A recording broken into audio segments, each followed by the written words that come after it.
in all of the stars. See, I remember I was broke, I pick it up if I fall. Cause we were hurting, not just searching, trying to get us a call. Can't fuck around with bitch niggas, you won't get us involved. And you ain't about to tell on me and get my niggas took off. Cause I was hurting, Jay gon' shoot a nigga quick and walk off. When BDS's bought a necklace, took the Luma fall out. And I won't sit around and try to wait for shit to boil down.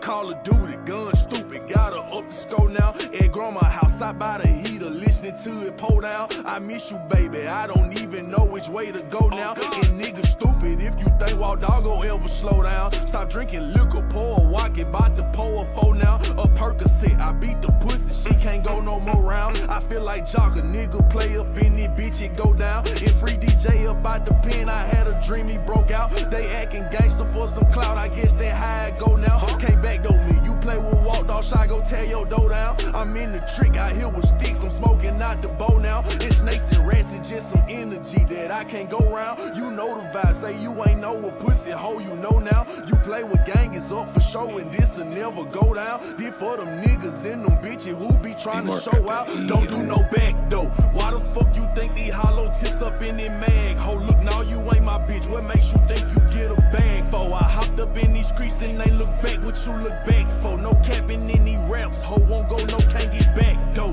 Why the fuck you think these hollow tips up in the mag? Ho, look, now you ain't my bitch. What makes you think you get a bag for? I hopped up in these streets and they look back what you look back for. No capping in these raps. Ho, won't go, no, can't get back though. Bitch, nah, I can't be back though. Fell in love with money, bitch, I'm going where them racks go. Say I might be the plug, cause niggas out here trying to tax folks. Pull up in the dually, make one serve, then you see black smoke. I'm the shit going asshole. Cause O had 3 bowls and 4 poles inside a black toe.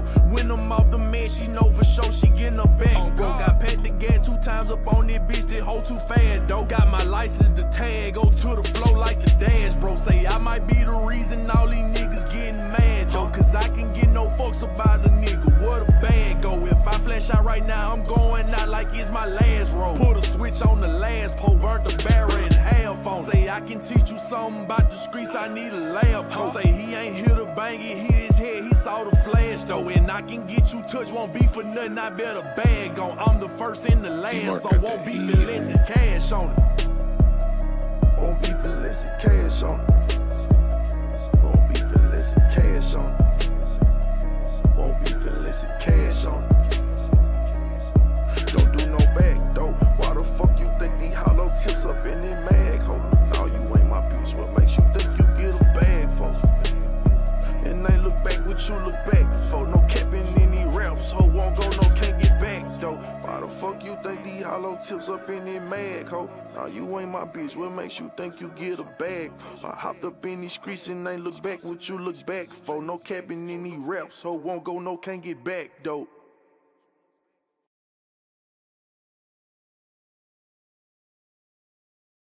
I love you, Polly.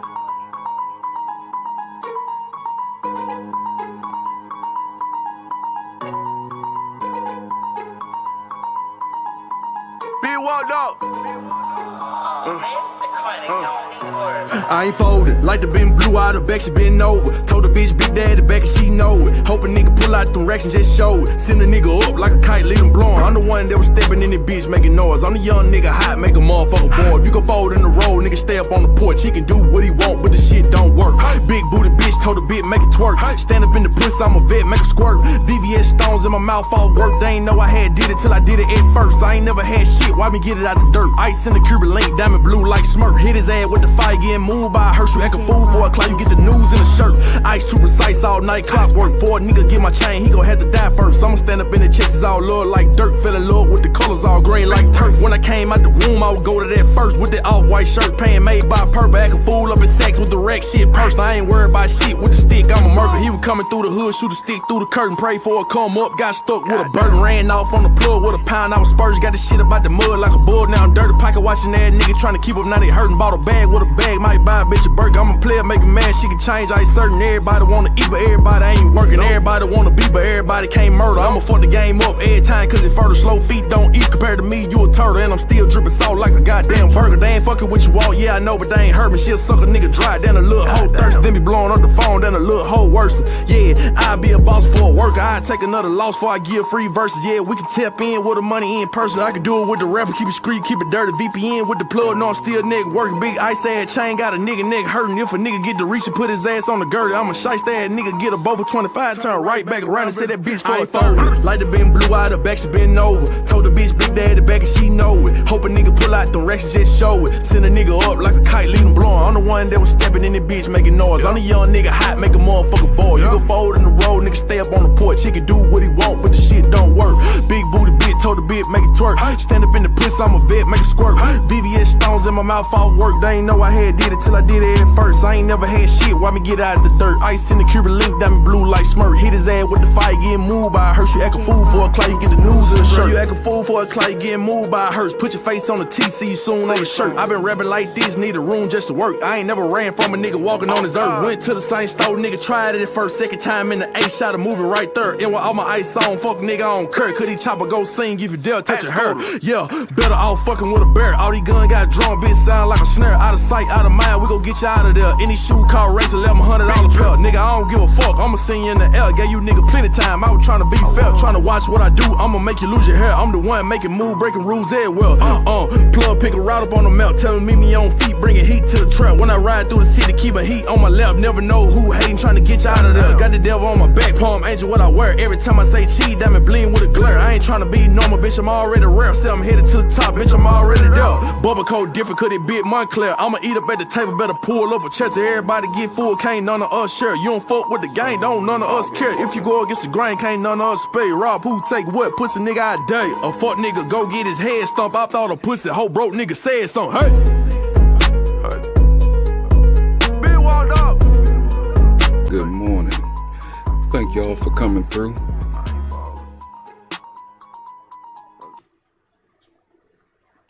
Thank y'all for joining me today. It only went out one time just then.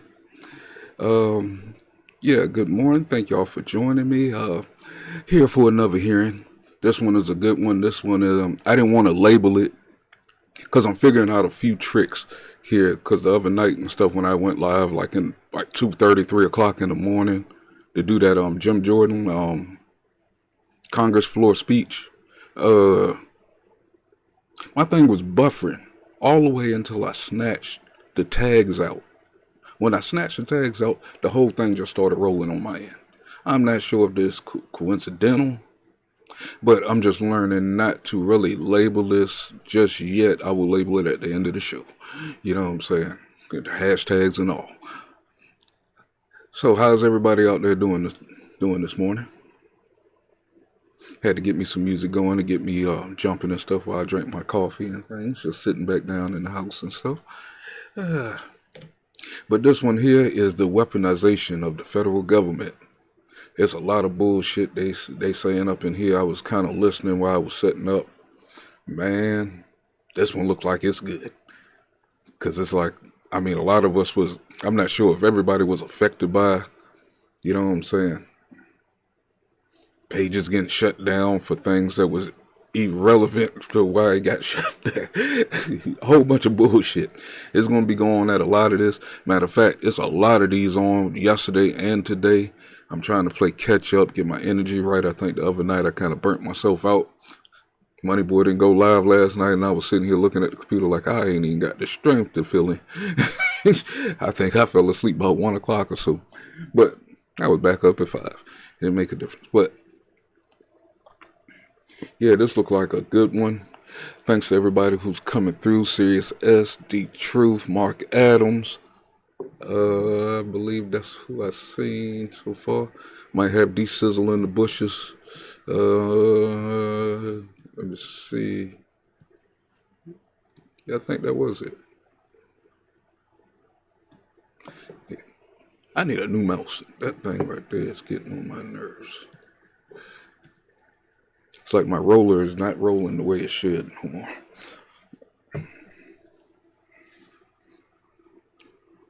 Thank you, Serious S. Thank you. But we ain't gonna hold this up. I'm not sure how long this one actually is. This one is kind of in progress at the moment. But it's a good topic. There's a couple of other ones like the whistleblower yesterday and stuff like that. I'm gonna try to find the spots to get it in today. It'll get done by this weekend. I promise you that.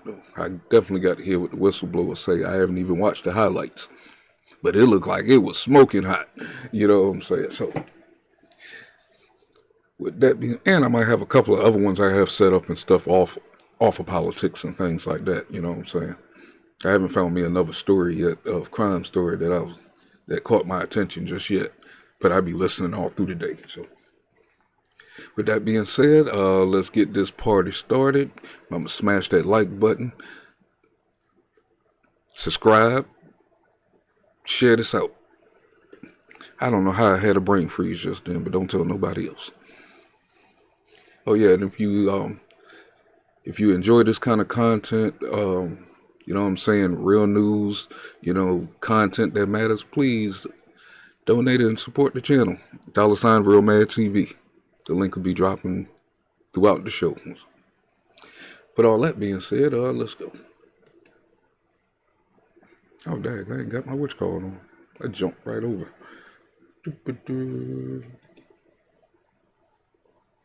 Objection. Mr. Roy will be permitted to participate in this hearing.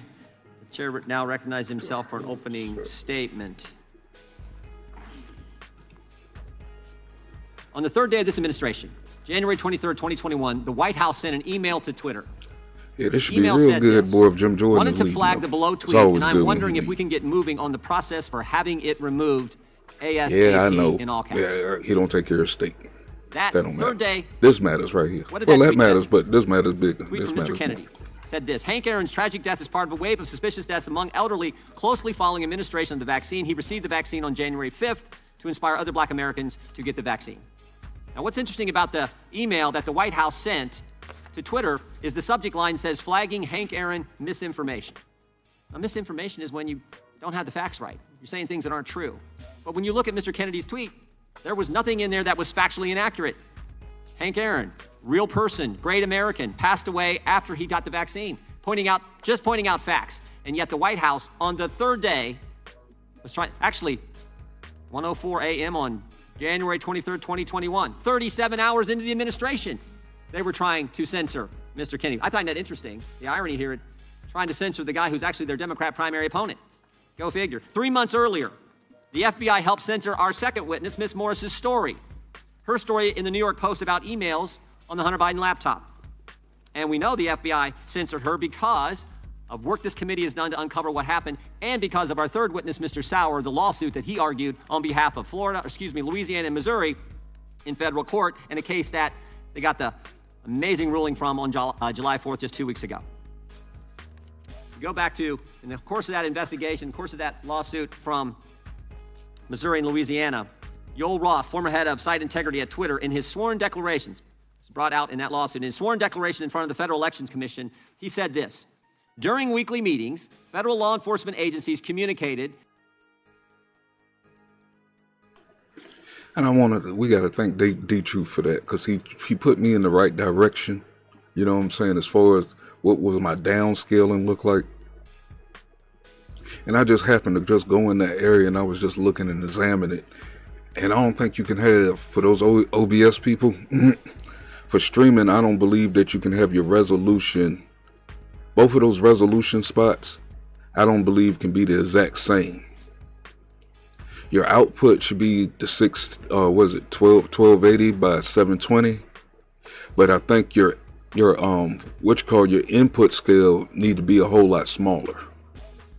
And I think that's what cleared this up. I think I set it for like a 724, 480, something like that, or a little bit lower than that.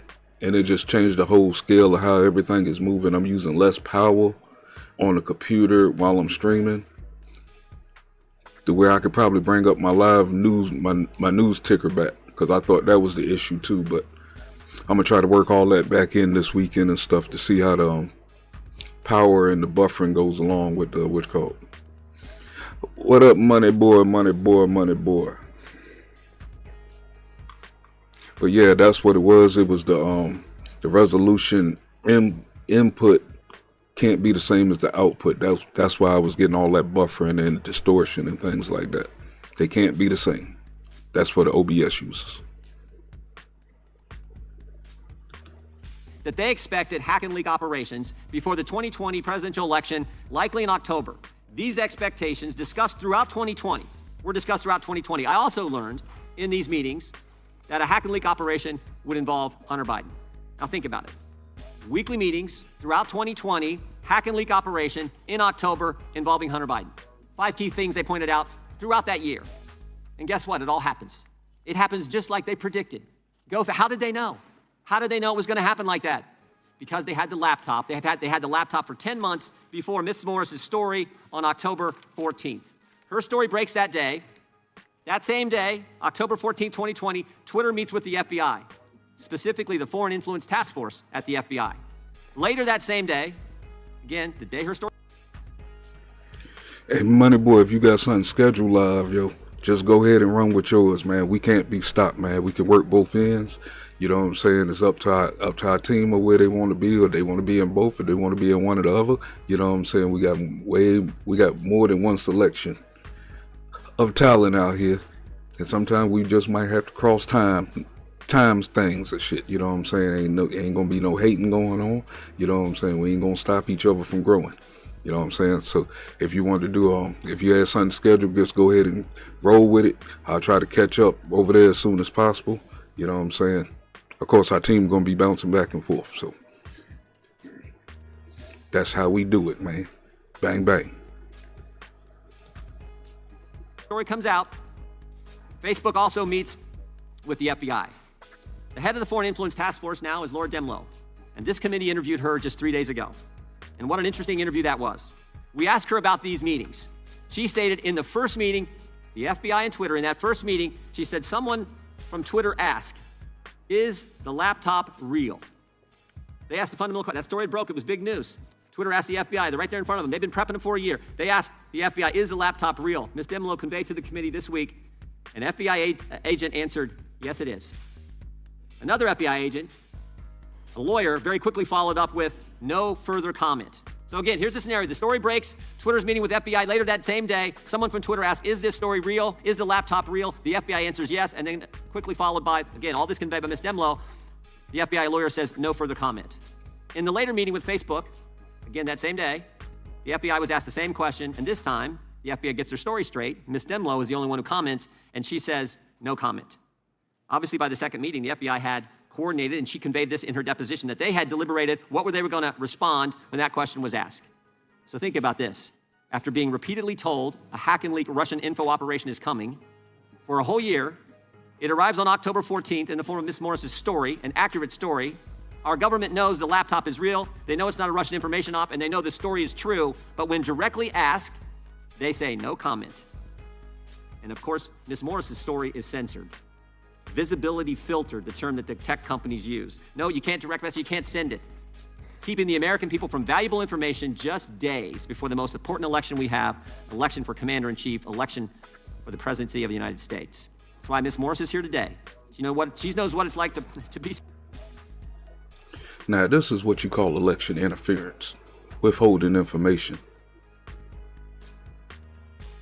Sort of like what they're doing down there in Alabama right now. I was seeing some of that yesterday, and it's like I understand it, but then it don't make sense. You ever understand something that don't make sense? I'm just asking. But I'm gonna look into more of that today, and I'm gonna try to bring it to you what I was talking about that those regions that they're talking about down there in Alabama, or the District 2 and District 7. Like, I understand what they're saying, but you know what I'm saying? That go along with it. This election, they messing folks up. But if we're not on to their game, well, we always gonna get screwed. Censor. It's why Louisiana and Missouri filed the case. It's why Mr. Sauer argued the case. And frankly, it's why Mr. Kennedy is running for president. It's to help us expose and stop what's going on. This alliance, big government pressuring private entities to censor Americans. I think in Ms. Morris's testimony, which I read this morning, big tech, big government working together big media working all together to censor American speech. So we look forward to your testimony over the next few hours. But I will tell you this, just get ready. I think these guys, Ms. Morris, get ready. Last time we had a journalist sitting there, they were trying to get them to divulge their sources. So be ready, but I know you can handle it. We appreciate your willingness to come forward, and we appreciate your willingness. I'm going to take Jim Jordan's word on it. Everybody go get their coffee, their sausage biscuits, and all that stuff. If he's giving the warning that be ready, this is about to get good. Is to fight for the First Amendment. With that, I yield to the ranking member for an opening statement. Thank you, Mr. Chair, and good morning to everyone. Just have some administrative matters first. I wanted to introduce into the record page 55 from the committee's interview with FBI employee Roya Demlow, who you just spoke about, which took place on July 17, 2023. In that line, she says, the question was asked, okay, if someone were to leave here today, were to leave this interview and were to suggest or imply that when you said the laptop was real, that it meant that the FBI had affirmatively determined in October 2020 that the laptop belonged to Hunter Biden, that the contents belonged to Hunter Biden, and that the contents had not been manipulated in some way, would they be representing what you said, correct? Answer by Ms. Demlow. They would be representing what I said because I don't have much knowledge of that. They would be misrepresenting what I said because I don't have much knowledge of that. Because this committee likes to misrepresent or leave off complete sentences of what individuals said, I'd like to introduce this into the record at this time. Thank you. And as to no comment by an FBI, that's usually what they say when there's an ongoing investigation, particularly when it's a couple of days before an election. But why are we here? Why? You know, that's been the question that quite a number of people have been asking me. Why are you having this hearing? What does this have to do with inflation? What does this have to do with the cost of living? What does this have to do with the everyday lives of Americans, the thing that the Republican Party said that they would focus on if they had control of the House? Why would the Republican leadership and the committee majority give a hearing and a platform to the witnesses today, specifically to Mr. Kennedy, a man who was... It matters because these motherfuckers manipulated the people to got there gonna fuck up this election. It's always a fucking black person. It's like these people in these chairs are not for us. Some of them. I can't say all of them. Matter of fact, this is Mrs. Plaskett. When they don't show their name and stuff, I'm going to try to put it in the chat. You know what I'm saying? So we can start to identify with these people the more and more we do this. You know what I'm saying? Recently claimed that COVID-19 is targeted to attack Caucasians and black people. The people who are most immune are Ashkenazi Jews and Chinese. And before that, in his film, Medical Racism, The New Apartheid, that film stated that COVID-19 vaccines do not work for black children because of their, quote, kick-ass kind of immune system, that hyper, superhuman, subhuman kind of language. He also said, even in Hitler's Germany, you could cross the Alps to Switzerland. You could hide in an attic like Anne Frank did, to imply Jews in Nazi Germany had more freedoms than unvaccinated Americans during the COVID-19 pandemic.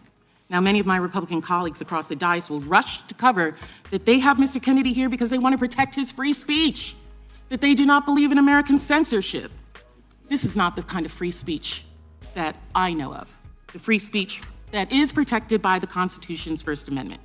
But free speech is not an absolute. The Supreme Court has stated that. And others' free speech that is allowed, hateful, abusive rhetoric, does not need to be promoted in the halls of the people's house. This Republican charge of free speech is being used by Republican members. They try to use this as a weapon. These motherfuckers is playing the most dirtiest game ever.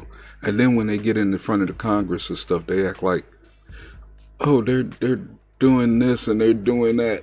Man, I'm not sure if y'all tired of hearing these motherfuckers, but I'm damn sure tired of hearing these motherfuckers. We have freedom of speech, period. I don't know what the hell she just talking. I don't know what the hell she talking about. Why was that even in the Supreme Court? If you can't tell if they trying to take our power down little by little by little to where we have no power at all, man.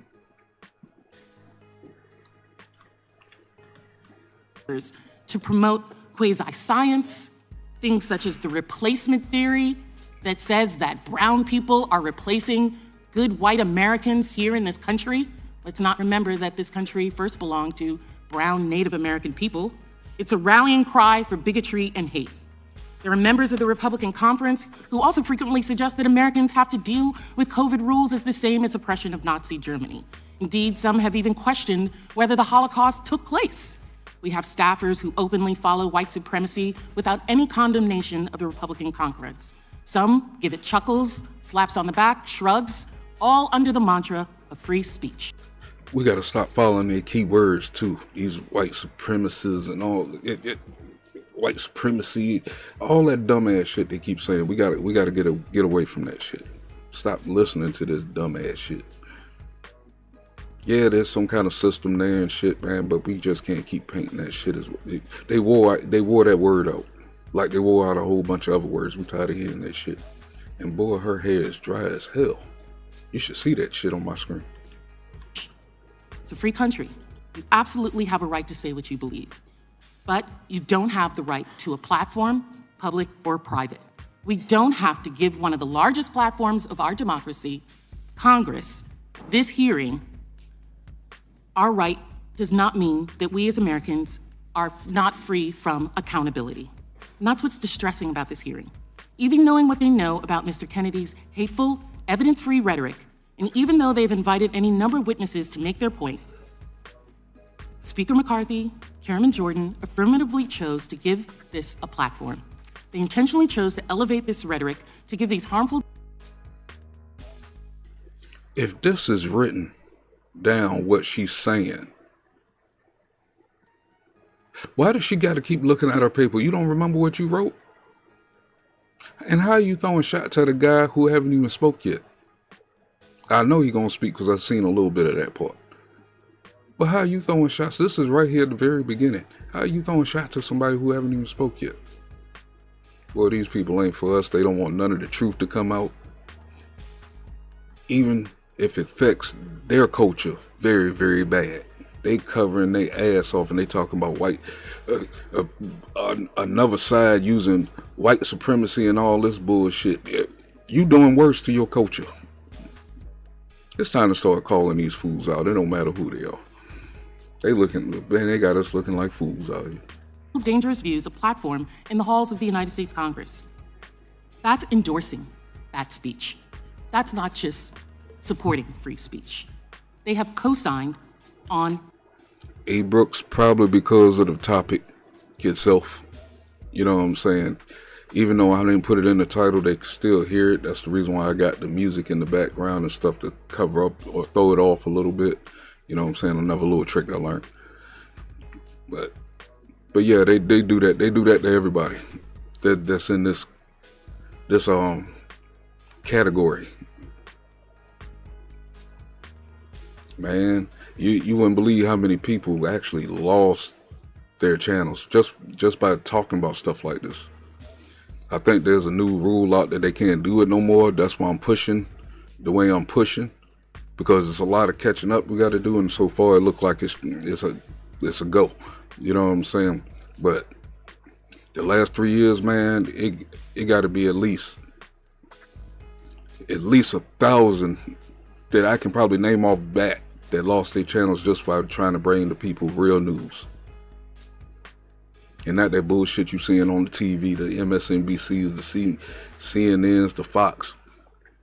Fox is the most thorough out of them, but still they miss a whole lot of stuff. They overlook a whole lot of stuff. They deflect. But in other areas, when they are telling you what they're telling you, they the most upfront though. Especially when you get those big round tables and stuff like that and shit. I forgot the guy's name. Garfield and shit like that. They really pay attention to the jokes. idiotic, bigoted messaging.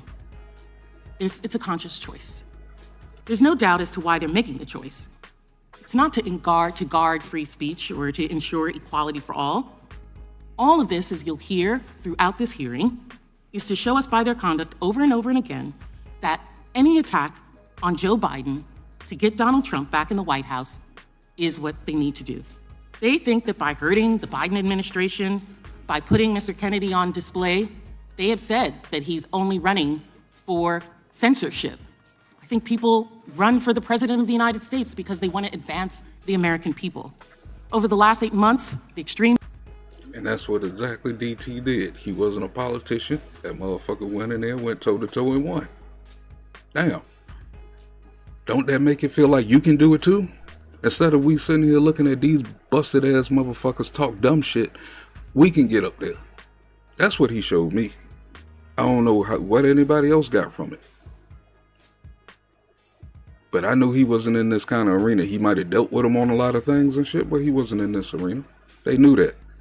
And neither is neither is JFK or Kennedy Jr. or whatever. They're not gonna like them because they outsiders. Coming in showing these motherfuckers up and uncovering the goddamn bullshit they doing. That we think is cool. You know what I'm saying? We keep preaching this shit to people and shit, and a lot of the shit they doing ain't cool. The stuff they overlook is the stuff they shouldn't be doing, but people overlook the real shit. MAGA majority has spent its time, not to mention tons of taxpayer money, something that they're always so cautious about, on baseless investigations that have gone nowhere, all in an effort to serve as a legislative arm of the Trump campaign and discredit any agency that dares to hold the president or those that work with him or who have the same ideals that he has accountable for those that are such as white supremacy, such as election deniers, such as inciters, and those who engaged in the riots of January 6th. Truth be told, I have no idea whether the chairman actually believes any of this stuff. I don't. It's not a question I've asked him or one that's necessarily even important. But it's clear that one aim of his investigation is to bully tech and media companies into turning a blind eye to right-wing extremist conspiracies, from QAnon to the Great Replacement theory, as they spread across their platforms, even when those theories violate very basic terms of service about deliberate disinformation and promoting violence. I'm still waiting for them to go point out QAnon. Who is QAnon? Where are these motherfuckers at? Where the Proud Boys at? Point these people out. The only people we see, I mean, I'm not sure about y'all about y'all's YouTube feed or social media feeds. The people I see doing the worst damage is them damn Antifas. And I can't say BLM no more. Nothing. It's about that time for something to happen to crank them up. To be no matter if you the corporation or the goddamn foot soldiers. You know what I'm saying? Use like a puppet again.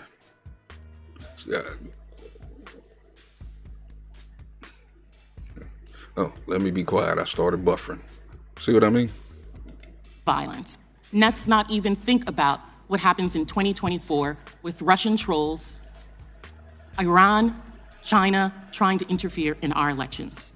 And the bullying extends far beyond tech companies, have testified to the treatment they received from Chairman Jordan and his team. One of our earliest witnesses, Nina Janko. Like right now, it's a news channel up here right now that seems to be at every freaking protest. Every protest that matters, they got news feed there, live action, which is kind of odd to me. It's like, how do y'all know where it's going to be, and how in the hell y'all getting all around the country like this with these protests? But, yeah, let me let them talk. I'm starting to see crazy stuff going on my screen here. Told the committee about receiving thousands of death threats and being told to go into hiding while she was pregnant with her first child. After Chairman Sanjia. Ha, I remembered it this time. Good morning. Thank you for joining us. Jordan first posted a doctored video of her. When Politico asked Mr. Chairman Jordan about the threats, his office responded, she deserves to be held accountable. Anyone who doesn't agree with their point of view deserves whatever hatred and threats are thrown at them. Now, I'm across the hall from Mr. Jordan, and several months ago, I saw somebody who seemed to be threatening to his office, and the Capitol Police were moving them away. And I was grateful that they were doing that, because I don't want anyone to harm him or his staff for their rhetoric, for the things that they say. That's inappropriate. That's unconscionable.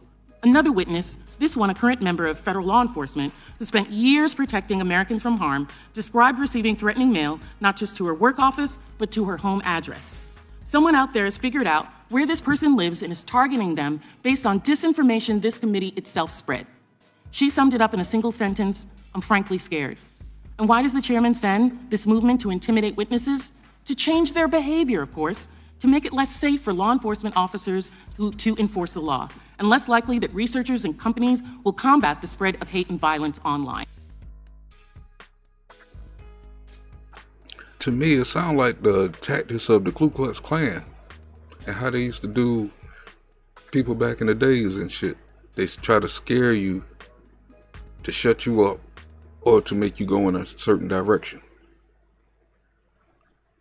From how she put that just then.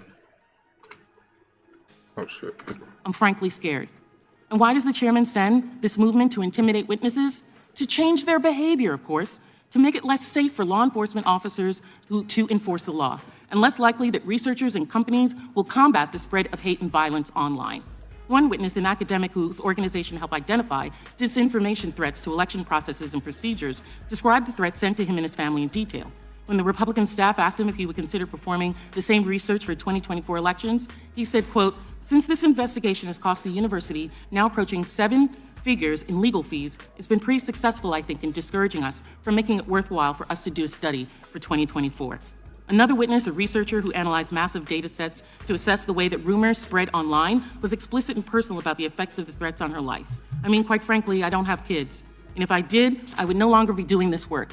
I'm worried about my students. I know they're worried about doing this kind of work because of these kinds of threats and what they see that I'm going through. And at the same time, I just think the work is so important and I want to make sure it keeps going. So I don't want to step off that stage. I think we have like special skills that can be really useful and helpful and help our country grow stronger. And this is having a chilling effect. And it's not just me. Other researchers are experiencing the same thing. These are the fruits of this committee's majority investigations. If MAGA Republicans agree with you, you're given a platform to spread any conspiracy theories, no matter how harmful. And if they disagree with you, you get death threats until you have to go away. These folks have a plan. They want to force social media companies to promote conspiracy theories because they think that's the only way their candidate can win the 2024 election. They want to bully the experts into abandoning their work on disinformation to pave the way. They want to give expression. Hold on, who says what the fuck you saying is the goddamn truth? And they don't think that that's messing with your freedom of speech? And this is a black person saying this shit. And no, those are not dreads. Expression to the most vile sorts of speech here in this committee room because it prepares the ground for their own conspiracy theories and pseudoscience. And they apparently don't care how many people are hurt or die as a consequence of their actions, either through lies about vaccines or threats to the safety of witnesses, because nothing is more important to them than power. It's a free country. Both Chairman Jordan and Mr. Kennedy are free to say whatever they want. It's the chairman's right to promote any of the views he wants to promote. But that freedom doesn't mean that the rest of us can't see what they're doing and demand something better from our representatives, from my colleagues, from this Congress. Truthfully, my opinion is everything that she's doing is a part of white supremacy. It's like they try to flip everything around.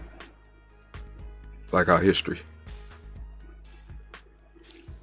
So who really is the coons and the they've been trying to call folks and shit for the last 4 years? White supremacists and all this shit. This is some crazy shit. Well, let me get going, but this damn girl is talking too damn long. Than the witnesses, my colleagues. Let's be better. Let's get about the business, the real business of the American people, and stop the division, the divisiveness that is being promoted through this committee. I yield back. Generally yields back. I would ask unanimous consent to enter into the record from page 29 of Ms. Demolo's testimony from 3 days ago. Question, do you recall whether any of these social media companies you were meeting with asked you any questions about the laptop story? I do was her answer. And what is your recollection? Somebody from Twitter essentially asked whether the laptop was real, and one of the FBI folks who was on the call did confirm that, quote, yes, it was, before another participant jumped in and said no further comment. Question, do you recall who from the FBI said it was real? I do. And who was that person? I'll have to get back with you. Without objection, we'll enter that into the record. We now want to introduce our witnesses. I want to start with Ms. Emma Jo Morris. Ms. Morris is politics editor at Breitbart News. She previously served as an attorney general for the Louisiana Department of Justice, and he is one of the lead lawyers in the Missouri v. Biden case that I referenced in my opening statement. He previously served as deputy attorney general for special litigation with the Missouri Attorney General's Office and Solicitor General of Missouri. He clerked for Judge Michael Ludig and Justice Antonin Scalia.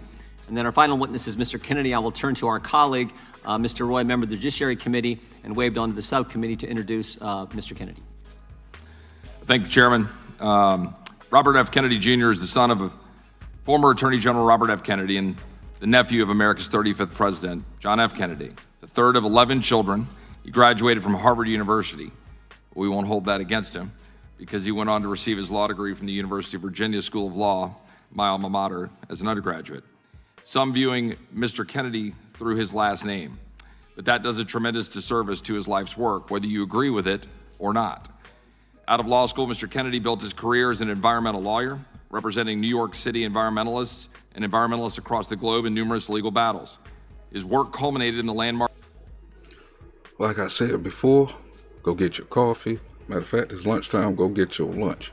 Man, we got Jim Jordan and Chip Roy on the same damn team right now. This is about to get explosive. New York City watershed agreement focused on the cleaning of New York City's waterways. After the 2008 election, Politico reported that President-elect Obama strongly considered Mr. Kennedy to head the Environmental Protection Agency. He went on to found Children's Health Defense, a national organization intended to address childhood chronic disease and toxic exposures. I assume that being a father of 7, in addition to being one of 11 children himself, fuels his interest in children's health. Following the 2016 election, Mr. Kennedy met with then President-elect Trump to discuss his potential for a committee to examine vaccine safety and scientific integrity. Their conversation also touched on the CDC and ways to increase independence from financial conflicts. Most recently, Mr. Kennedy announced his campaign for President of the United States. During his campaign announcement, he stated, quote, "My mission over the next 18 months of this campaign and throughout my presidency will be to end the corrupt merger of state and corporate power that is threatening to impose a new kind of corporate feudalism in our country," end quote. It is for this that Mr. Kennedy finds himself receiving the scorn of both the political left and right. Because if one dares challenge the orthodoxy of the powers that be, then one is their enemy. As a graduate of the University of Virginia, Mr. Kennedy no doubt knows the following quote, For here we are not afraid to follow truth wherever it may lead. Thomas Jefferson. That truism was lost during the COVID pandemic. Individuals receiving scorn simply for asking questions. People being silenced for challenging the status quo. These are the kinds of questions that should have been publicly debated, and this hearing is focused on that truth, and we welcome Mr. Kennedy. I thank the gentleman, Mr. Kennedy. We're glad you were here. We will now proceed with the opening statement. Before I do, I want to introduce the guy sitting behind you, Mr. Kennedy, who was a former colleague of ours, and maybe more importantly for me, a good friend of mine, Dennis Kucinich, who served in the United States Congress for 14 years, I believe, and great Buckeye. So we welcome Dennis, and I know Elizabeth's here as well, and we appreciate your service, Dennis, and your commitment to the First Amendment. We'll now go with opening testimony. Mr. Kennedy, you are recognized for your opening statement.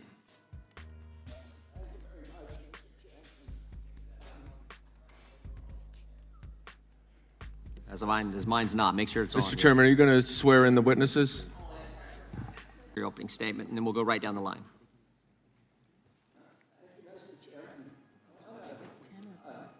He's going to go a little longer.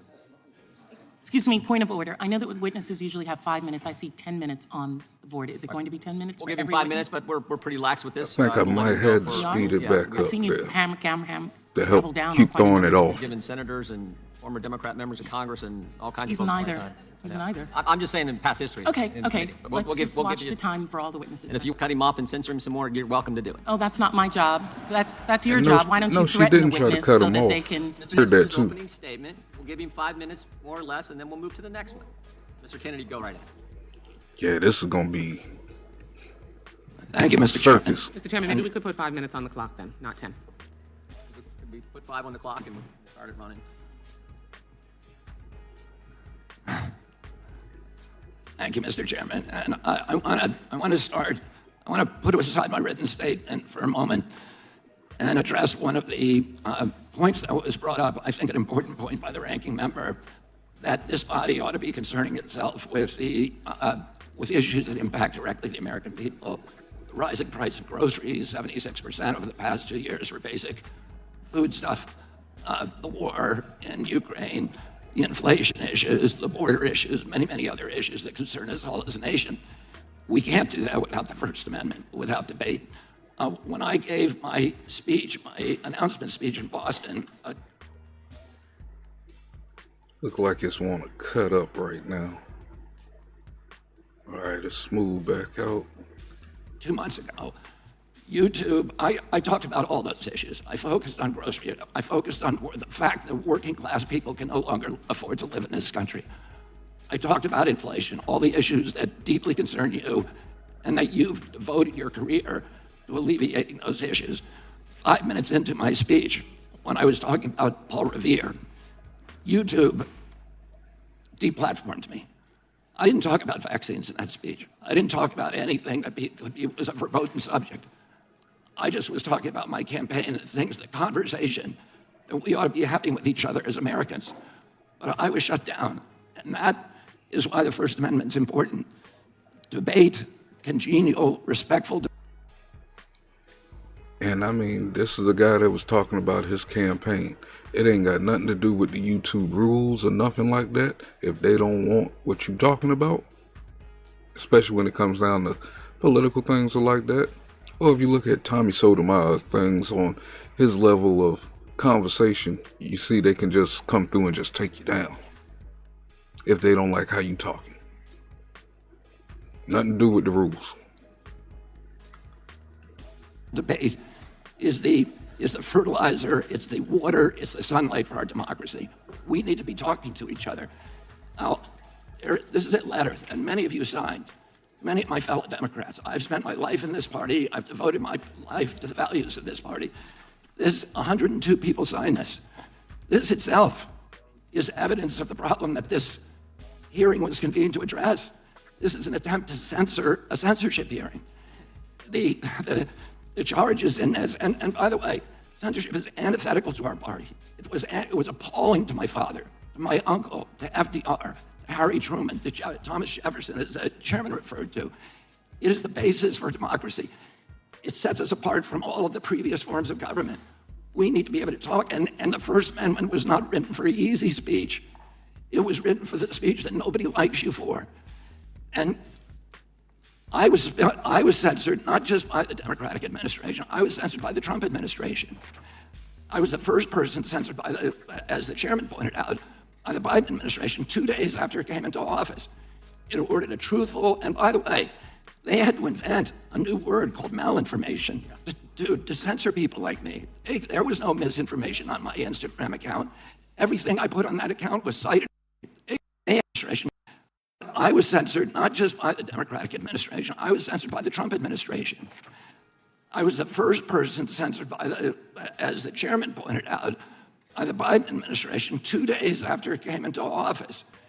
It ordered a truthful, and by the way, they had to invent a new word called malinformation to censor people like me. What the hell is malinformation? This shit that we gotta put up with, man. This is the reason why a lot of us don't know what's really going on. You listening to it right now.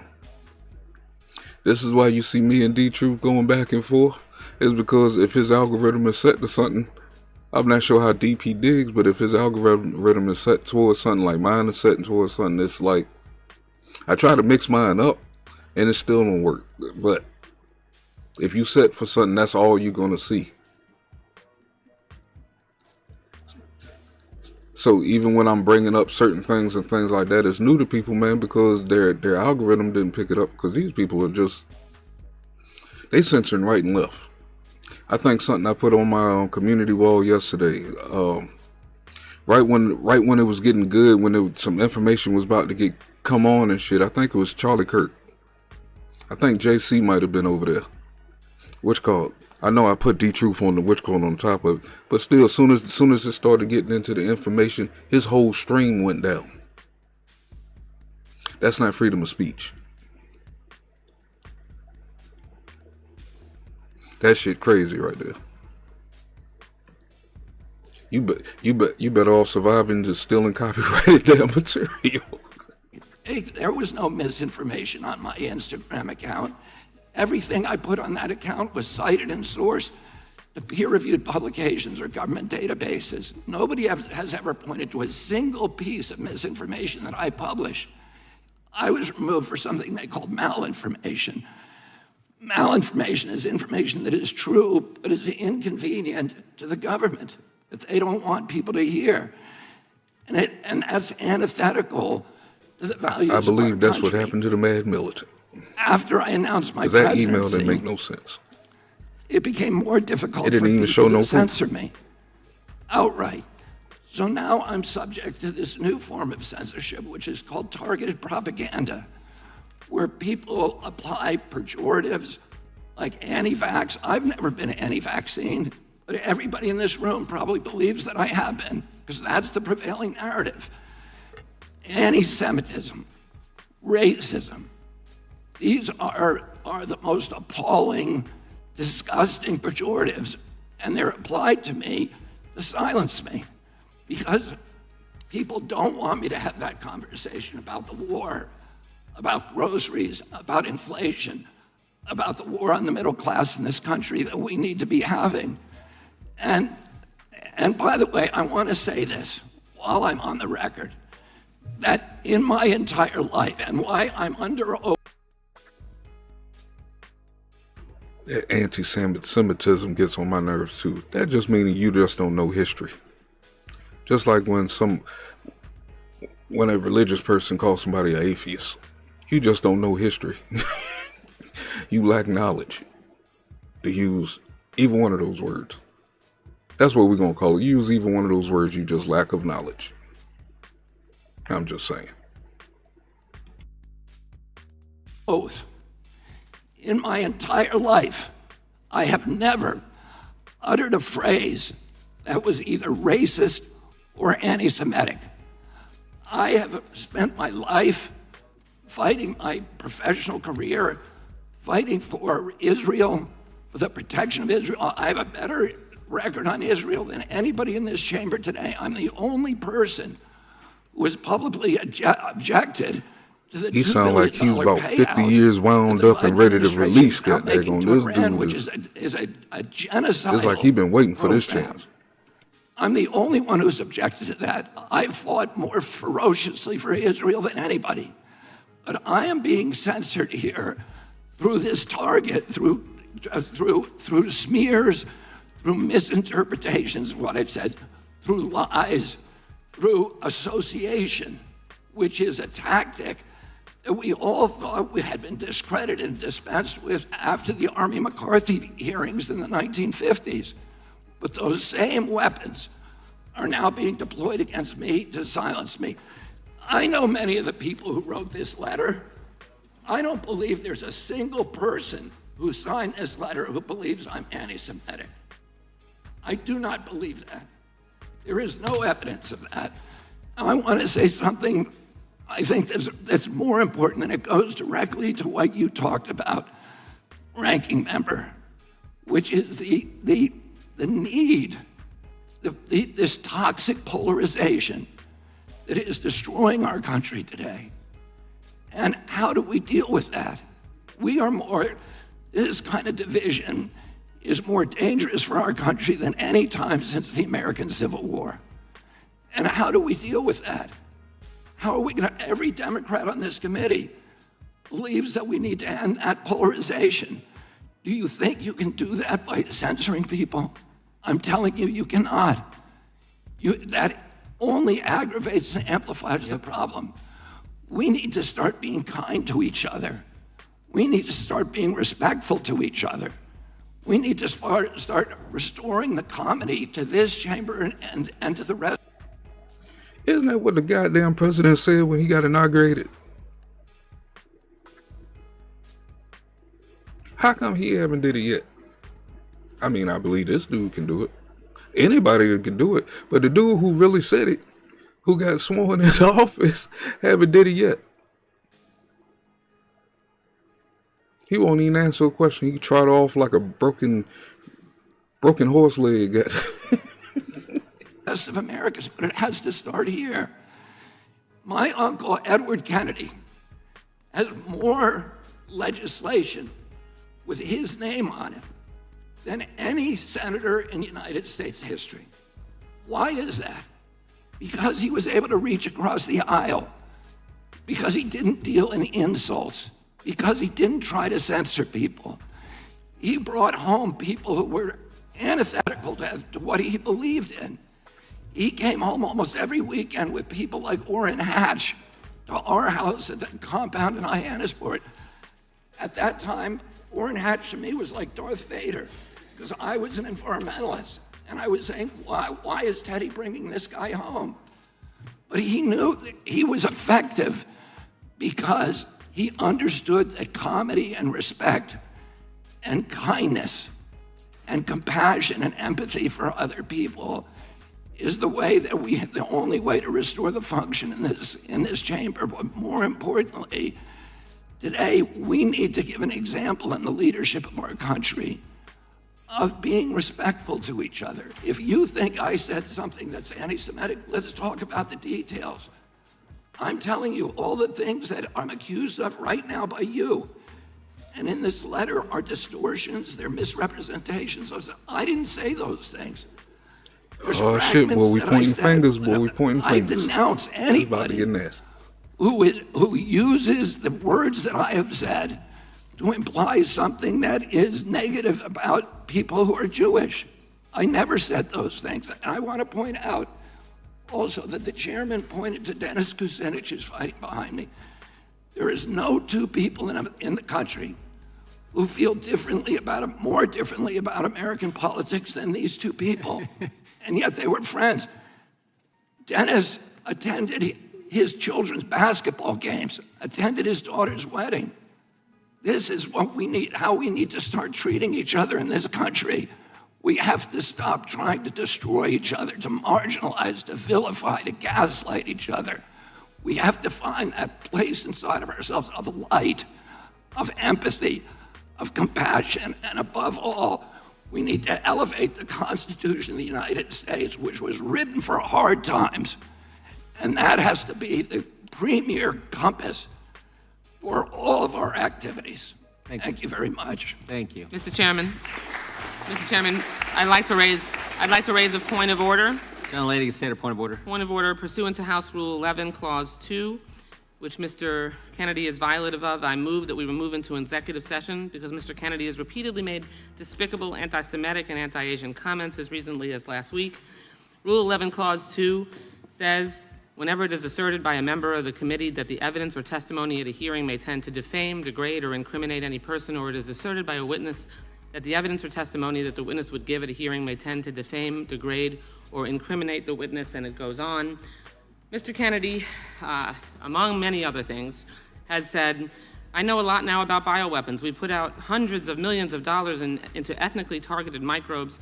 The Chinese have done the same thing. In fact, COVID-19, there is an argument that it is ethnically targeted. COVID-19 attacks certain races disproportionately. The races that are most immune to COVID-19 are... Lady making a motion or a speech? I've made a motion to move into executive session because Mr. Kennedy's testimony... Mr. Chairman, I and move his to table the previous motion. statements- The gentleman from Kentucky has moved to table. Mr. Chairman, I ask for a roll call vote on the motion to table. Well, let me ask the question. The question is on the motion to table. The gentlelady has asked for a roll call vote. The clerk will have to step back for a second. The clerk will have to come in. We'll call the roll on the motion to table, and then we can get back to testimony. I think the witnesses can sit in the chairs sitting behind. I'll leave that up to the clerks. If the clerks are comfortable with that. Yeah, why don't we do that? Maybe we can go right down here. Mr. Chairman, point of order. Gentleman from Louisiana. Is it the custom of this committee to censor viewpoints that we disagree with from witnesses? Mr. Chairman, I have That's not a point of I have order. a motion on the table. There's a motion and the vote's been Move into called. executive House session rules. because We're waiting for Kennedy the clerks. is violative of Waiting Rule for 11, the Clause clerks. 2. Waiting for the clerks. Clerk will call the roll. Mr. Jordan. Yes. Mr. Jordan votes yes. Mr. Issa. Mr. Massey. Yes, to not censor. Mr. Massey votes yes. Mr. Stewart. Yes. Mr. Stewart votes yes. Ms. Stefanik. Yes. Ms. Stefanik votes yes. Mr. Gates. Mr. Johnson of Louisiana. Yes. Mr. Johnson of Louisiana votes yes. Mr. Armstrong. Yes. Mr. Armstrong votes yes. Mr. Stube? Mr. Bishop? Yes. Mr. Bishop votes yes. Ms. Kamak? Yes. Ms. Kamak votes yes. Ms. Hageman? Ms. Hageman votes yes. Ms. Pasquette? No, I want to follow the rules that the Republicans made at the beginning of this conference with these House rules, so no. Ms. Pasquette votes no. Mr. Lynch? No. Mr. Lynch votes no. Ms. Sanchez? No, because it's violative of the rules. Ms. Sanchez votes no. Ms. Wasserman Schultz? No to allowing a witness to degrade and This is not defame speech others time. and violate the rules and not have his testimony and degradation and amplified Mr. Chair. rather than given in executive session. Ms. Wasserman?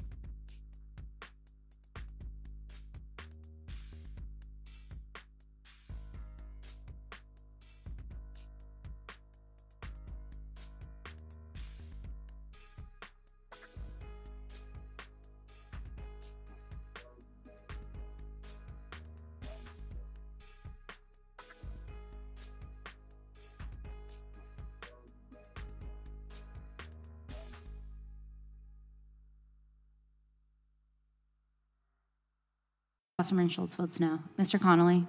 No to the Soviet Politburo. Mr. Connolly votes no. Mr. Garamendi? No. Mr. Garamendi votes no. Mr. Allred? Ms. Garcia? No. Ms. Garcia votes no. Mr. Goldman? No to hate speech. Mr. Goldman votes no. Mr. Gates? Yes. Mr. Gates? Aye. Mr. Gates votes aye.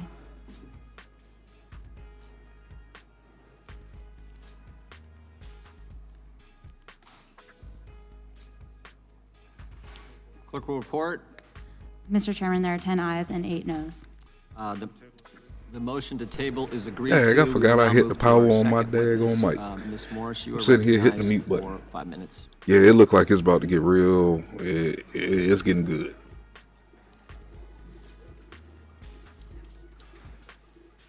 I was trying to listen and stuff. you. I ran to Thanks try so to much put on for inviting what's me. called. My name is Couple Emma of Jo brats. Morris, politics editor at Breitbart. I'm here today because I published a series of news stories 3 years ago in October of 2020 about Hunter Biden's now infamous laptop, also known as the laptop from hell, which is seen as some of the most scandalous reporting of the last decade. What was more scandalous than the reporting itself, though, was the fact that it exposed the unholy alliance between the intelligence community, social media platforms, and legacy media outlets.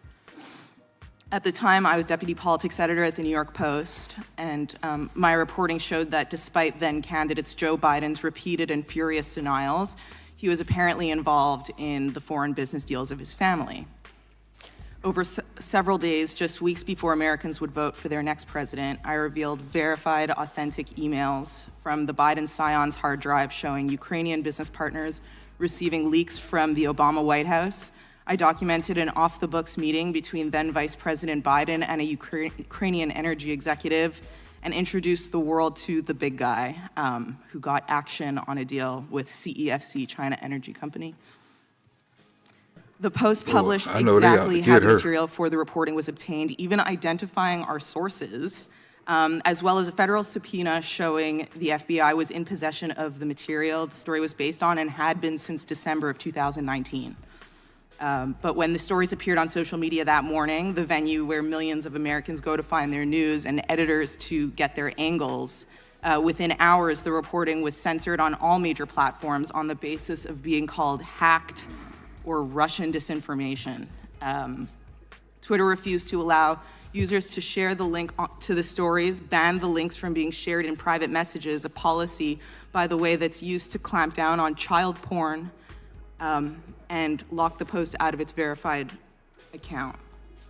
Facebook said it would curb distribution and reach of the links on its platform. However, the stories were not based on hacked materials, nor were they Russian disinformation, and despite those claims appearing to come out of thin air at the time, we would eventually learn that they actually didn't come out of thin air at all. On October 19th, 5 days after the Post began publishing, Politico ran. Everybody's waiting for the debate for me and D-Truth. I am very strategic at what I do, especially when it comes down to debating people who represent anti-DT. it's like, especially for the people who continuously come into the channel and seeing these hearings and stuff, I'm taking 2 picks from him one by one by one. So by the time we get to the debate, a lot of that stuff he's going to be saying is going to sound real crazy. Because it was crazy from the get-go. It's just trying to pull him from out of that thinking. It's like, I can't debate because he might be right from his point, from his references. You know what I'm saying? From where he's getting his information from, he might be absolutely right. But is it the truth? So, and I know a lot of folks that was in the chat, you know what I'm saying, don't have a lot of this information ain't up on it. It was told to them it was a conspiracy if it was brought up and stuff like that. Here it go right here in your face. They're gonna break this shit down. I was told that the laptop was fake from the get-go. Before anybody really knew about it, it was just a rigged up story. A rigged up story that lasted this long that made it into Congress. Now we're seeing otherwise. A lot of other things too, but that's all it is. The debate is coming soon. It might not even be a debate. It's going to be a discussion to help the people out. But if the people ain't got the right information, it's going to be hard to really have a conversation, or it's just a bunch of back and forth. I've been doing that way too long, and there's too much truth out there that ain't been seen yet, because it keep getting deflected or brushed off. Because I'll admit, I'm not a very heavy speaker to use big words and stuff like that. I'm just a hood nigga, man, goddamn doing news. You know what I'm saying? I always watch the news. That's what I do. You know what I'm saying? It's coming out slowly and stuff. My speech is coming out slowly, but I'm not one of those guys that's, you know what I'm saying, just boom, boom, boom, boom, and know how to lay it down perfectly. But what I be saying is haymakers. You know what I'm saying? I'm there, just try to keep throwing haymakers, and a lot of times those haymakers get blocked off by nonsense rhetoric. And the people who's pushing that kind of stuff controls the information at this time, so it always look like they're right. Like the voter shit, the election thing and shit, as far as the votes and stuff, vote integrity or whatever that crap is, or voter suppression and stuff. That shit was told to us wrong. We can get one definition from a bunch of black folks that's in their feelings. Mind you, a lot of these folks give us the information in their feelings. Sometimes when you're in your feelings, that don't mean you're in the truth. You're just angry about the situation, and you just want that information to get up out of there. I've been there before. I don't done that. I had to catch myself. I caught myself a long time ago. But that's part of you evolving with the knowledge. You know what I'm saying? You can't always try to go from all angles, or at least if you bring it up, make sure you're not bringing it up as far as a fact. Just bringing it up as far as a key point that might be relevant or not relevant. But let's get back to Ms. Morris. And a story headlined, Hunter Biden's story is Russian disinfo, dozens of former intel officials say. God, I can't even say that with a straight face, you know? Politico printed a letter completely uncritically from veteran members of the U.S. intelligence community, falsely claiming that the Post expose has, quote, all the classic earmarks of a Russian information operation. My God. Most notable among the signatories of that letter were Jim Clapper, from former DNI, Michael Hayden, former CIA, John Brennan, former CIA. Despite having such damaged credibility following their participation in the Russia collusion conspiracy theory.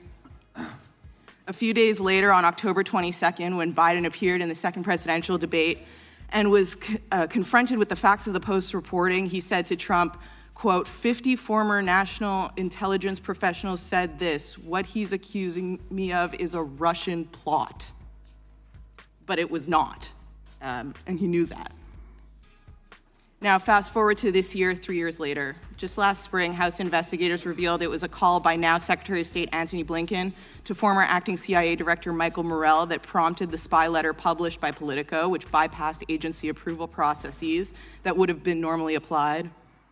It is also now known that ahead of my reporting, federal agencies were priming social media companies to execute an operation to discredit it.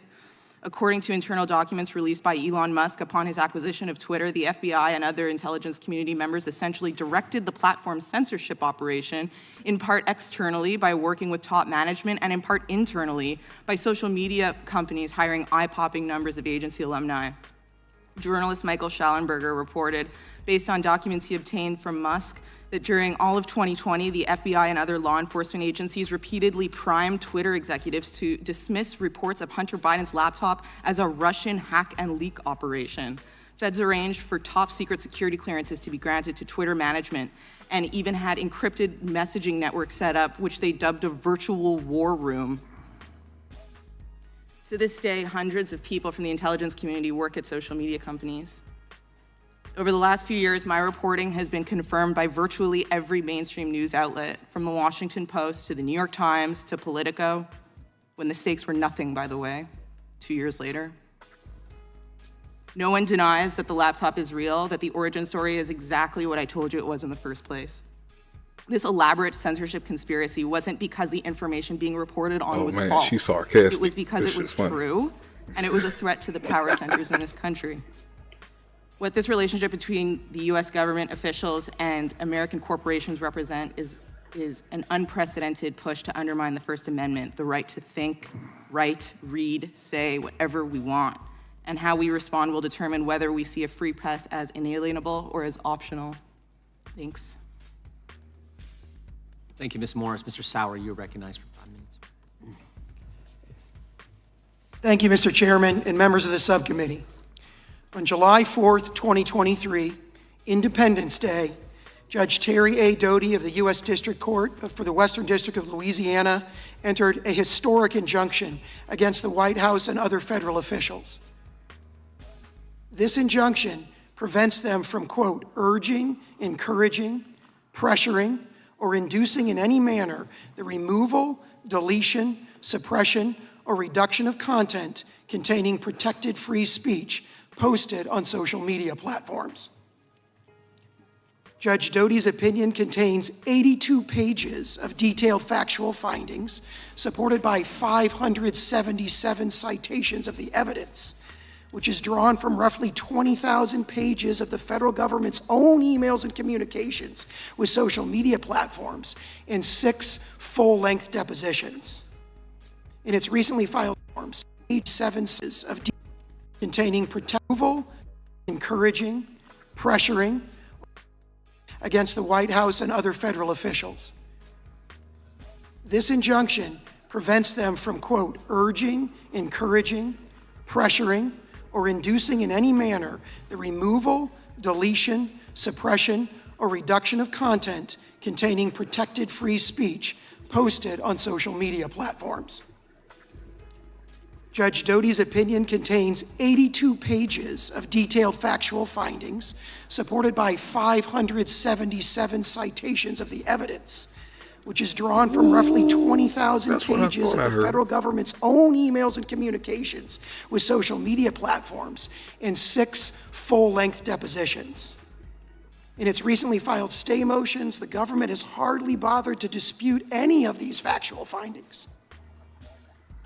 The Court of Appeals has entered a, quote, temporary administrative stay of this injunction and granted expedited briefing and argument on August 10th.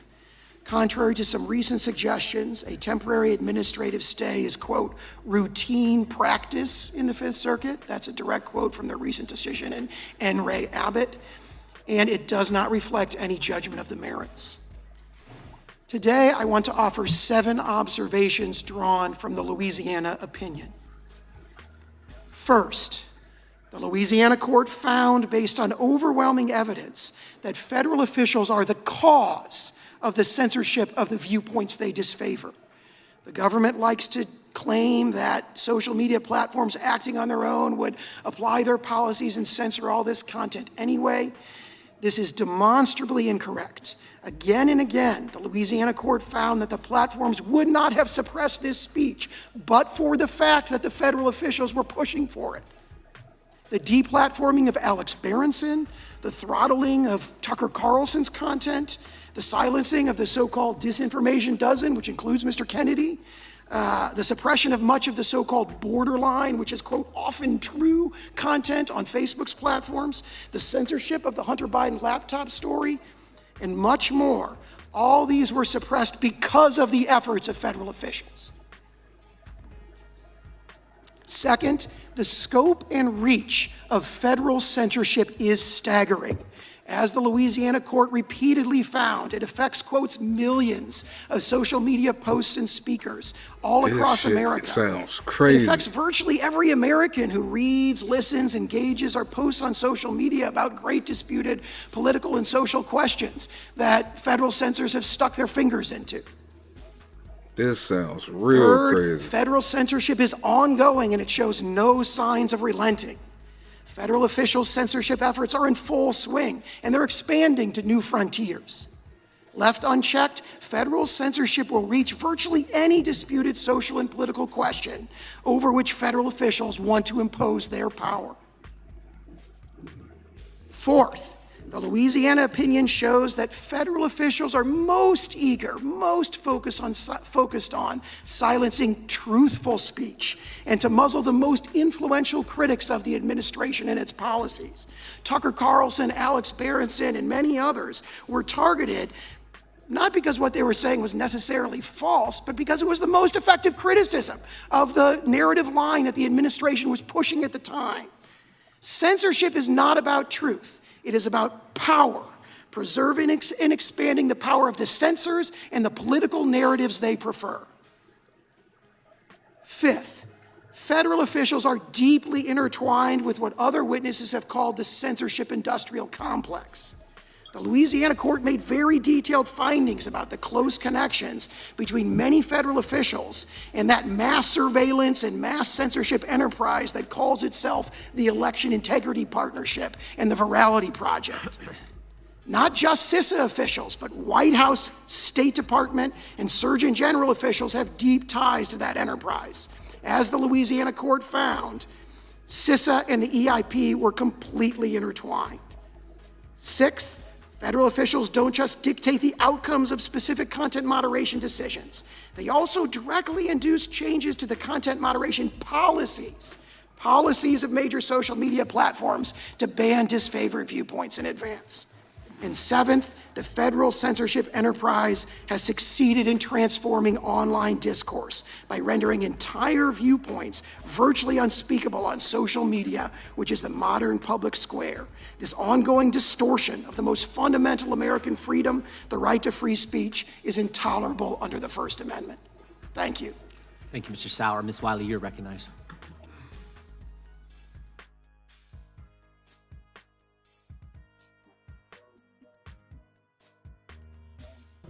No, I didn't just put it on mute to talk. Don't tell nobody. But y'all see that? Y'all hear that shit? It's like they censoring folks right and left from the orders of the federal government. It didn't matter about the rules on the platforms. They was overridden. So when we tell folks this, we not going crazy. They ain't had nothing to do with following the rules and stuff about your channel. If they didn't like what you was putting out, period, they shut that crap down. And I'm not sure which one of my videos drew their, well, a couple of my videos drew their attention, but I'm not sure which one caused them to do that to the last channel. It's fucked up. Even though I wasn't that deep into the channel, I think this one it just passed it, because it was a new channel itself. It was just starting off. I was still sitting in the cut, you know what I'm saying? But still, it was like the information up there. The only reason why the information wasn't seen is because I wasn't that big. We were still building the team or whatever, you know what I'm saying?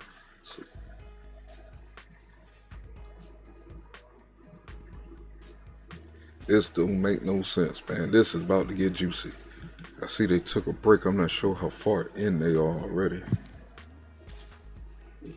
Microphone. Watching it from 2 different platforms here. I'm usually quite loud, but thank you for pointing that out. Chair Jordan, Ranking Member Plaskett, members of the subcommittee, I want to thank you for having me here today.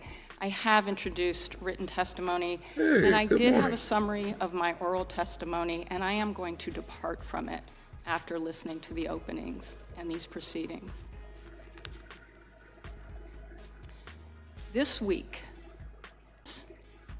he did it and used Gab, which is a platform that was deplatformed by Twitter because of its constant space it provided to hate that embodied in the most violent anti-Semitic act we know to have happened on our shores in the history of this country.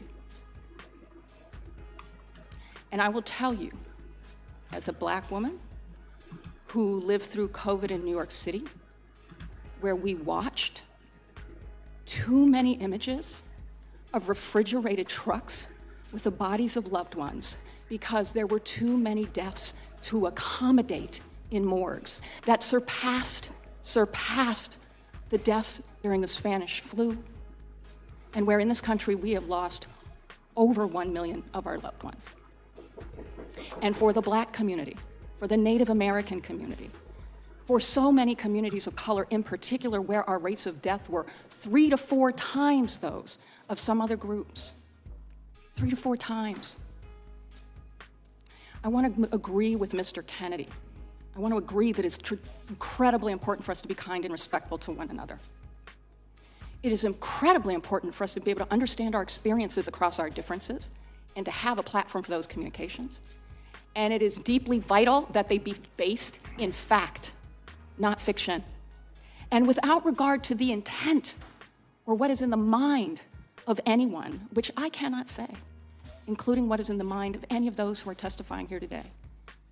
But what I can say is when you make a statement that suggests that based on race, based on religion, based on anything other than facts, that you may have somehow not been targeted, but other racial groups have, that by definition feeds into something very dangerous in this country. That is actually impacting lives, and in some instances taking them. And what I will say about the opinion in this case, and I am here to talk about Missouri versus Biden, is that in this case, we can talk all day about the very specific facts, and there is factual inaccuracy in some of the fact statements in Judge Dougherty's opinion. But the most important one is the Fifth Circuit Court of Appeals, widely believed by all, for very good reason, to not be out of step with conservative ideology, vacated that preliminary injunction. And I want to point to something else, because one of the things that that injunction said was that our government, responsible for public health, responsible for national security, which, by the way, even under the Trump administration, the Department of Homeland Security said it is domestic terrorism that is our greatest national threat. That even that, it had in the injunction a statement that the federal government could not collaborate or partner or jointly work with institutes, researchers, including the Stanford Internet Observatory, could not, in terms of identifying, understanding, or even talking about the deletion or removal of anything, even if that research actually demonstrated that those social media companies were violating their own policy in a way that was dangerous for people and for our democracy. So yes, let's be kind, let's be respectful, and let's descend into a real discussion of facts where we can disagree about their meaning, but not about their existence. Thank you. Gentlelady yields back. We will now turn to 5-minute question. The chair recognizes the gentleman from North Carolina, Mr. Bishop, for 5 minutes. And we will go a couple rounds here, I think, and then they have called votes, so we'll get to votes pretty quick. But the gentleman's recognized for 5 minutes. Thank you, Mr. Chairman. I'm going to focus on the testimony the chairman made reference to, and that the ranking member was so concerned with damage control that she opened her comments about it. And I'd ask staff to put the blow-ups on the screen as we proceed. And Ms. Morris, you can begin with number 1 while I'm getting my first question out. Ms. Morris, in your statement, you had an interesting turn of phrase. Man, she said some real shit. You said that no one denies that the laptop is real. What an interesting turn of phrase, because that's exactly what Twitter was asking about the day your story appeared, and it was interacting still further with Twitter and with Facebook. Ms. Dimlow testified, here it is on the screen for those who are visual learners like me. Are you familiar with the October 2020 New York Post story on Hunter Biden's laptop? I am. This is Ms. Dimlow under oath. Do you recall whether any of these social media companies you were meeting with asked you any questions about it? I do. Please proceed to the next slide. And here's how, in the same page, but it was relayed to me later that somebody from Twitter, I don't recall who, I'm not sure who, somebody from Twitter essentially asked whether the laptop was real. And one of the FBI folks who was on the call did confirm that, yes, it was, before another participant jumped in and said no further comment. Proceed to the next slide. So you said he was one example. Do you recall other social media companies? Proceed to the next slide. Ms. Dimlow says, I believe Facebook. We met with Facebook soon thereafter. Can't remember if it was the same day or within a couple of days. And they also asked. And I said, no comment. That was the decision we made in those post-meeting deliberations, which is pretty typical. It was an ongoing investigation, and we don't generally comment on ongoing investigative matters when asked. So, Ms. Morris, to your point, I think this shows one thing for sure. You credited Michael Schellenberger and some of his reporting. One of the things that he asked in one of his Twitter Files stories was whether the Foreign Influence Task Force people, the FBI folks who were interfacing with the social media companies, whether they knew about the Hunter Biden laptop contents that the FBI had since December 2019. So now we know, right?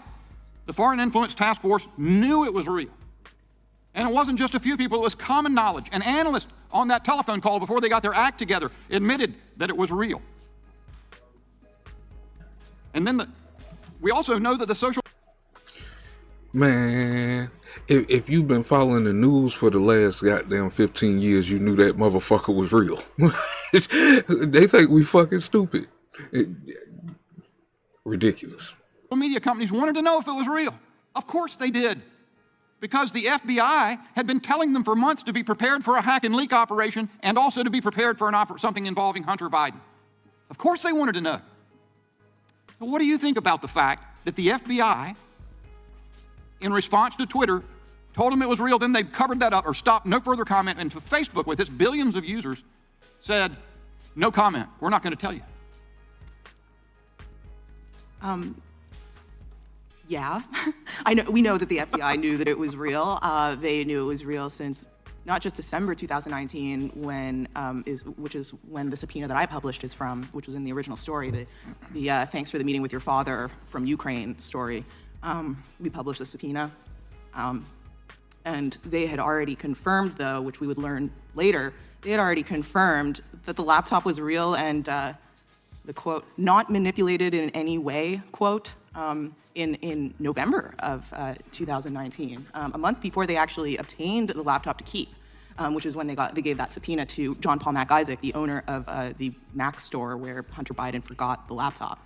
And I think that's something that gets glazed over in this reporting. I'm so familiar with it, it's nauseating, which is that Jim Baker was the deputy counsel at Twitter. And if that name doesn't sound familiar, I'll remind you all who that is. He's the former deputy counsel of the FBI. Like, are we supposed to all sit here and pretend that he didn't know what that subpoena was when he saw it in the New York Post? I mean, let's not insult our intelligence here and the intelligence of the American people. Obviously, he knew what it was. Point well taken, Ms. Morris, and my time's expired, but what we have always understood, in all likelihood it was true, we now have yet one more piece of evidence from the folks at the FBI that they interfered. Comey interfered in 2016. Was it Director Wray himself who interfered in 2020? We still need to know. Gentleman yields back now. Recognize the ranking member for 5 minutes. And I think we'll do ranking member and one more, and then we'll have to take a break. Thank you, Mr. Chairman. I know that we talked earlier about a post that Mr. Kennedy had at the beginning of the Biden administration. I just want the record to reflect that that post has not been taken down. So I'm wondering about the extent of censorship when the post is still there. But more importantly, again, I go back to just the fact that we are creating a platform for this kind of discussion, not about the censorship, not about free speech, but the content of some of that speech that we are amplifying in this room.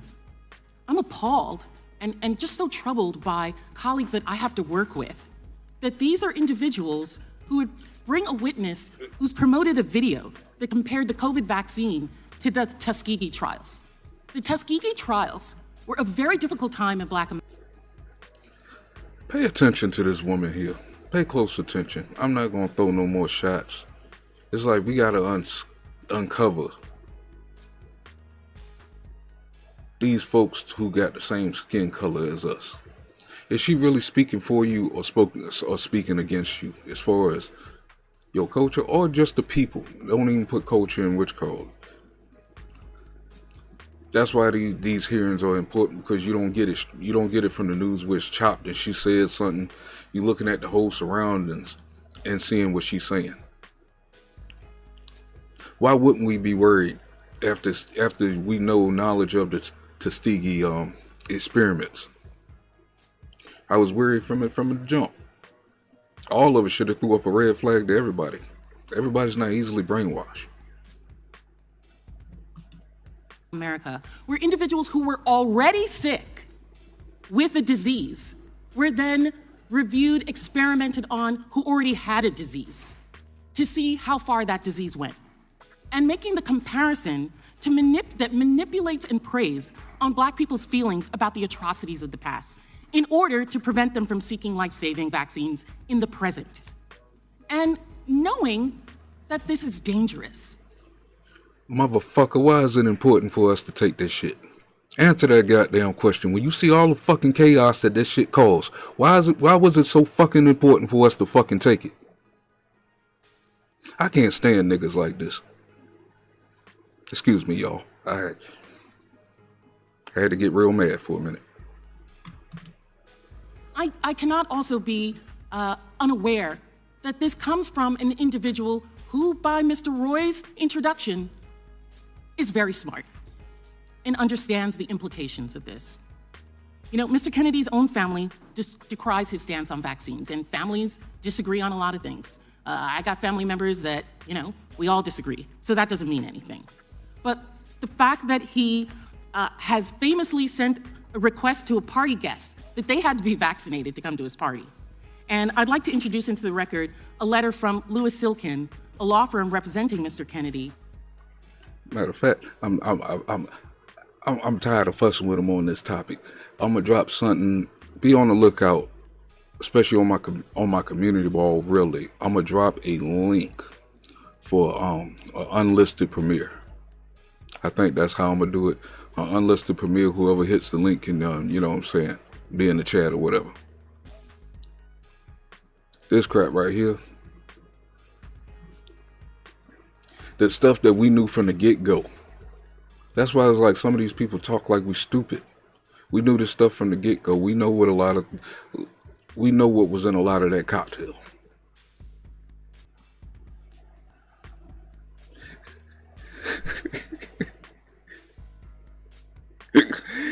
Man, it amazes me, man. It's like they think they're speaking up for us. No, you're not speaking up for us. You speaking for our death right now.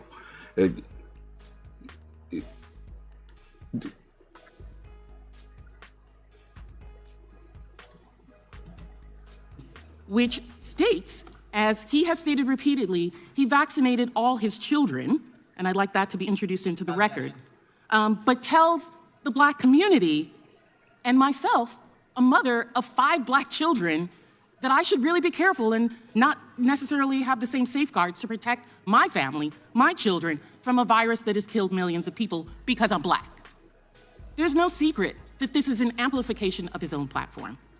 You know, I'm not going to talk about the money that's received from the Children's Health Defense, from his anti-vaccine organization that's responsible for a majority of the false information out there about COVID, and the notoriety that's gained from it by manipulating Black and other vulnerable communities to propagate these pseudosciences. Ms. Wiley, are you aware of the phrase superhuman yet subhumanization? I can't say I'm a... I wish there was a way. Where these sisters at when I need them? Is there a way to find out if she's a primary, one of those big investors in any of those companies that was pushing the cocktail? Aware of the phrase, I am aware of the viewpoint. And can you share what you believe that to mean? when it She comes act to like black she people? got her money involved in it. Well, sadly and unfortunately, we have a history in this country where black people were both by law and by social view viewed as inferior and subhuman, and that there were stereotypes attached to that that includes all kinds of myth about the ability to disregard both the health needs, health conditions, and disparities that exist for black people and in black communities, to the detriment not only of the health of people who are black, but also to public health by not taking good sound. Yes, that, you know, decisions. in chattel slavery, you don't have to feed them the same way because they can take it. They can handle that. They don't need as much. Or now with COVID, they've got superhuman genes. Oh that man, I'm they gonna don't get me some need clips off to get this the same shit. vaccines in, and they may be more susceptible if you get vaccines. Ms. Wiley, why do you think someone might choose to target the black community for false health information about vaccines? Well, I can't say that I can sit in a position to explain why anyone would do that.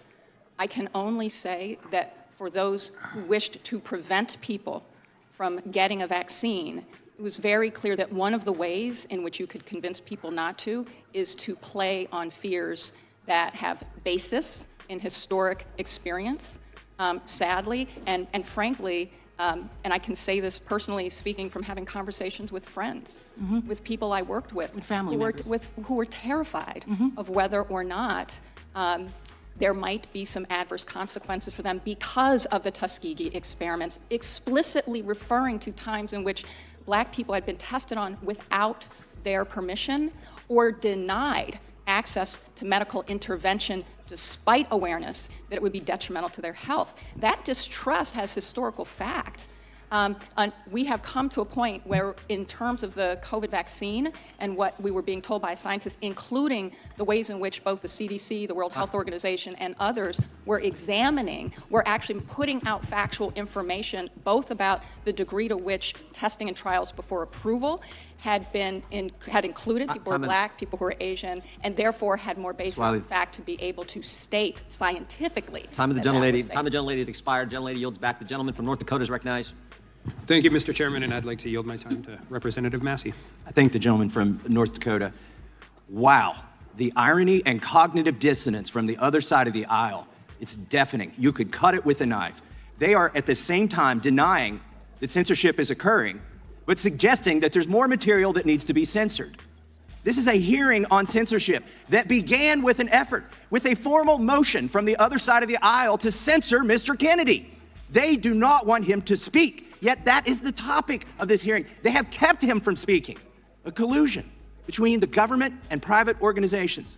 Mr. Kennedy, in your opening statement, you introduced us to this word malinformation. Can you tell us more about this made-up word, what it means, and some of the things that you've said or tried to say that you've been censored for that's been characterized as malinformation? Yes, Congressman Massey, and if by your leave, I'd like to just respond very briefly to some of the, what I would call defamations that have been just applied to me by the ranking member. I'm happy to talk to you about my opinions on these issues, what you have stated and tried to associate me with through guilt by association is simply inaccurate. Virtually everything, every statement that you just made about me is inaccurate. I have never advised black Americans not to receive vaccines. At one point you say I'm anti-vax, and that's a bad thing. No, I don't think I ever heard him say anything. I just heard of him the last couple of months.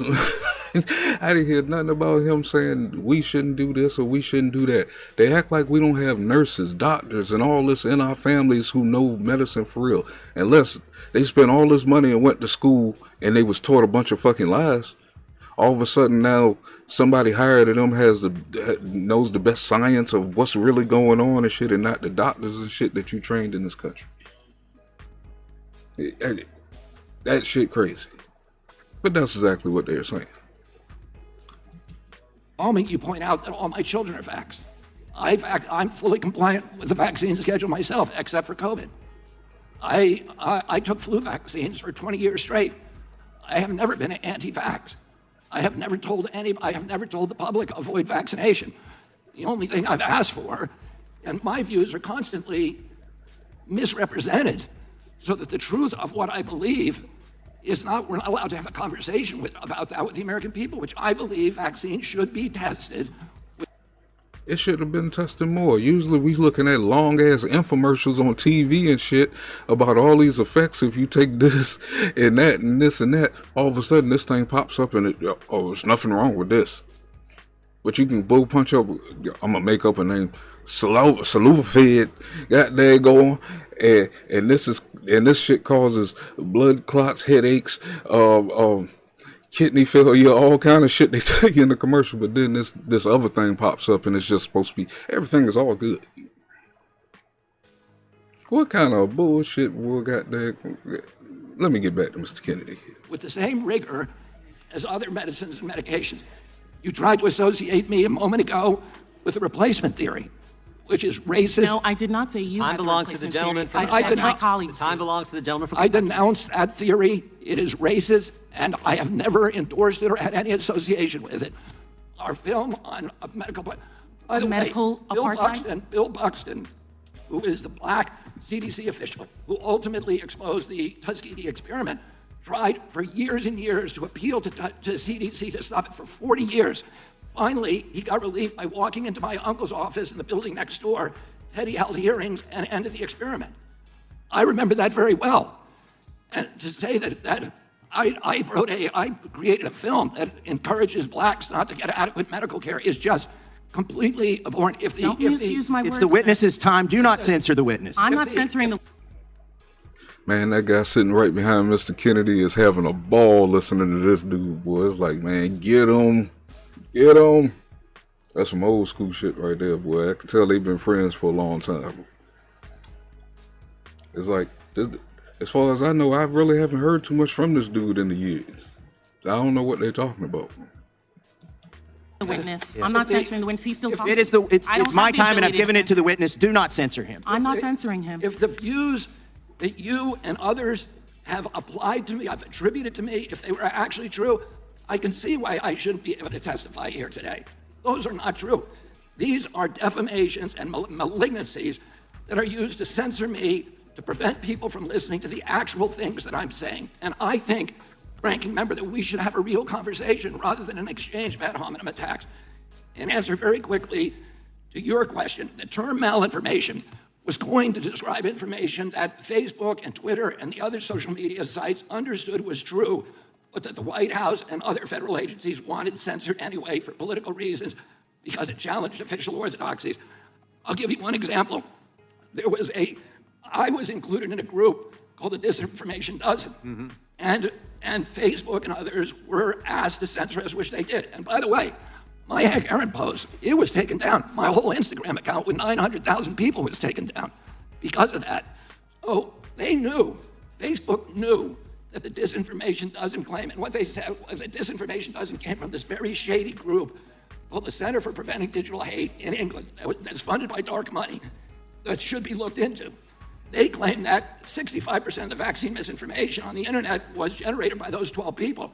Facebook itself said that is impossible. That is false information. We know that not to be true. And yet, when the White House asked them to censor this Disinformation Dozen, including me, they did it anyway when they knew it to be untrue. My time has expired. I yield back. Gentleman yields back. Mr. Chairman, I have a unanimous consent motion before. I would like to introduce page 2 of the transcript of Laura Demlow, where specifically she says, if someone, she's asked if someone were to leave here today, were to leave at this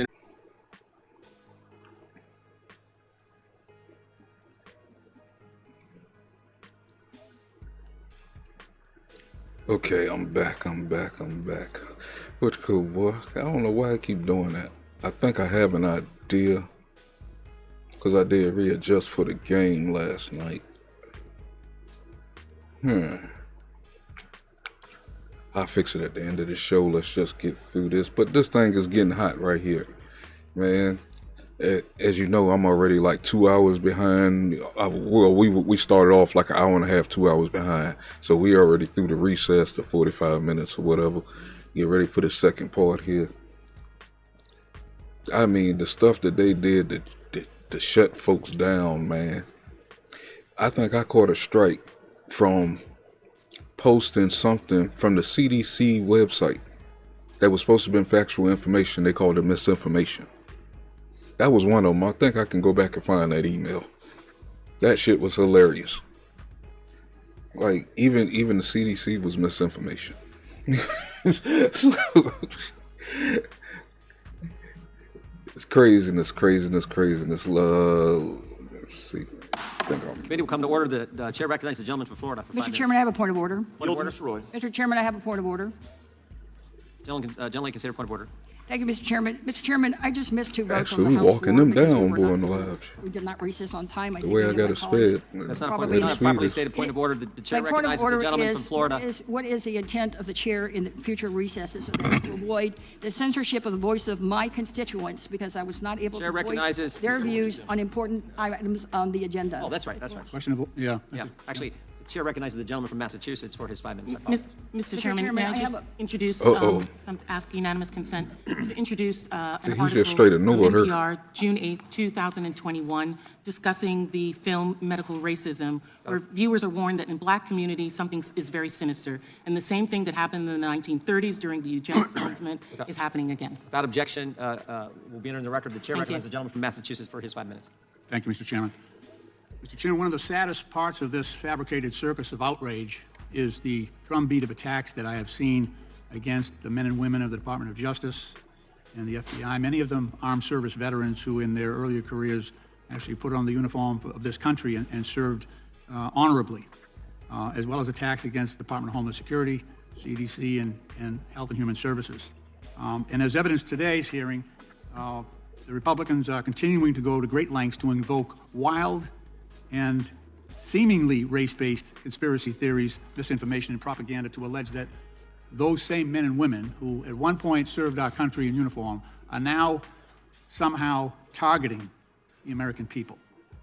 Meanwhile, this same subcommittee on weaponization has turned completely a blind eye to the actual and well-documented blatant and egregious weaponization of the federal government undertaken by the previous president. We are, in fact, still receiving reports of actual weaponization committed by President Trump.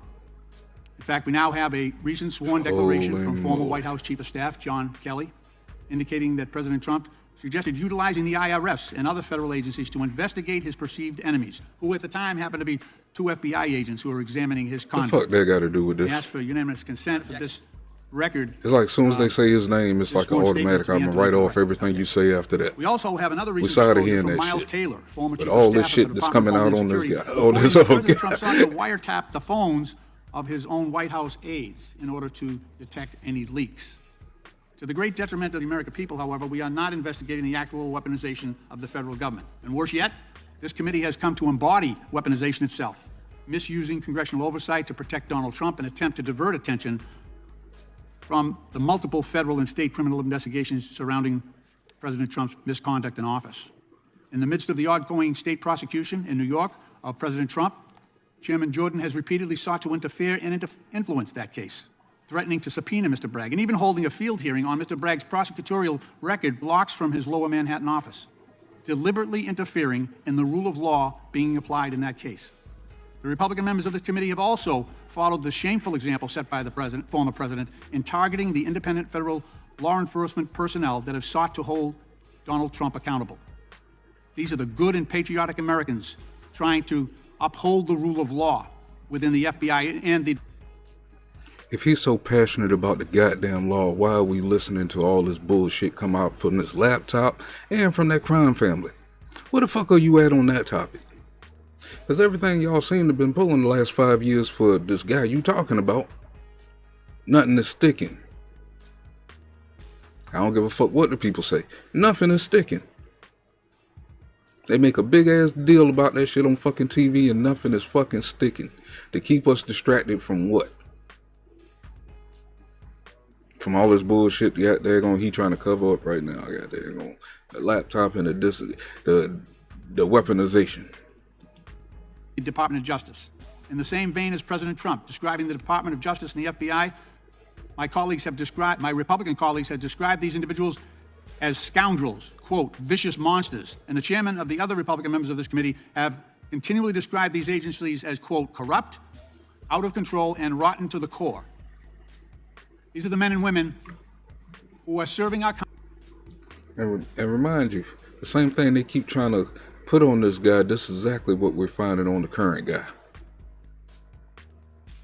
They just saying it about the other guy. And hopefully it'll stick. But with the investigation and all these receipts falling out, it looked like the current guy did all of it. And then some. So who should we be mad at?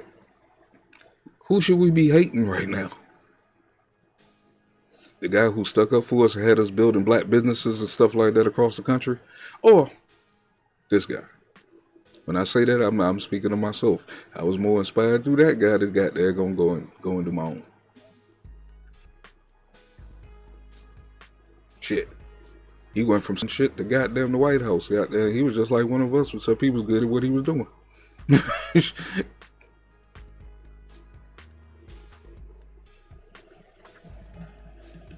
Country in the Department of Justice, trying to uphold the rule of law.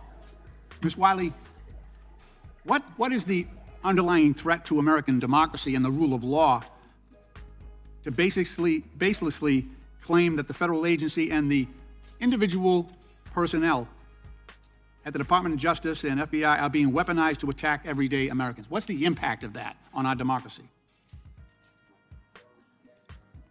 Your mic. Yeah. Okay. Unfortunately, Congressman, there's more than one impact. One impact that's very clear and obvious, sadly, for far too many, is that foreign governments who have deep interest in sowing distrust in the American people against our own government and our own civil servants utilize that to generate and propagate mis and disinformation that then it puts out under disguise on social media platforms to help incite and spread the notion, seemingly in a way that suggests that it is not coming from a foreign government, so that it is sowing the seeds, not just of distrust, but fundamentally in any democratic country, it is critically important that we be able to have a relationship with our government and with law enforcement in order to make sure that people are coming forward to law enforcement, sharing information truthfully with law enforcement, and that law enforcement can engage in investigations into any version of potential crimes that have been committed in violation of our own laws without interference and without the refusal or inability to do so in a manner that also holds the privacy and protection of people's rights by also keeping that quiet, which is centrally important to criminal investigation. I'm the gentleman from Massachusetts expired. The chair recognizes the gentleman from Florida, Mr. Gates. Yield to Mr. Roy. Mr. Roy is recognized for 5 I thank the gentleman from Florida. I thank the chairman. Mr. Kennedy, first of all, your father served as the Attorney General of the United States. I'm a former Assistant United States Attorney.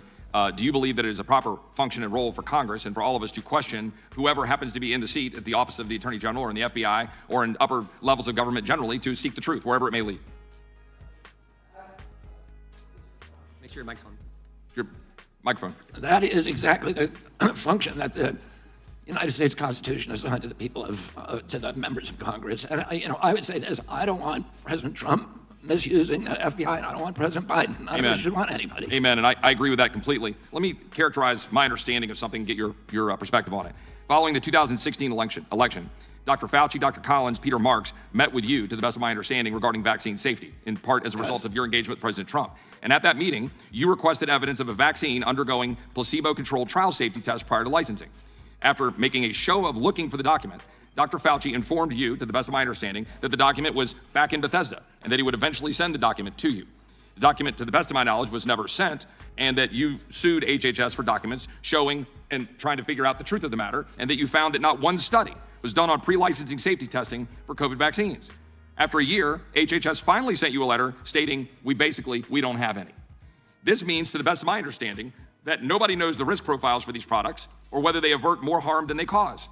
And as a result, there's no real science behind these statements, but rather guesswork. Is that a fair characterization of what you've experienced? That is a fair characterization. We had looked for many years to find a pre-licensing. Did he just ask, was it based on science or guesswork? Ain't that some shit? And they wonder why we were so concerned. For these products, or whether they avert more harm than they cause.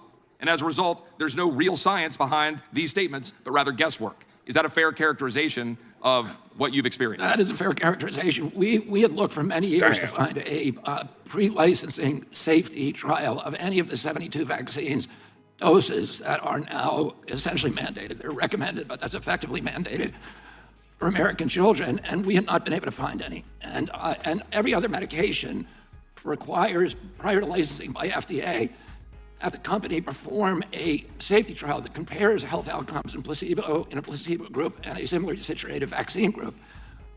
My assumption was that was done for vaccines. We found out that it hadn't been, that it was not, they were exempt. And I made that statement publicly. Dr. Fauci contradicted me. That guy sitting behind Mr. President Kennedy Trump is having now a ordered him ball. to Boy, meet he with me laughing his ass and off. Francis Collins and a group of my colleagues. I said to them, at that time, you've said publicly that I've been dishonest about that. Can you show us a single pre-licensing safety trial, placebo-controlled safety trial for any of the 72 vaccines required for American children? And he made that show of looking through a file, and he said, well, they're back And in this is Bethesda. important information right And I here said, will he's you spilling. send them to me? And I never heard from him again, so we sued the HHS under the Freedom of Information Law. After a year of litigation, they sent us a letter which is posted on CHD's website that acknowledges that they are now not able to locate a single pre-licensing safety trial, placebo-controlled, for any of the vaccines that are now mandated for children. These are zero liability vaccines. And so if I might interject in just limited time, and I hope you can expand on that further. I know my friend from Kentucky, Mr. Massey, will probably expand on this later, but your uncle, Senator Ted Kennedy, was a pretty strong opponent of sweeping immunity from liability for manufacturers of vaccines. And did he not introduce an amendment to repeal the so-called PrEP Act, the Public Readiness and Emergency Preparedness Act, when he was a senator? Yes, he did. And, you know, the immunity which was passed in 1986, neither the Republicans or Democrats wanted it.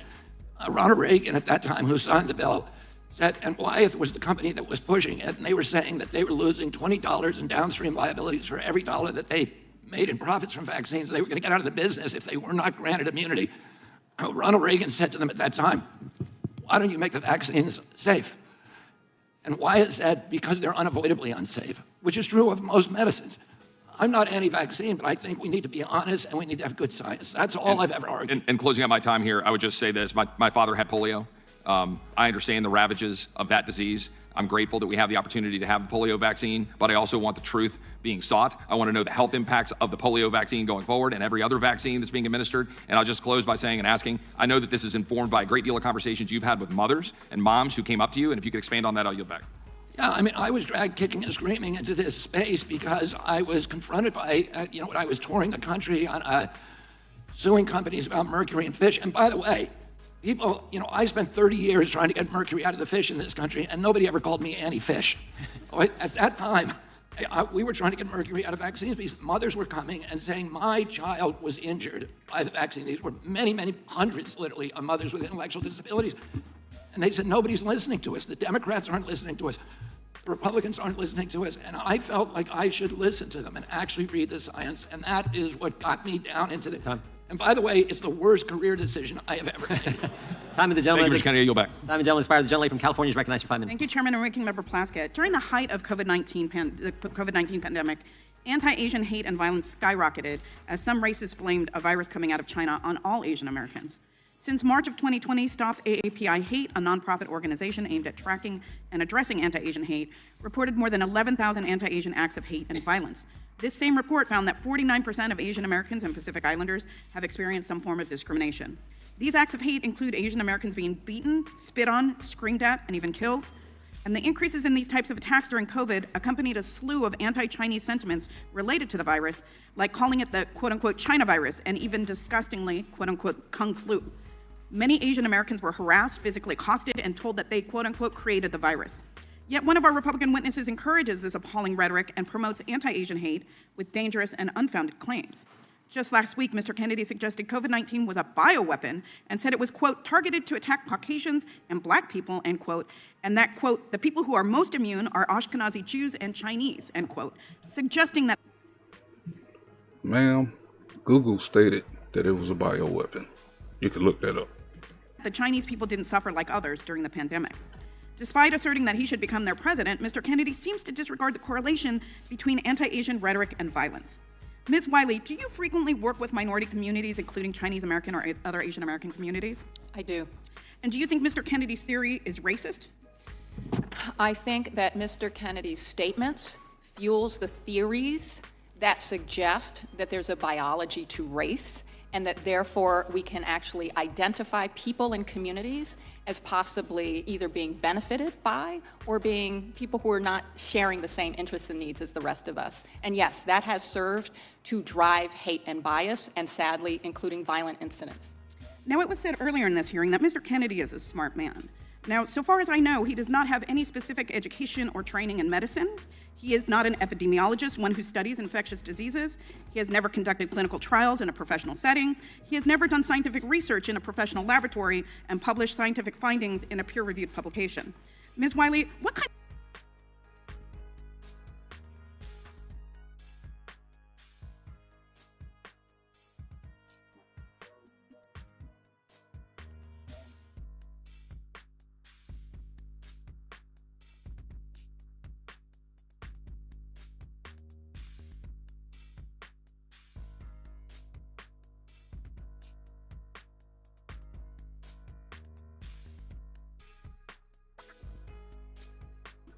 Oh damn, my mic was on.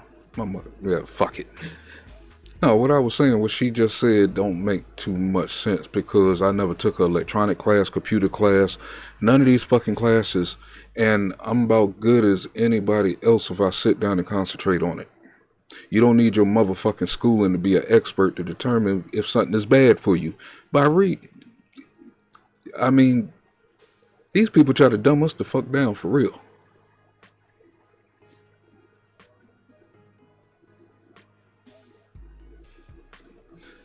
Yeah. Hear what he got to say, because it don't sound like he's saying anything wrong. Did you see the first part of how they censored him? But this motherfucker here, boy, got there going. A lot of these motherfuckers getting on my nerves. You can tell who's for us and who's against us. This shit crazy. What kind of harm does someone with absolutely no medical training or knowledge do when they espouse unfounded anti-Asian vaccine theories during... Oh yeah, D-Sizzle, good afternoon, brother. Good afternoon. What a way to enter the room. We've been watching a very interesting fight here. Hang on, man. This dude is, to me, I'm not sure what the chat think, but I think Mr. Kennedy is getting things out that we kind of saying that's what's been going on. You know what I'm saying? Especially that, you know what I'm saying? Especially with the stuff getting took down and shit. It ain't got nothing to do with the rules of the social media. It's political shit. This shit crazy. During a fraught time like COVID. One of the things that happened in this historic pandemic was that there was certainly a need to get on top of very quickly what the science said. I am not a scientist either. And so what social media platforms did was go and speak to government agencies because their own policies, their own user agreements required them to look and figure out what the facts were so that they could assess what was responsible and what was not responsible to post.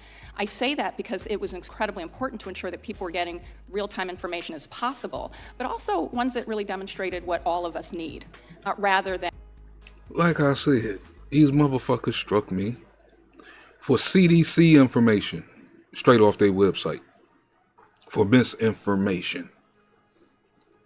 A lot of these motherfuckers, boy, god damn, boy, than where and how we should ascribe blame, or where and how we should consider who benefits and who doesn't, because we were all harmed.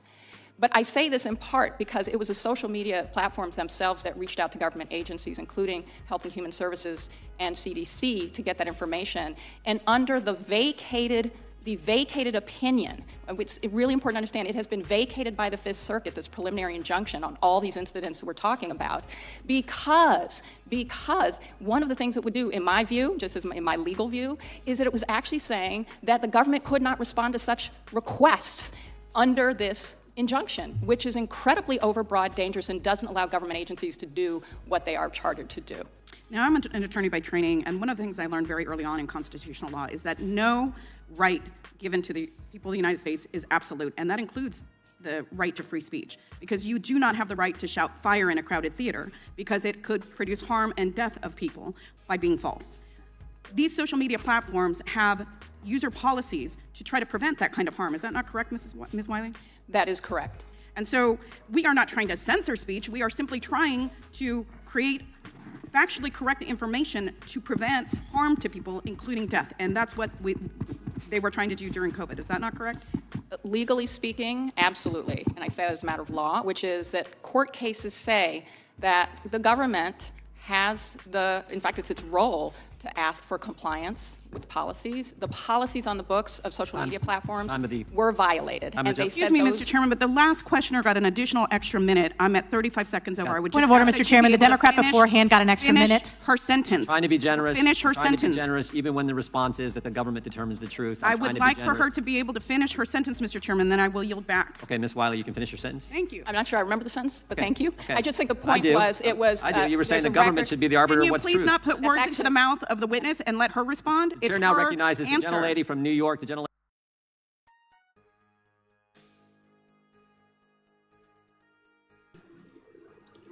Before I get heated, I'm gonna just sit here and talk for a second. I see a warning popped up. Yeah, it's my turn, boy. This one here was a hot one here, boy. This is a hot potato. It's like I don't understand what they mean by this is public information. And it's like they trying to throw warnings up on this shit. This is the same shit that we're talking about. They don't really want you to know about this stuff if you're not into it.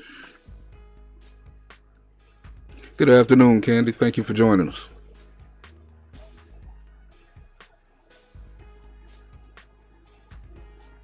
And I need to change my Bluetooth out. I need to put on my big headphones now.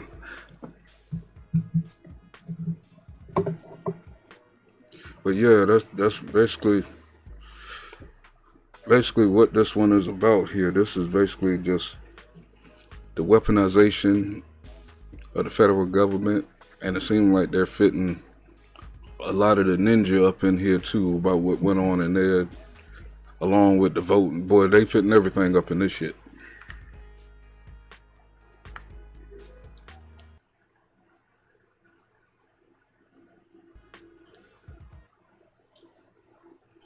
Okay, I had to switch my Bluetooth there.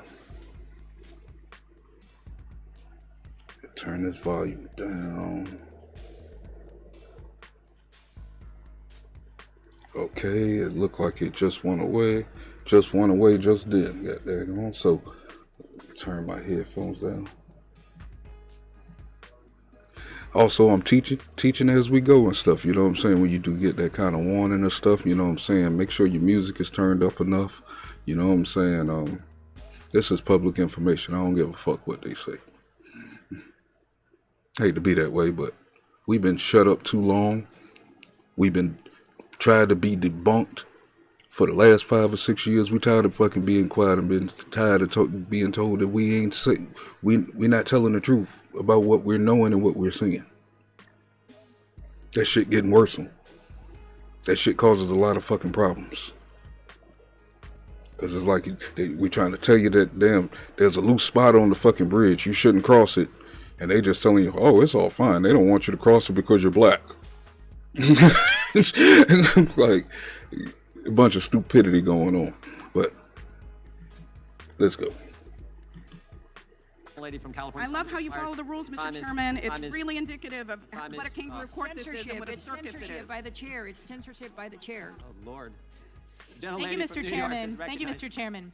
Ms. Morris, isn't it true that your October 2020 Hunter Biden laptop from hell story has proven to be 100% factually accurate? I was 27 when I published that story. Better have been.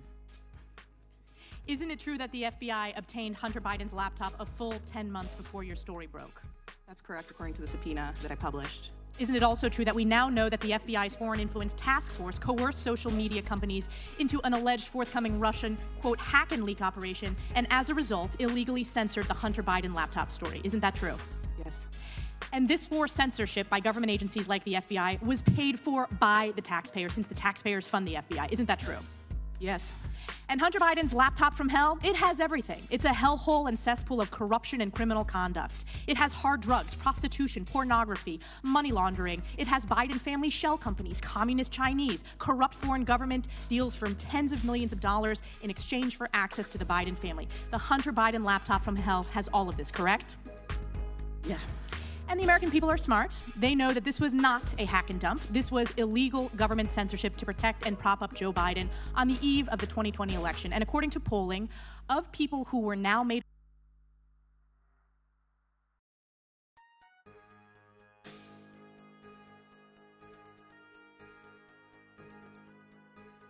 My gosh, boy, I needed some elbow after hearing all that shit. And they want us to look at this other guy where nothing is sticking to and overlook all this shit she just called out?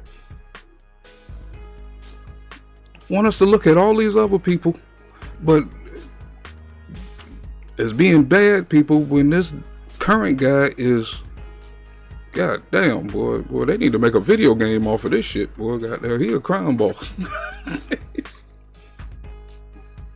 aware of the Hunter Biden laptop story, 53% would have changed their vote, including 61% of Democrats. So do you agree that the censorship of the Hunter Biden laptop story was determinative in the 2020 election, Ms. Morris? Yeah, there are various polls that say that that there would have been a change in the outcome of the election, and obviously it's immediately relevant to a decision on who to vote for, so obviously. And do you believe that this government censorship was election interference? Yes, any censorship of speech prevents your ability to think clearly. Yes, of course, yes. And Mr. Kennedy, I want to turn to you. You've heard me lay out this example of egregious and illegal government censorship. You have been censored yourself. Do you believe that government censorship is a form of election interference?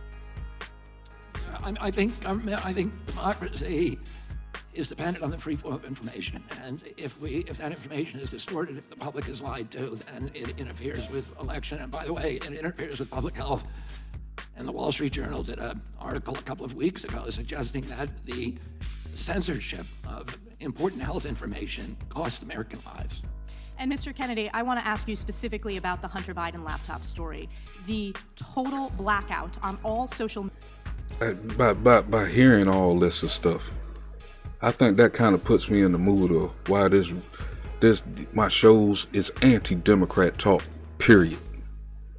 It's like I don't want to hear none of that crap coming up in here. It's like we've been shut down. Even if we followed the rules, we got shut down for political reasons. So now it's like, man, fuck that shit. I don't want to hear nothing about goddamn nothing. I don't care nothing about nothing on them fools on that damn Demo side. Goddamn, they been lying, and we know they been lying. So that'd be my reason why I blow up on certain things and shit. You know what I'm saying? Just like they was trying not to hear us. Goddamn, for the last 4 or 5 years, we gonna make it the same way.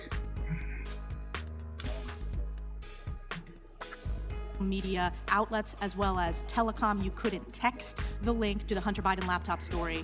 This specifically was a form of election interference by the U.S. government in the 2020 election. I don't know enough about it. I know that there was censorship on that story and other stories that, presumably could have changed people's minds about the election. And we know the polling demonstrates that now. People have said they would have changed their vote had they been made aware of the Hunter Biden laptop story. Isn't that correct? I'm not aware of that, but I'm not surprised. Mr. Sauer, I want to turn to you. I want your reflection on this form of government censorship, specifically in the 2020 election, as a form of election interference, and what I believe is some of the most egregious political scandals that I will live through in my lifetime. Mr. Sauer, what are your reflections? I strongly agree with your characterization of that form of censorship as election interference. The evidence in our case strongly supports that. It strongly supports, and actually we have judicial findings now, that the suppression of the Hunter Biden laptop story was done at the instigation of federal officials in the FBI at a very high level of that organization. It was an orchestrated campaign of deception that was anticipatory, it was planned in advance, and it was, I think, consummated with the testimony that I hadn't seen before that's been put up today from Ms. Demlow, characterizing how, at the very end, the FBI then clammed up at the last minute after spending months of seeding the record in these endless, ceaseless meetings with social media platforms about there's a hack and dump coming, it's going to involve Hunter Biden. Then when it actually came, they said, well, no comment. Our judge focused on that particular issue as kind of the coup de grace in this form of election interference. Thank you. My time's expired. Mr. Chairman, point of order. I have a unanimous consent request. The young lady from California is recognized for unanimous consent. My majority counterparts have repeatedly cited a district court opinion from Louisiana, and I would like to introduce for the record the Fifth Circuit order staying that opinion almost as soon as it was issued. Objection. The chair now recognizes the gentleman from... Point of order, Mr. Chairman. Gentleman from New York is recognized. The distinguished gentlelady from New York mentioned a poll. I would just ask that she identify what poll that is, and if we could enter it into the record. I'm sure she'll be We happy will to do submit it that. for the record. Can you identify what it is? Sure, I will submit it for the record, and you'll be able to review it. We'll get it.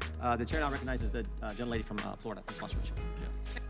Man, fuck the record. We want to know. Go find that shit now, motherfucker. Now, if John Kerry can wait 3 or 5 minutes for his information to come up after I joke the shit out of him about being unprepared, I think she should have about the same amount of time. They asked for it. It shouldn't have to go in. Which she should be able to present it here on the floor within the next 4 or 5 minutes.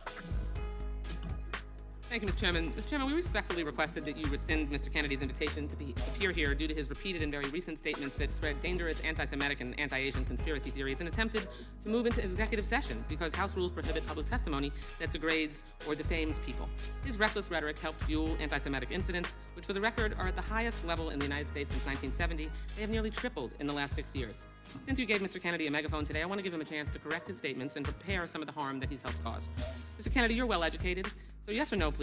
Are you aware that for centuries Jews have been scapegoated and blamed for causing illnesses like Black Plague and more recently COVID? I am. Those are known as blood libel, and they are one of the worst and most disturbing parts of human history. Good. I'm glad to know that, of course, that you acknowledge that. Of course, it's true and well documented that this pernicious form of anti-Semitism led to centuries of discrimination, even horrific pogroms and massacres, and it still fuels deadly violence today. Yet last week, you floated a baseless conspiracy theory that the coronavirus was bioengineered to target Caucasians and Black people, but to spare Ashkenazi Jews and Chinese people. Mr. Kennedy, your bizarre, unproven claim echoes that same historic slander of labeling Jews and Chinese people as a race, and that Jews, and in this case Chinese people, somehow managed to avoid a deadly illness that targets other groups for death. You do see that, yes or no? You're misstating. No. I quoted what you said earlier, and it is directly what you said. So just ask me yes or no. I was describing an NIH-funded study. No, you didn't cite any. I was describing.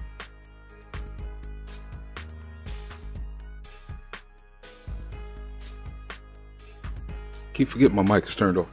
Y'all see it's about to get hot right here. Let's see is this woman really telling the truth, because they always do this kind of bullshit. And this is the shit I'm trying to point out. They always say some shit and it ain't exactly what they say, and then they convince everybody of what they saying is the motherfucking truth. We got the guy sitting right here. Let's see how this fucking go. Because we've been putting up with this for a very long time, and now we see your tactics. I don't believe he said that, period. Not in those ways, because it don't make sense. Let's see, D-Sizzle, let's see. Because even if it was, why would we be mad at him for pointing out something that's going to harm us as Black folks? Are we turning on the wrong people? I mean, we don't do it. I don't even want to go there, but we supporting the people who hate us and want us up out of here. But then it's like the people who's really trying to help us do something, we turning our back on.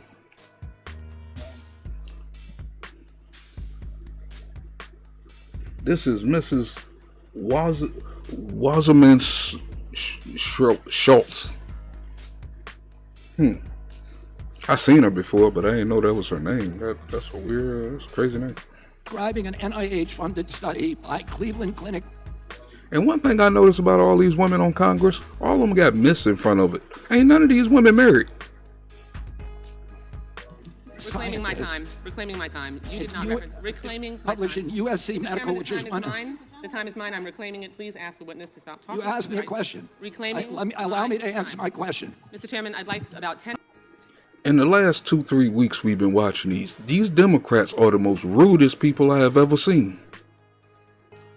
Whatever they say matters, period. They don't want to hear nothing about the other side.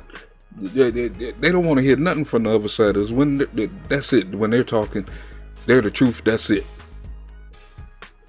Don't that look kind of odd? When we ain't progress none at all.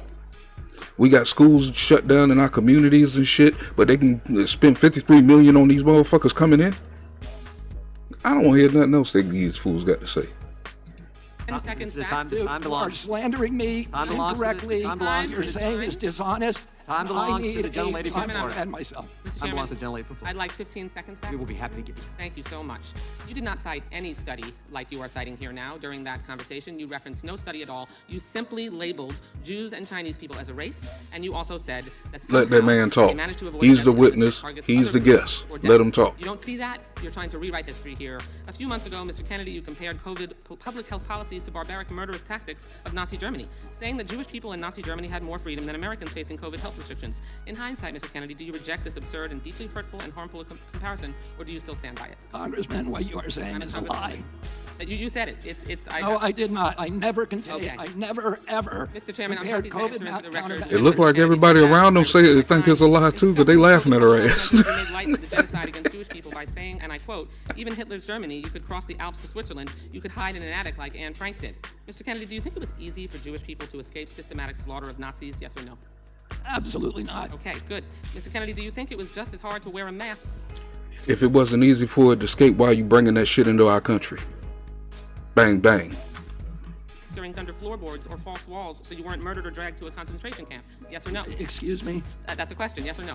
I didn't hear your question. Okay, I said, do you think it was just as hard to wear a mask during COVID as it was to hide under floorboards or false walls so you weren't murdered or dragged to a concentration camp? Of course not. That's Okay, ridiculous. but that's a comparison that you made. I did Mr. not Kennedy, make that comparison. Were the measures taken to contain the spread and fatalities related to COVID in any way at all comparable to the murder of 6 million Jews, yes or no?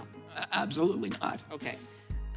Let's be very clear here. There's no legitimate comparison to the Holocaust. It doesn't matter if you're talking about AI, vaccine mandates, or anything else. There is no comparison. And if this were a slip of the tongue, Mr. Kennedy, or a one-off comment, we would all move on. There's a deeply disturbing pattern. In 2015, you apologized to all those, quote, whom I offended by my use of the word Holocaust to describe the autism epidemic. When discussing efforts to encourage others to get vaccinated for COVID-19, you said Nazis did that in the camps in World War II. They tested vaccines on gypsies and Jews. That was a quote. Like before, you apologized for invoking the Holocaust, saying, quote, to the extent my remarks caused hurt, I am truly and deeply sorry. These are not real statements. How is that a bad statement if he can find factual information on that?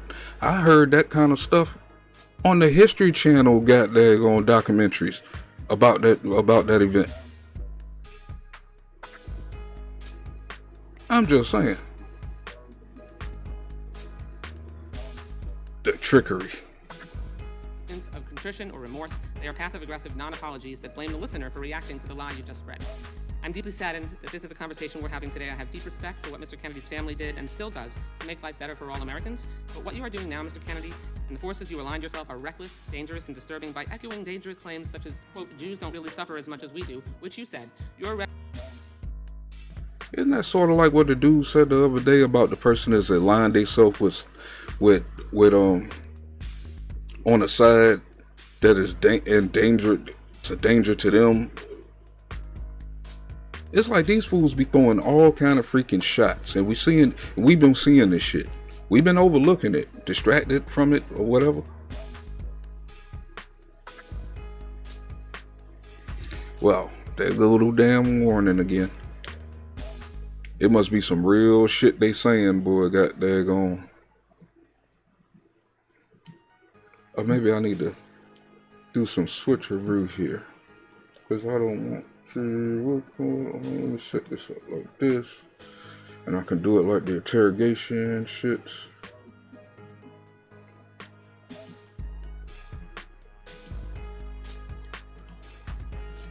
Okay, there we go.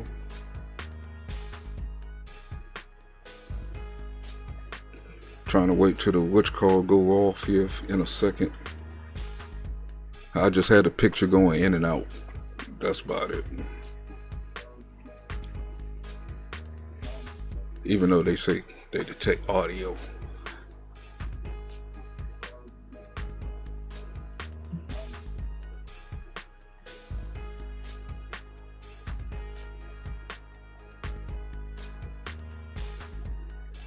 Because even if they try to pull this one down, they don't want me to break the sucker down, boy. Got there you go. Because there's some hard hitting things up in this one.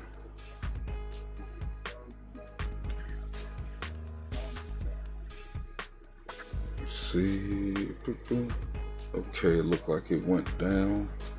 Is the music too loud? rhetoric creates a climate of mistrust, antagonism, and even hatred or violence against Jewish people. My own children have been the targets of brutal anti-Semitism on social media. You fan those flames and jeopardize their safety. You've marginalized other groups too, like Asian Americans and the LGBTQ+ community. And worse, you don't seem to care or brush it all off some misquotes and misunderstanding. Frankly, it's disgusting. Thank you for your indulgence, Mr. Chairman. I yield back the balance. Mr. Chairman, I have unanimous consent The request. gentleman from Kentucky is recognized for UC. I ask unanimous consent to introduce into the record a study that Mr. Kennedy just referenced, new insights into genetic susceptibility of COVID-19. The main body said that they investigated genetic susceptibility to COVID-19 by examining DNA polymorphism in ACE2 and TMPRSS2. Those are receptors for COVID in 81,000 human genomes, and they found unique genetic susceptibility across different populations. I have another document that I'd like to ask unanimous consent. Without objection. To submit, and this is from the FDA review of efficacy and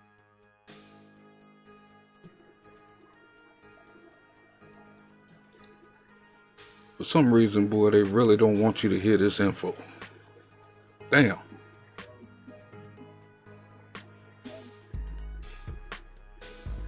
And it's like basically you seeing what's being played out right now. I mean, this is a witch call. This is public information right here. This don't belong to nobody.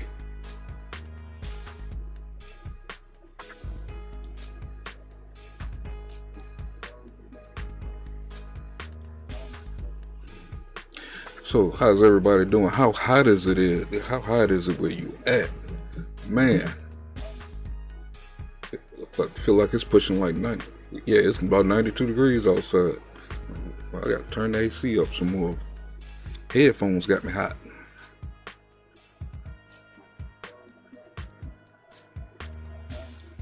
Just sitting here waiting for this witch call to go down.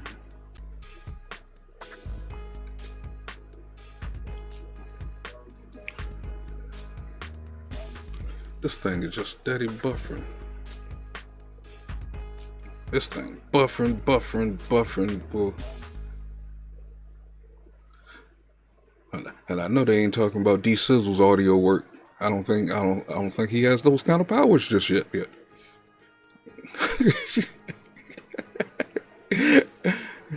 Which called? But this is what I might do. I might split this one in half because it looks like they are jamming. This one is over the 2-hour mark, and I didn't really start seeing this until after the 2-hour mark. You know what I'm saying? Like how we do on our music lives and things like that. Okay, it went back to excellent connection. If it do it one more time, that might be my decision as far as splitting this in half. I might just come right back with it, you know what I'm saying? So it's on a different I think I did that last week too on one of them. And it's still kind of early too. Let's do D-Truth got anything scheduled or Money Boy? Anything on the board yet? Because there's so much other daggone hearings going on, boy. I'm trying to be everywhere at once. And I'm sitting here with 5 screens, boy. All right, we excellent. If it does it one more time, I might shut it down and what's called? Yeah, I seen that D Sizzle. I'm gonna check it out. But even if you said it, that's good. You came back in with that. What's called? What did that really mean? If he says that the ninja juice could affect us badly, how was that bad that he even said that? Shouldn't we take that as a warning?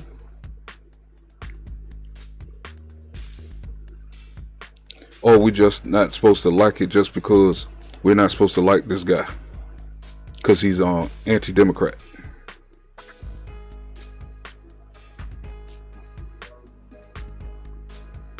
Oh, okay. I got you. I'm just making sure, man. That's what we had to be putting up with for the last couple of years, so I have to question it. You know what I'm saying? Sometimes it's just people's emotions on how they feel about their witch cult, when actually the people out here just want the truth. It ain't got nothing to do with evil, red or blue. You know what I'm saying? Sound like we gang banging politically. Then we had that conversation before, got that way back. Political gang banging got that. Go, this is what this shit is. Yeah, I know he's a witch cult. I know he's a dem, but the things that I've been seeing from them, they hate him. Sort of like how the Republican Party did to Trump. You know what I'm saying? He's representing them, but it's like they hate him because he's against whatever, which we find out is a whole lot bigger with him compared to this guy. Because I really don't know too much about this guy just yet. I don't know of his workings. I didn't even know he exists. I thought they mopped all these people off the map. Yeah, there you go when they took whatchamacallit out. But unfortunately they didn't. Goddamn, he's here talking his shit, bringing up old shit out of our generation that we knew nothing about and stuff, man. He been doing alright to me so far. Not saying that I would vote for him or anything like that. He's just giving his truths, as we say in the YouTube streets. Stand in your truth. Come on, somebody. All right, let's try this one more time here. Safety of Pfizer-BioNTech COVID-19 vaccine. This is dated December 10th, 2020, and it shows that the Pfizer trial and the USDA broke down the effectiveness of the vaccine into 7 different racial categories, because this was also a concern of theirs, and it would frankly be delinquent not to study the effects across the But different Mr. Kennedy said it was bioengineered to target Time blacks belongs and to Caucasians. the gentleman from Utah And is spare recognized for 5 whites minutes. and spare Ashkenazi Jews and Chinese people. That is different than Time any of belongs those to the studies gentleman like from that. Utah. Thank you, claiming my time. Mr. Kennedy, you've had some accusations thrown at you today. I'm going to ask my questions briefly and give you a chance to respond to that at the end of my time here. Ms. Wiley, if I could talk to you, and maybe you're busy, with something else there, but do you trust the government to determine what facts and views the American people should be exposed to? I trust that we have a process whereby we can interrogate what we hear and learn from the government, but certainly I expect the government to share facts and information. That wasn't my question. I didn't say share facts and information. I said, do you trust the government to determine what facts and views the American people should be exposed to and which ones they should not? Well, I think I'm struggling with the question. That's a good damn question now. Simple question. Missouri versus I'm not talking about Biden, Missouri. I'm not talking about Missouri. Hey. I'm not talking about Missouri. This is a very simple question. Do you trust the government to determine what facts and views the American people are exposed to? I am not aware of any action of the government that I'm gonna tells the take that- American public Wow, what facts they should be exposed you to. started off so good. She started off good, man. What In happened? the United States of America. Let me ask you. China suppresses free speech. Is that a good thing? No, of course not. Iran, mullahs there suppress free speech. Is that a good thing? No, of course Vladimir Putin suppresses. Is that a good thing? not. We all So agree can we should not agree suppress then? free speech. We agree then that the government leaders should not suppress free speech. Oh, We agree with that. that's a different question. Yes, it is unconstitutional How for the is it a government good- to pass laws that would abridge free speech. That's the Or First Amendment. not pass laws, but create pressure that would suppress free speech. Vladimir Putin doesn't pass a law. Yes. He exerts his force and influence to suppress free speech. Yes, the case law says that the government cannot coerce private entities. And we agree that's a bad idea, don't we? Yes, and I would absolutely agree when We Donald agree Trump, then the government when Donald shouldn't- Trump wait, threatened social we- media companies Hang on, with hang on, federal hang on, regulation hang on. shutdown, that was coercion. That's not my question. Oh, I know, but I think it was consistent to show Here's that we my agree. question for you. We agree. She's looking bad right now. Answer the motherfucking question. I'm sick of these folks. Answer the question that is asked to you. Don't beat around the bush. Answer the question. The government shouldn't be responsible for restricting views that the American people are exposed to. We agree on that, right? You wouldn't answer it at first, but it's that's- clear that you do agree with that. That's a Because when- different question. Okay, so to my question, do you agree with it or not? I agree that the government should not violate our Constitution. Do you agree with my question? Your question is Should the government whether or not determine, the this government. is so simple. No, it is not so No, simple. I'm going to ask it because- one time, and it is so simple. A 7th grader could understand this question. Should the government be responsible for the views and the facts that the American people are exposed to? The problem I have is that That's what we just said earlier, boy. Just because they your skin color. Hold on, damn, I ain't even got my whatchamacallit on. There you go. Just because they your skin color, that don't mean they really speaking up for you. No matter what black historic event that they bring up to make you feel good, to get you all up in your emotions, that don't mean they for you. And that's where a lot of our people getting stuck at too. It's like, boy, they'll get bored, they'll hear, well, yeah, the Steege shit, yeah, I heard all that shit too. And I read up on it. I listened to a lot of different things from that event. And yeah, so you can use that for a reason. But should they have the control over what you need to hear? You know what I'm saying? This is, like I said, just because they your skin color, that don't mean they for you, boy. We got to get out of that thinking. I don't know of any facts in which the government tells us I'm going to say that you're unable to answer a question, which for me is fairly shocking as an American citizen. Let me ask you now then. Supreme Court judge, a black lady couldn't answer those questions either, and she still got the job. In the last several years.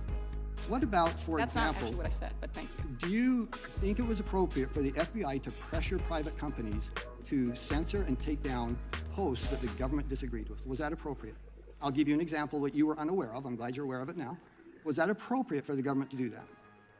Sir, the only thing that is appropriate for the government to do is what it is lawfully allowed to do both under the Constitution and the laws of this country. Which is? Which is to conduct its criminal investigations appropriately to our laws and to our policy. So they didn't have the ability then to go to these private companies and to say they can't. There are instances in which, in order to protect the integrity of a criminal prosecution, they may ask. Sometimes news agencies and others Certainly will agree with withhold. that. Was that the case here? Was there any criminal prosecutions involved with these cases?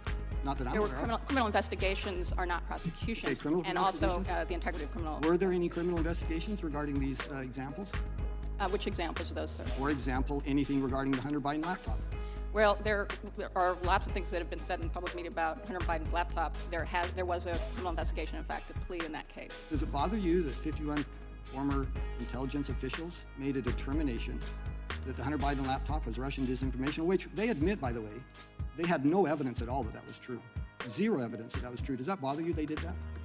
What bothers me tremendously is that while there are a lot of things we should be talking about with regard to whether or not the government at times exceeds its authority, that includes whether or not government exceeds its authority when it tries to censor or interfere with research or research institutions, where any White House official, such as Donald Trump, actually threatens the full power of the federal government, including the threat to shut down social media because they put a fact-check label on a tweet. Mr. Chairman, I have a unanimous consent request. Gentlelady from New York is recognized. I'd like to submit for the record.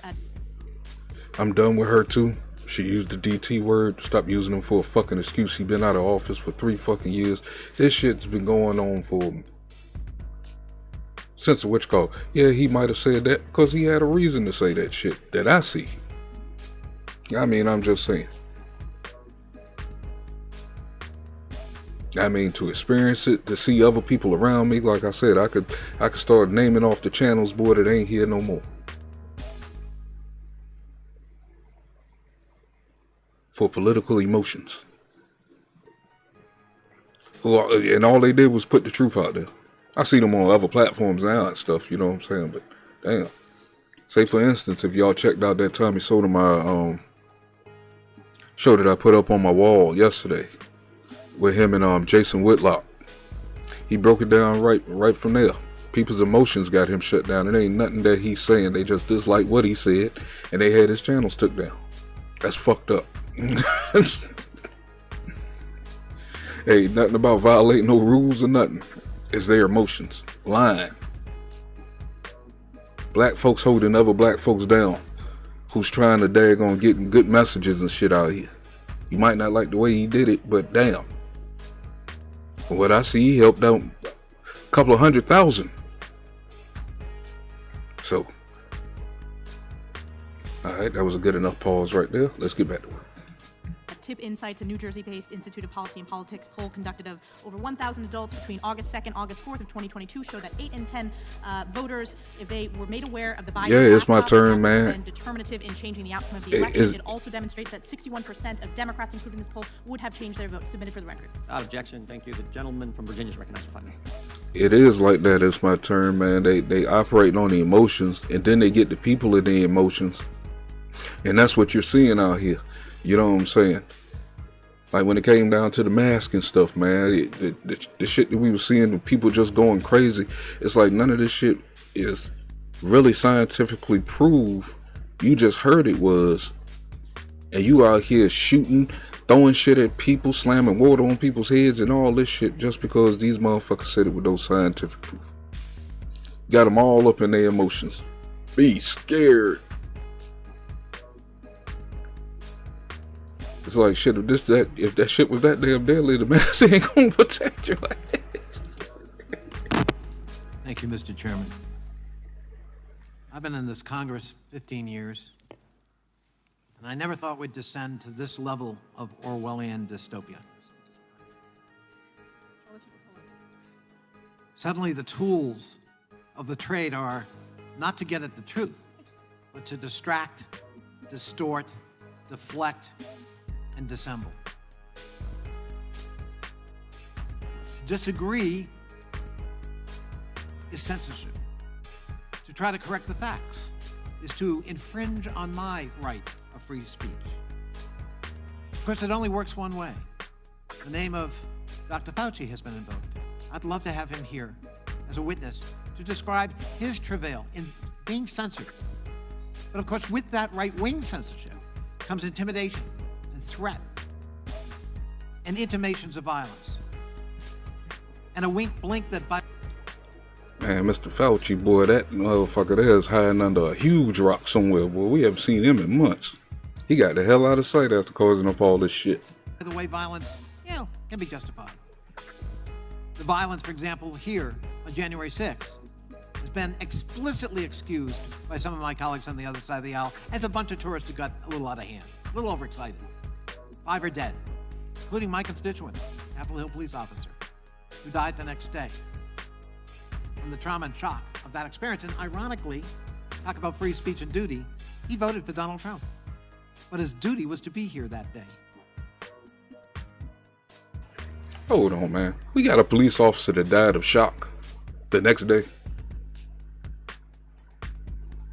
That's a new piece of information. I ain't know that one.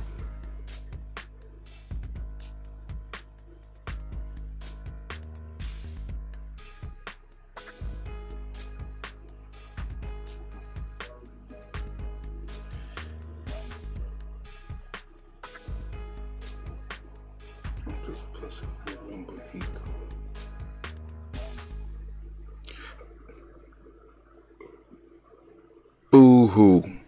Boo-hoo. They did a whole lot worse. Fight fire with fire. I mean, he was the commander-in-chief. I mean, to bring that statement up means that you're overlooking everything that these people are saying. Of the stuff that they done did to everybody else. I understand, yeah, he called Twitter what called, but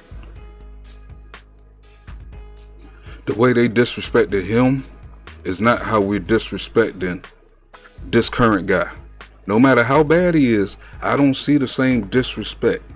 Yeah, we call him Brandon and all this other shit, potato head and all this, but the insults that was thrown the other guy's way was crazy. We seen fools march up and down the streets, tear up the fucking streets once he was elected. We seen people just get all out of character. I mean, man showed this dude hanging from the mountain on ropes. All kind of shit, deplorables. For everybody who keeps speaking and bringing up 45, these are the same people who helped and backing this current president in, who wanted to send people who had a fucking voice to concentration camps to be re-fucking educated. No, that was a dictator that I just named. Send the American people who voted against him to a concentration camp to be re-educated. And now all these people who supported him, Black Lives Matter, the Antifas, all these other groups that supported this motherfucker backed that. You didn't care about if they was your peoples. You didn't care about if they was your cousins, family members, or nothing. You were just going to back that, yeah, these people need to be re-educated. That's how we can roll with that shit, but we refuse to bring that shit up. But it seems like they keep throwing the shots at a guy who hasn't been in office for 3 years and still don't understand his works. or what he was trying to do. I just don't understand, man. We in a bad spot and we're losing just because of that. None of these people who keep speaking against this dude has any solution for after what's going to happen. And that's some real shit. They have no solution for what's going to happen after they get their agenda through. But we just supposed to still keep hating this guy and refuse to look at the works that he was trying to do and uncovering a lot of this shit. That's one way thinking.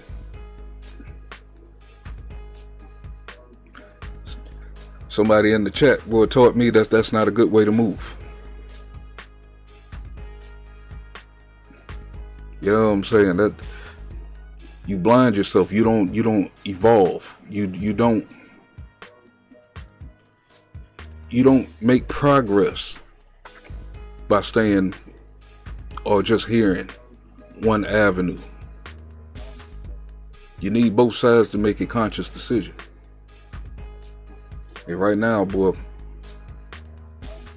anything left of Democrat, boy, is a bad thing right now. Not saying that it ain't which called on the right. We can point them out one by one. Just by letting them speak on these floors, we can see what they're about. That's why I'm bringing the floor to you. We can hear these motherfuckers in real action, not no cut up piece from the news. You know what I'm saying?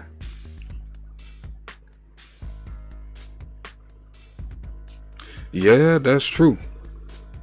That is true, but they breaking it down on why it took so long. These people had blocked off the information. Did you see it from the beginning? Are them breaking it down, or them the FBI doing all this underhanded shit? You know what I'm saying? Forcing the social media companies to buckle down to go against their rules. So it really didn't matter about the rules of the platform. It mattered what the federal government was saying.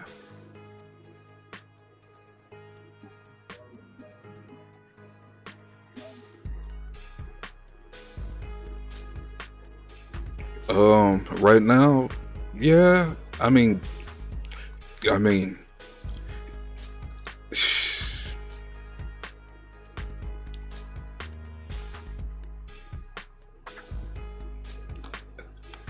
is everybody in the chat following what I'm saying? For those who keep up.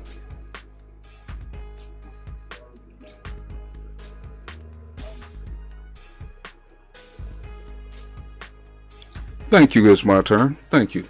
And I'm pretty sure I'm not sure what series this went, man, but what you call it, I'm pretty sure she followed along, Leah followed along. A lot of people is up to date and been following along with this stuff where receipts are irrelevant. They mouth and they word is the receipts. Cause we don't live through this. We don't seen a lot of shit go down. We know what's been said. The CNNs, the MSNBCs, the Fox News. You know what I'm saying? We see what they have said the last couple of years. And to see all this shit coming out, it's like they don't want to accept accountability of them motherfuckers lying. All you got to do is sit back and listen. I'm just saying. Often stolen. And somehow, my freedom to harm with the words I use is considered further evidence of censorship. D-Sizzle, this is a conservative room and we don't fall for the tricks. Yeah, buddy. But we know words have power. And that's why we take care with the words we use. We have mass killings in America.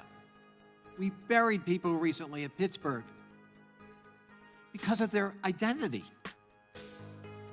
Hate speech has consequences. Distortion of the truth has consequences. It's not censorship to try to correct that record. Vaccination denial would have cost millions of more lives in America. 1.1 million fellow Americans are dead today because of the pandemic. and millions are saved because of a vaccine that was developed in That I can't say that's misinformation. That's half information right there. Because what about after the so-called pandemic, after the vaccination? How many deaths are from that? You're only gonna give one side of information and make yourself look right, and that's the bullshit we talking about. What about the other side? Because I'm seeing story after story of kids just dropping dead on soccer fields, baseball fields, football fields that was forced to take it. You know what I'm saying?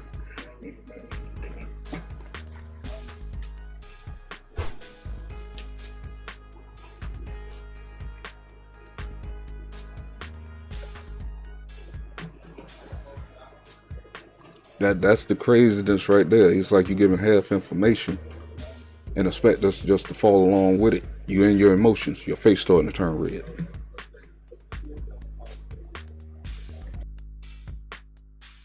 record time, and we ought to be celebrating that, not caviling about it. Protective measures were taken to take down disinformation about vaccines and about the nature of the virus and about protective measures we could take, including masks, including social distancing. It was not big brother government trying to exercise its will on an innocent population. It was public health measures to protect lives. Again, something should be celebrated. But no, there's an opportunity to have a conspiracy theory here. There's an opportunity to make political points. And no matter what you may think, Mr. Kennedy, and I revere your name, you're not here to propound your case for censorship. You are here for cynical reasons to be used politically by that side of the aisle to embarrass the current president of the United States, and you're an enabler in that effort today. And it brings shame on a storied name that I revere. Ain't nobody paying him no mind when you say that shit.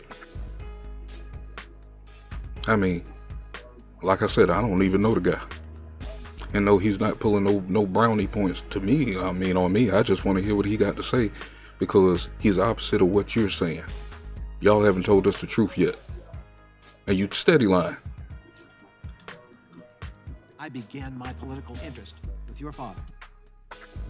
And it makes me profoundly sad to see where we have descended today in this hearing. I yield the balance of my time to Mr. Goldman. Thank you, the distinguished gentleman from Virginia. We don't have a lot of time to dig into questions, but I would just note for my colleagues on the other side of the aisle who are former prosecutors, you well know that the opinions of a journalist don't amount to actual evidence of anything, and it is a sign of the desperate attempt to satisfy your conspiracy theories that you're bringing a fringe right in order to provide evidence of for your investigation, and I yield back. Gentleman yields back. The chairman from Louisiana. I'm so grateful for that segue from Mr. Golden, because we're about to talk about hard evidence here. It's really ironic this hearing is covering the left's censorship of opposing viewpoints, and you've all seen it on display all day long. They've been doing exactly that. They've been trying to bully and defame our witnesses and try to cover up their opinions. They actually began the hearing with a motion to prevent them from testifying. You can't make this stuff up. It's on broad display for everybody. They did the same thing yesterday in the hearing with the IRS whistleblowers. You know why? Because the Democrats are panicked right now.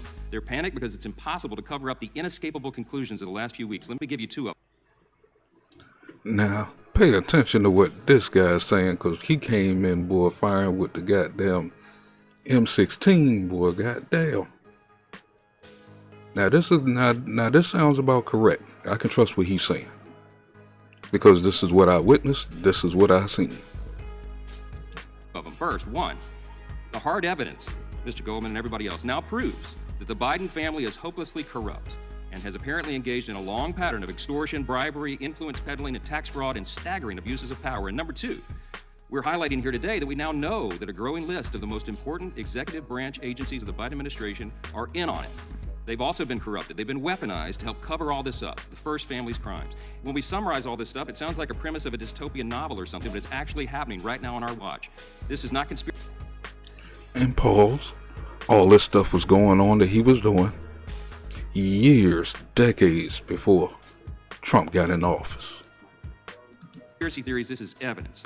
Our hearing today is to put a spotlight on one more of these incredible avenues of unprecedented corruption and government cover-up. And here again, a federal court has just affirmed all that hard evidence. It proves that the White House, the Department of Justice, and the FBI, among other agencies, threatened and coerced the social media platforms to censor and suppress disfavored viewpoints and conservatives' social media posts online. I'm grateful we have with us today two individuals, Mr. Kennedy and Ms. Harris, who are directly impacted by this. There they go. They said it again. Third, Mr. Sauer, who we're about to speak with. Hey, we're gonna get into that hearing too real soon. On this issue. Let's talk facts. The American people are not aware of the magnitude of this case, Mr. Sauer, and its profound implications because most of the mainstream media is in on it too, and they're trying to bury the story. In brief, in May of last year, the attorneys general of my state, Louisiana, and the state of Missouri filed suit in U.S. District Court of the Western District of Louisiana for this blatant censorship. They went after the blatant censorship by the Biden White House in 9 of its federal agencies. 2 weeks ago on Independence Day, the district court issued a truly extraordinary 155-page court opinion, a ruling granting the plaintiff's request for preliminary injunction. Mr. Sauer, your lead counsel in that litigation, you referenced some in your opening statement, but let's do it again here because they don't seem to be paying attention. Can you give a summary again of some of the key components of that opinion and the basis for it? I know you mentioned there were 82 pages of detailed factual findings, right? That is correct. 82 pages, 577 citations of the record evidence. That evidence is drawn from about 20,000 pages of the government's own communications with social media platforms and 6 full-length depositions of senior federal officials with firsthand knowledge of federal censorship practices. It's absolutely staggering. And now they've tried to bury this and say, well, the Fifth Circuit entered a temporary administrative stay. They granted an expedited briefing and oral argument, however, for August 10th. What's the impact of that? Isn't that routine practice in the Fifth Circuit? That's a direct quote from the recent Fifth Circuit decision, N. Ray Abbott, which is cited in my written testimony. It's legally incorrect, clearly legally incorrect to describe them as vacating the injunction, which has happened multiple times. They either don't know the law or, I don't know, they're trying to obscure the facts. That's a theme around here. The White House and the fellow Democrats disputed almost none of the factual findings in the court. Isn't that right? So far, we've had 2 emergency stay motions from the Department of Justice, one in the District Court, one in the Court of Appeals. And what really struck me in reading those is they just don't dispute those 82 pages of factual findings. Almost none of them are directly disputed in what they've filed so far. So at the very beginning of this lengthy opinion, the court explains the staggering scope of the government censorship uncovered here. At page 2, the court explains, quote, if the allegations made by the plaintiffs are true, the present case arguably involves the most massive attack on free speech in United States history. The court called it dystopian, Orwellian. How broad has this attack been? How many Americans have been censored? There's judicial findings, again and again in the opinion of millions of American voices silenced by these efforts. And it had profound impacts. We know, we just saw the poll and the data that's been entered here, facts, not conjecture, that it probably changed the outcome of the election. Let's not overlook this information because they seem like this information don't come out or this stuff ain't being said or these findings ain't being said when they bringing up all this other stuff. The only reason why things are the way they are is because exactly what the fuck he's saying. The court noted that they suppressed, among other topics, the Hunter Biden laptop story, and the court noted, not you, not me, not Republicans, that millions of Americans were not exposed to that story. Had they been, we know they might have voted differently. We'll never be able to unwind history, but wow, I mean, the profound impacts. What are some of the other categories of speech that the government suppressed with its unconstitutional scheme? Well, the court made findings on that. I just quote them: opposition to COVID-19 vaccines, opposition to COVID-19 masking and lockdowns, the lab leak theory of COVID-19, opposition to President Biden's policies, statements that the Hunter Biden laptop story was true, opposition to the policies of government officials in power. All were suppressed. And that's just some examples, many other examples in the court's findings and in the discovery in the case. I so wish I weren't out of time. I yield back. The gentleman yields back. The chair now recognizes Mr. Allred from Texas for his 5 minutes. Thank you, Mr. Chairman. I yield my time to Ms. Plask.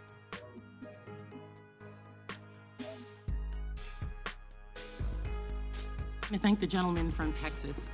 Mr. Kennedy's and others here are claiming that they've been censored, but they actually have a huge megaphone. The rules that my colleague tried to bring up are rules that the Republicans made at the beginning of this Congress. They did not allow the Democrats to be part of that, and one of those rules was that if information or testimony might potentially defame an individual, that we would go in executive session. No one was trying to stop him from testifying, but not to give him the megaphone that this group has allowed him to have.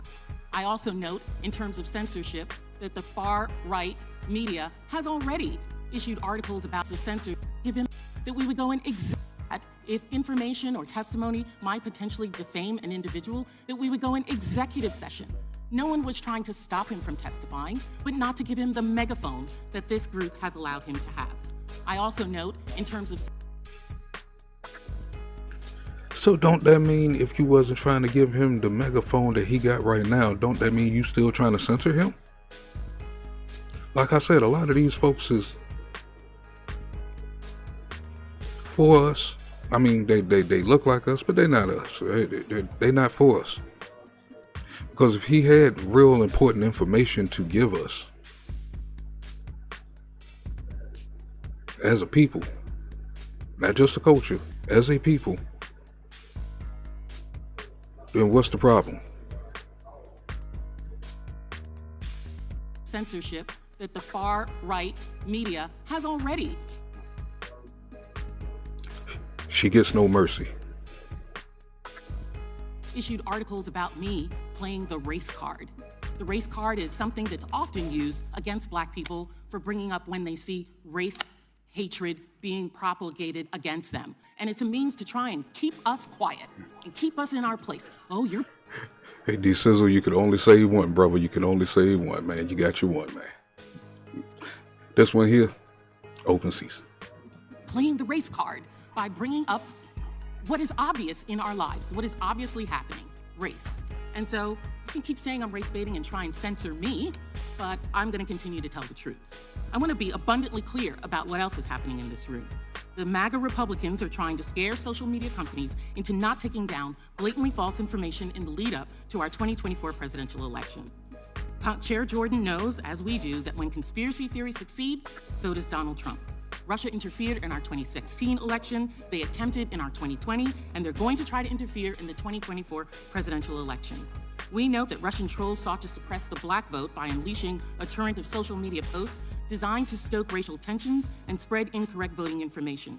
In 2021, our national intelligence agencies found that proactive information sharing between the government and social media companies facilitated the expeditious review and, in many cases, removal of social media accounts covertly operated by Russia and Iran. Ms. Wiley, if the government is not able to proactively share information with social media companies in 2024, what is likely to have be the ramifications? And I ask that you make your answer as succinct as possible because there's a lot of information I need.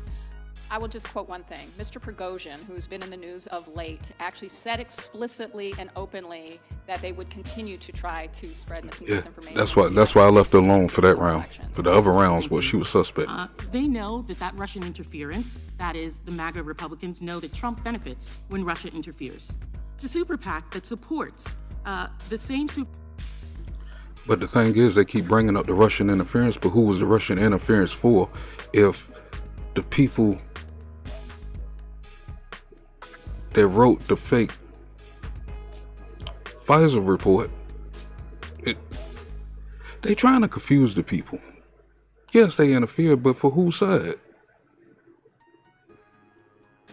If they interfered. We don't know truly if they interfered, but if the evidence ain't showing none, because if it did, they would have been stuck this dude up under the fucking prison a long time ago. Think about how they keep coming at him. If any of this shit was true, he would have been up under the prison. So who was the Russians really helping? If they interfered, because I don't think he really get along with the administration in office now. And I don't think he was really hooked up with that, or y'all would have been pulled this stuff out. You just wouldn't keep saying it. Because the other hearings are saying something totally different. Super PAC that supports Mr. Kennedy and has raised significant funds on his behalf is run by a man named Jason Bowles. Here's Jason Bowles' Twitter profile, as you can see up on the screen. Jason Bowles isn't just a MAGA supporter, he also ran the super PAC for MAGA Republicans Marjorie Taylor Greene, Lauren Boebert, George Santos, and in 2022, he supported Herschel Walker. So the person behind Mr. Kennedy's super PAC is an individual who personally and professionally wants the Republican Party to succeed. Yet, Mr. Kennedy is running as a Democrat. Ms. Wiley, will it benefit Mr. Kennedy as well as the other individuals that are supported by the super PAC if social media companies are less able to...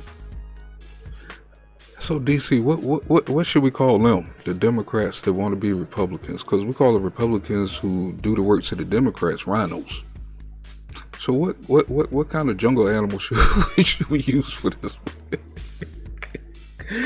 That's what it's like. They bring stuff up, but people are uneducated about what's really going on. They'll look at this as far as, yeah, he doing the work of the witch cause. You got Lindsey Graham and all these other people been doing the work of the Democrats all the time. We call them rhinos. Who's that other lady with the glasses and stuff? The white lady. Damn ex-president or ex-vice president's damn daughter or whatever. They doing the work of the Democrats. So why is this a big issue? They don't like eye for eye, huh? To detect, and if needed, if they determine that it's needed, to remove Russian covert information designed to suppress votes in this country. It is possible. Thank you. I yield back. Can I yield the remainder of the time? Gentlelady yields back. I now recognize Mr. Stubbe from Florida for his 5 minutes.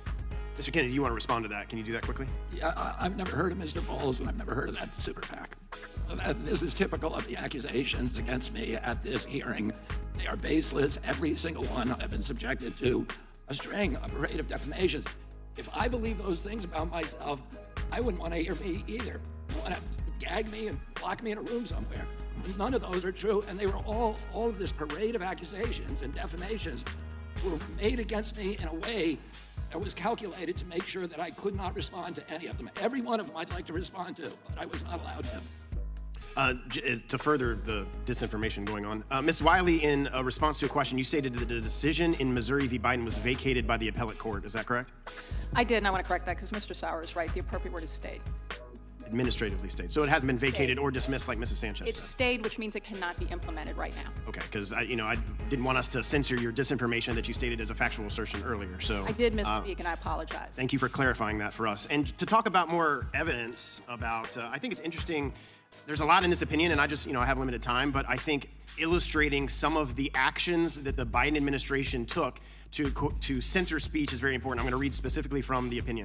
Explicit threats are an obvious form of coercion, but not all coercion needs be explicit. I'm on page 97 of the opinion. The following illustrative specific actions by defendants are examples of coercion exercised by the White House defendants. A, cannot stress the degree to which this needs to be resolved immediately. Please remove this count immediately. Sounds like a directive from the White House to me to social media companies. Accuse Facebook of causing political violence by failing to censor false COVID-19 claims. F, this is exactly why I want to know what reduction actually looks like. If reduction means pumping our most vaccine-hesitant audience with Tucker Carlson saying it does not work, then I'm not sure it's reduction, implying that they're reducing the information on that. Questioning how the Tucker Carlson video had been demoted since there were 40,000 shares. Wanting to know why Alex Berenson had not been kicked off Twitter because Berenson was the epicenter of disinformation and radiated outward to the persuadable public. And I'm just skipping through here, I'm not even going through all these. Flatterly stated, not to sound like a broken record, but how much content is being demoted, and how effective are you at mitigating reach and how quickly? Flattery told Facebook, are you guys effing serious? I want an answer on what happened here, and I want it today. Sounds like a pretty explicit threat to me. Letter M, White House Press Secretary Psaki stated, and I quote, we are in regular touch with these social media platforms, and those engagements typically happen through members of our senior staff, but also members of our COVID-19 team. We're flagging problematic posts for Facebook that spread disinformation. Psaki also stated one of the White House asks of social media companies was to create a robust enforcement strategy. Oh, Psaki stated on the February 1st, 2022 White House press. Hey, D-Sizzle, this is why I left Facebook. I saw this coming. I took the warning that was put out there and got up out of there. There was no need for me to even try to come this direction over there. And I don't think I really want to go back. It's like that. Anything over there, if you're into the news feeds over there, that stuff is so biased. Because if you speak anything else, boy, and they find out, boy, they're taking you down. You be in jail, all kind of shit.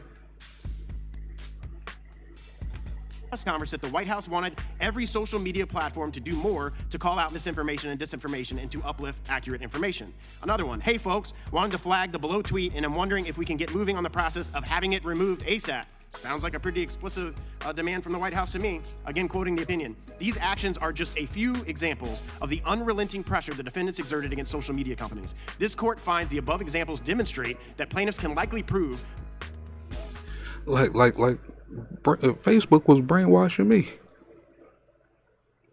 You know what I'm saying? By what they was putting into my feed that I had to catch myself on why is all my posts starting to look the same. Boy, man, I was black powered out over that motherfucker. And if black power, as much black power as I was pushing, goddamn, if I can see through what the fuck they was doing, goddamn, I believe everybody else can see it too.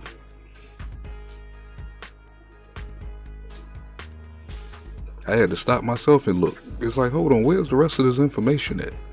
I just seen a clip on some shit that I ain't never heard before, and that just started me digging even more. It's like, hold on.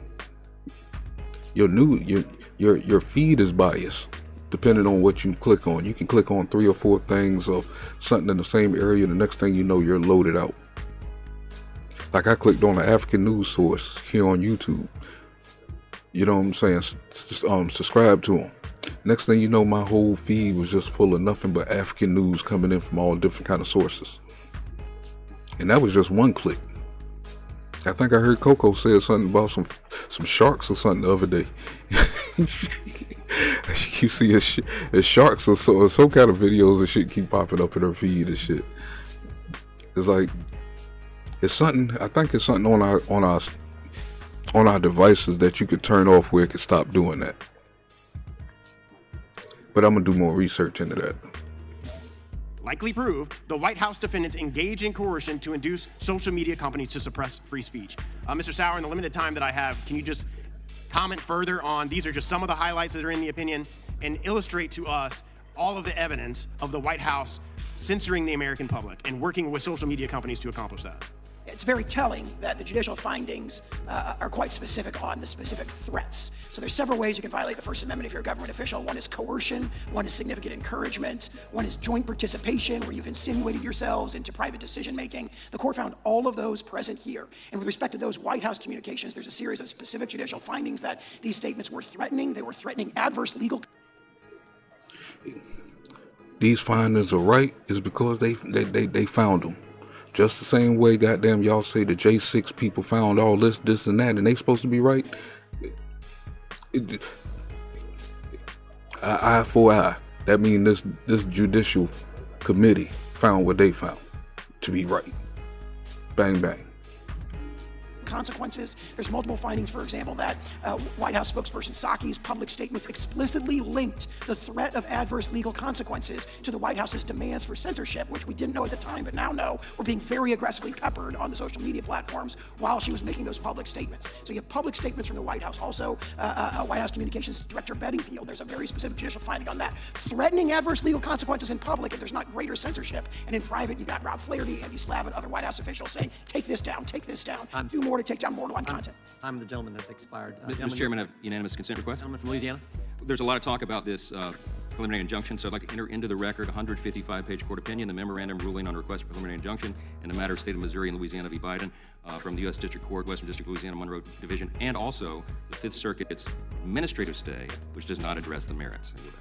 Without objection. Mr. Chair, I'd like unanimous consent to enter into the record an article. Division, preliminary injunction. White House officials saying, take this down, do more to take down borderline content. Time of the gentleman has expired. Mr. Chairman, I have unanimous consent request. Gentleman from Louisiana. There's a lot of talk about this preliminary injunction, so I'd like to enter into the record a 155-page court opinion, the memorandum ruling on request for preliminary injunction in the matter of State of Missouri and Louisiana v. Biden from the U.S. District Court, Western District, Louisiana, Monroe Division, and also the Fifth Circuit's administrative stay, which does not address the merits.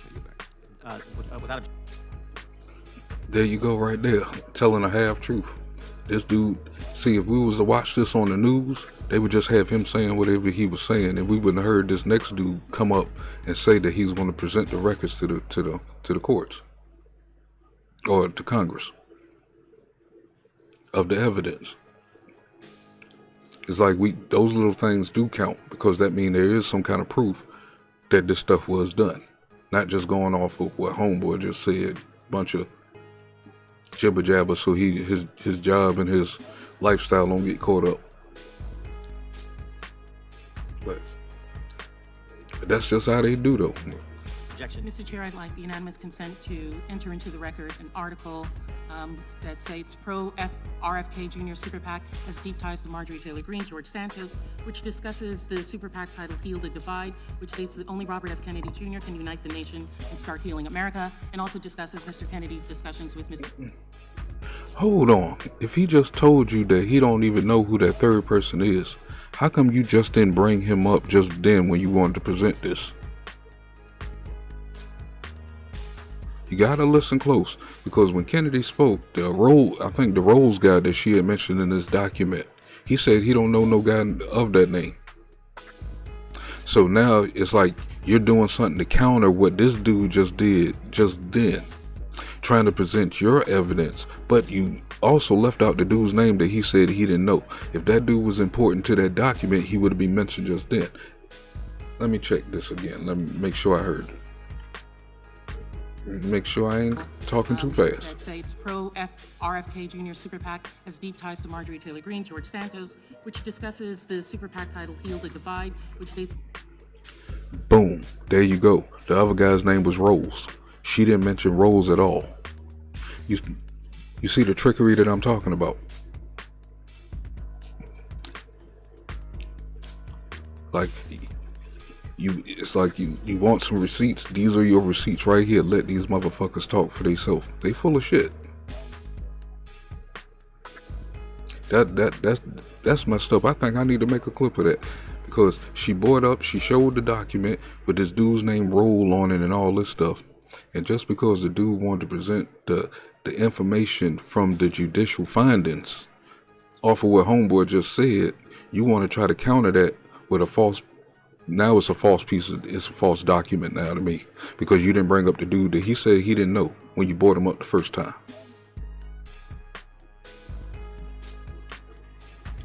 It's the only Robert F. Kennedy Jr. can unite the nation and start healing America, and also discusses Mr. Kennedy's discussions with Mr. Trump about working in his administration.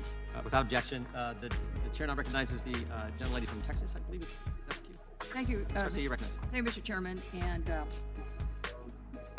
I live in Houston, but I was born and raised in rural South Texas. And shamefully, rural South Texas and all of rural Texas has been utterly devastated by COVID-19. In fact, only 56% of rural Americans are fully vaccinated versus almost 70% of their urban counterparts. And we know that being unvaccinated makes you up to 17 times more likely to die of COVID compared to people who are vaccinated and boosted. A recent study found that nearly 2,000 lives could have been saved in Texas if it had reached the vaccination levels in places like Vermont or Connecticut. However, today, despite the horrific COVID-19 tragedies, and thank you for describing those refrigerated mortars. So, I mean, all right, no problem. It's my turn. I think this is, I keep pausing more because it looks like we're catching up. Look like we're catching up to him or something. No, actually, it's okay. Oh yeah, we ain't got that much further to go. Okay, I'm looking at the screen wrong, but I forgot what I was saying. Never mind. Morgues, if you will, because that was horrible to even see. But I'm sure there's some deniers, just like to deny the climate that even happened. But these tragedies have also plagued rural South Texas and families all around the country. But yet we give a platform to one of the biggest spreaders of anti-vaccine propaganda in the country. He has claimed that vaccines have caused widespread death. They have not. He has claimed that vaccines are unsafe. How is his not true and yours is true? When they stopped the clinical testing in June of 2020, a few months before they started putting these commercials and stuff out for it. Like they said, they think we're dumb. We're not falling for the okie doke and just anything they saying. This ain't got nothing to do with no size. This got all to do with what they saying out their damn mouth. Now, who they represent, yeah, that makes whoever they represent look bad. Pregnant people, they are not. He has claimed that vaccines cause autism. They do not. He has even suggested that vaccines implant government-controlled microchips into patients. They do not. As crazy as Mr. Kennedy's theories are, he has been Where's her proof at that they don't? able to effectively spread false medical information throughout our communities due to his prestigious family's name, his pickpockets, and his websites that publish patently false health and medical information. By inviting him here today, extreme MAGA Republicans elevate a man who tells others that vaccines aren't safe, but vaccines his own children for protection. And it was noted earlier, even asked guests to his party to be vaccinated. 3 billion lives were saved by the COVID-19 vaccine. And if anti-vaccine advocates like Mr. Kennedy did not continuously flood our communities with false health and medical. Hey, salute, Leah. Thank you for joining us today. Man, this one here was a good one here. But it's like, damn, I forgot. I got too much going on in my head right now. I forgot what I was gonna say that quick. It'll pop back up. Medical information, more lives could have been saved. Ms. Wiley, thank you for your opening remarks, because that was the reality that New York and so many communities across the country faced. We know that sensational false information spreads much faster than accurate information. From your personal experience, is that true? It is true, and actually one of the ways to social media companies, which are the places where the rules are determined, and I think it's important when we keep talking about censorship that they have the power and the legal right to decide what content is on their site, and we're talking about their policies here and their enforcement or failure to enforce them. We've actually raised alarm bells at the Leadership Conference for Civil and Human Rights about the fact that they have not sufficiently enforced their own policies and that this has led to harm, very dangerous harm, which we've talked about. But I just want to point this out as well. The social media companies actually use algorithms to elevate content that it finds draws users. And that's why there is research that shows, far from suppressing right-wing and extremist speech, that actually the algorithm. Y'all was in the room a minute ago, isn't that what I just said? So I'm not too far off of what these people are talking about. I'm in the mix with them, but they can't shoot no bullshit past me no more. I know who's telling the truth and who's not telling the truth off of my evidence. So far, she get a couple of Sonic coins back, man. She lost me on her last segment a little bit. Algorithms used by social media has elevated them. And that's true from the New York Stern School that has a study out from 2021. I can't breathe, D-Sizzle. I'm mad, man. I'm mad. Testimony, I think, has occurred in Congress, but even Twitter's own analytics shows that it has elevated conservative speech, which, by the way, that shows, and that research shows that while we're sitting here talking about this as if there is somehow a targeting of viewpoint, it's actually been about targeting whether or not the content is consistent with the policies of the platforms that they themselves set. So this year, really, it's literally putting even more lives at risk for elevating all these, what I think are crazy theories.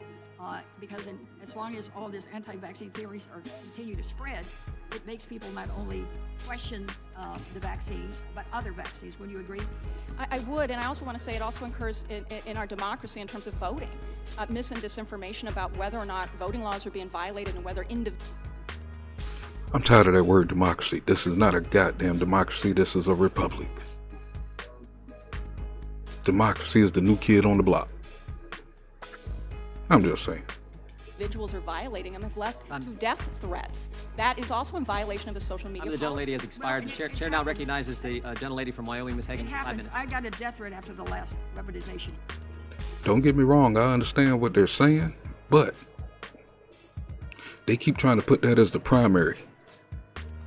And that's not the primary. The primary is Republic. This is the Republic of America. Time belongs to the gentlelady from Wyoming.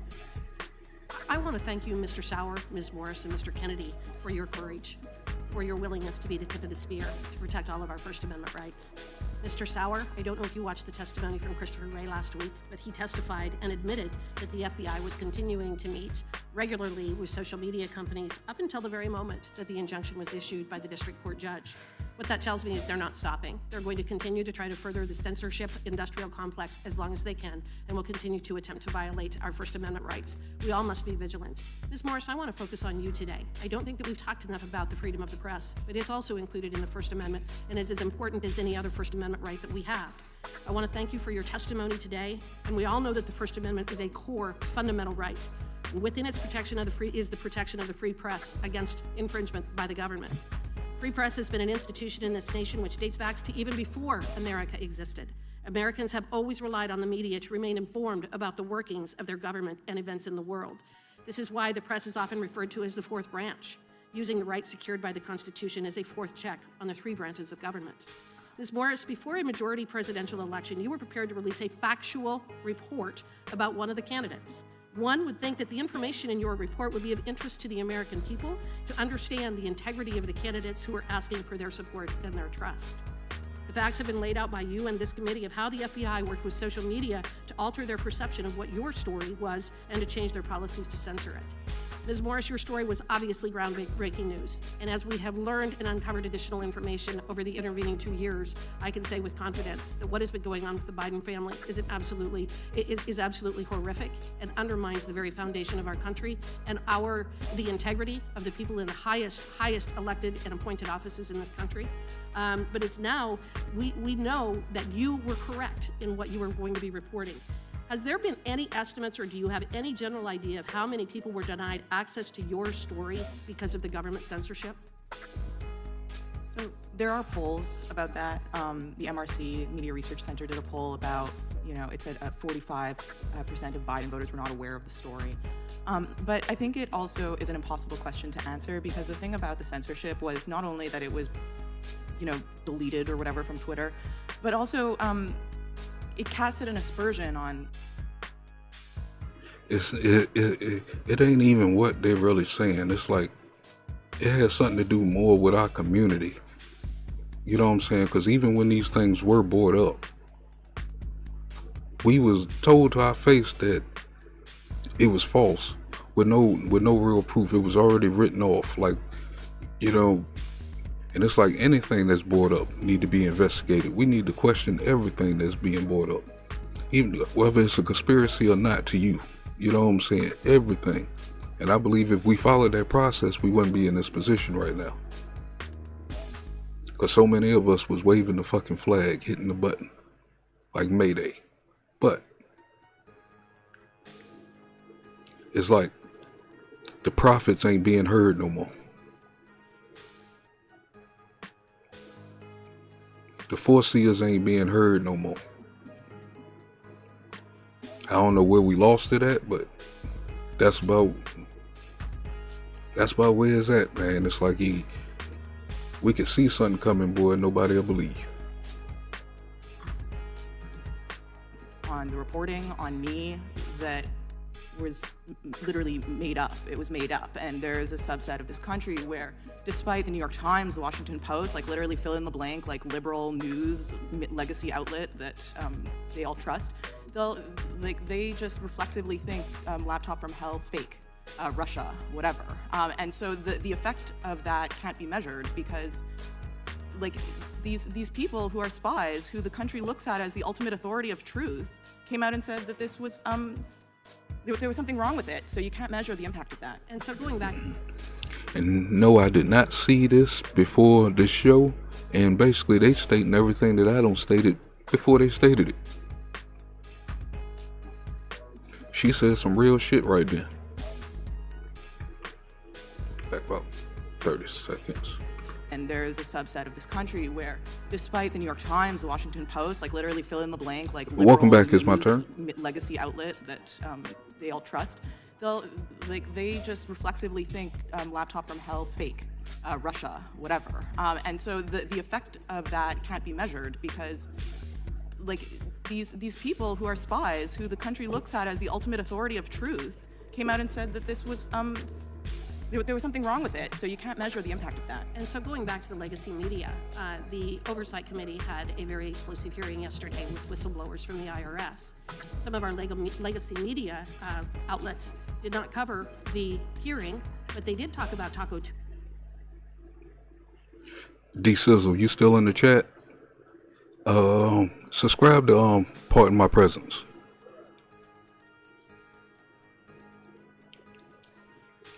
That's a good channel over there. That's our Canadian State Gang member there. You know what I'm saying? Awesome content, dog. You dig his style, man. You dig his style. Tuesday, and they talked about other things that seem to be of great interest to them, but not the fact that we are uncovering an enormous amount of corruption at the very highest levels in our government. While you didn't know about the FBI's efforts at the time, I would assume that between the Twitter files and what we've uncovered in the Missouri versus Biden case, you now know the role that the FBI played in censoring your work.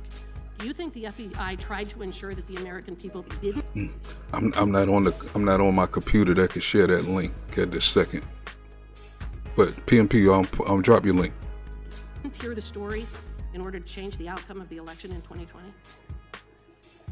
I don't know how to answer that question because I'm not in their head. I don't know, the reason why.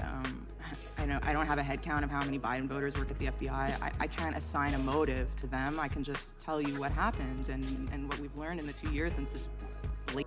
PMP, this is a weaponization of the federal government. It's a lot up in this one you might want to check out, dog. I mean, the censoring of us on social media, you know what I'm saying? A lot to do with the ninja shot. See how they got us? I'm scared to even say the word COVID. That's how they fucking got us. You know what I'm saying? But a lot to do with a lot of this censoring and stuff that we went through and you've seen and stuff. Sort of like how you see my channel get wiped out. You know what I'm saying? Blatant, in-your-face censorship event. But we do know that the American public were not told the truth about the Hunter Biden laptop and Joe Biden's involvement with his dealings, foreign dealings. Well, that's it, and that's what pertains to my work and my experience. Thank you. Gentlelady yields back. The gentleman from...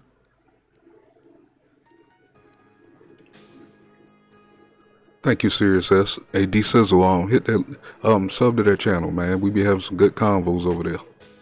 He's a little bougie and stuff, man. He only like doing shows like once a week. You know what I'm saying? They be pre-scheduling shit, man. He make you wait a long time and shit, have it looking at you. You're like, man, wait, I want to hear your perspective. Would you hurry up? Like, but no, that's a good channel, man. We be having good convos over in the chat and shit, yo. State gang ain't dead, boy. We can't be stopped.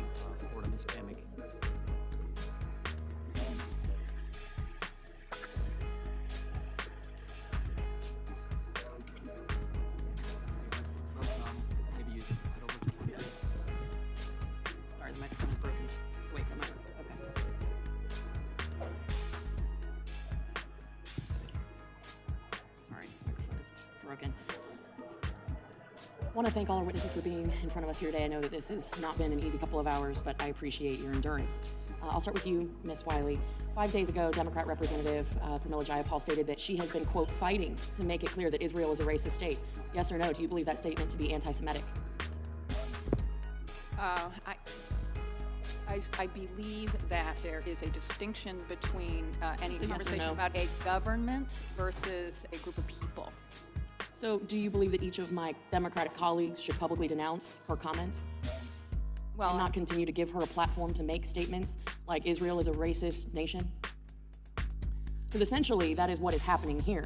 We are 100% trying to censor one gentleman because one side doesn't agree with his comments. So in a weaponization hearing about censorship, the left is trying to censor, which I think is absolutely crazy. And I have to bring this up. And since the door was opened, I'm deeply concerned about the fact that.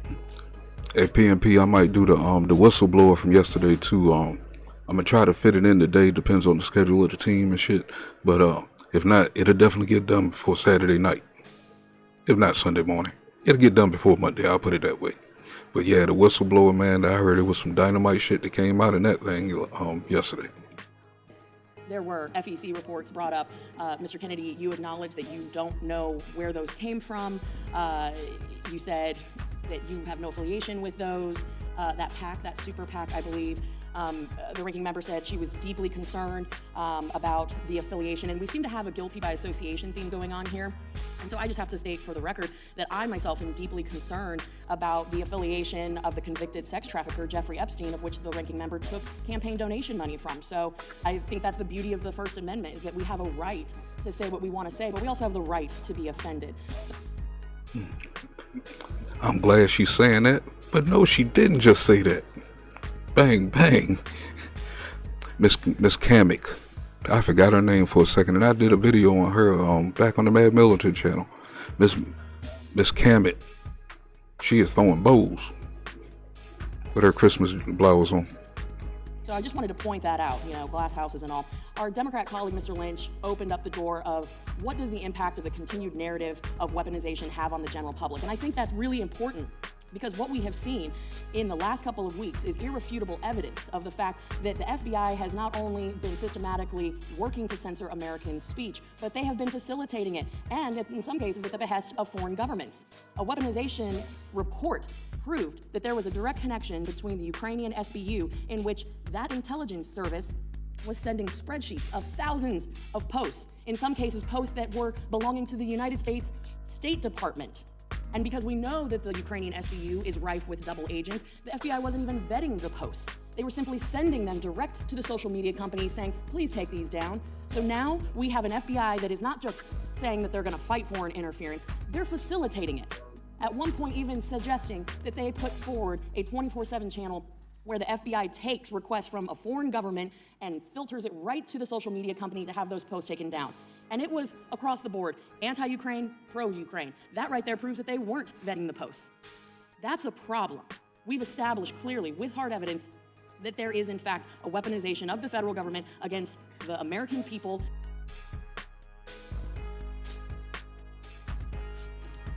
D-Sizzle, Mr. Crystal, man, you slid that one past me there.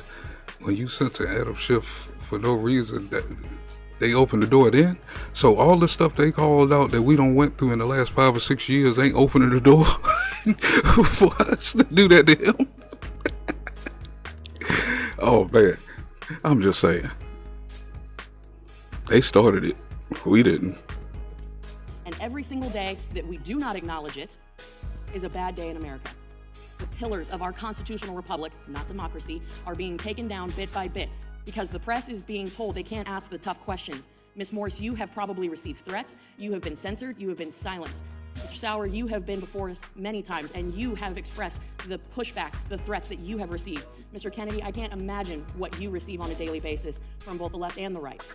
So I'm going to go to our Democratic colleague, Mr. Lynch, and ask the question, what impact does the continued narrative of weaponization have on the general public? I know he framed this in a way to make a point that it is somehow negative to ask the tough questions, but I'm going to ask our three witnesses here. What are the ramifications if we don't talk about it, if we don't expose it? And I only have 25 seconds, so Mr. Sauer, take it away. If federal censorship is now stood up to aggressively, it will expand to every corner of online. Ms. Morris. It's just this, I can't even believe this is a conversation. Like, this is not controversial or taboo. We live in the United States of America, and you have the right to say whatever you want, to print whatever you want, and to read whatever you want. Mr. Kennedy. A government that can censor its critics has license for every atrocity. It is the beginning of totalitarianism. There's never been a time in history when we look back and the guys who were censoring people were the good guys. All of us grew up reading Arthur Koestler, Robert Heinlein, Aldous Huxley, George Orwell, and they were all saying the same thing. Once you start censoring, you're on your way to dystopia and totalitarianism. And I know my time has expired, but Mr. Sauer, you said earlier, censorship is about power. Censorship is about control. And the entire progressive leftist agenda is about nothing more than dependency and control. That is why this is so important. With that, I yield back. Gentleman yields back. Gentleman from New York is recognized. Mr. Chair, before that, I have a document I'd like to enter into the record, a Washington Post article, July 23rd, which lists the misstatements of facts in the preliminary injunction in the Missouri v. Biden case that we've been talking about. From what paper? What publication? I said the Washington Post. Okay. Thank Without you. objection. Gentleman from New York is recognized. Thank you, Mr. Chairman. Mr. Sauer, welcome back to the committee. It's great to see you again. You're becoming a mainstay on the committee, and I do hope that you continue to update us on your case now that it has been stayed and will not be implemented as it goes through the appeals process. I'd like to quickly play a short video, if we could. COVID-19 is targeted to attack Caucasians and Black people. The people who are most immune are Ashkenazi Jews and Chinese. Mr. Kennedy, I have a simple question for you. As an early victim of COVID, I actually got it March 10th, 2020. That day I don't like, because that's what I was just talking about. That was just a little snippet. What was before he said that and what was after he said that? And truthfully, I don't know what interview that was. I'm just asking the question of what was before that and what was after that. That's what I learned to start to ask when you see these little 10, 15 second little clips. You know what I'm saying? That brings me up to the to what happened to our homeboy Gabe and shit. You know what I'm saying? People went off a little snippet and not seeing what happened beforehand. What was going on in the situation before he got to that point. You know what I'm saying? And that can change the whole narrative right there. As y'all see.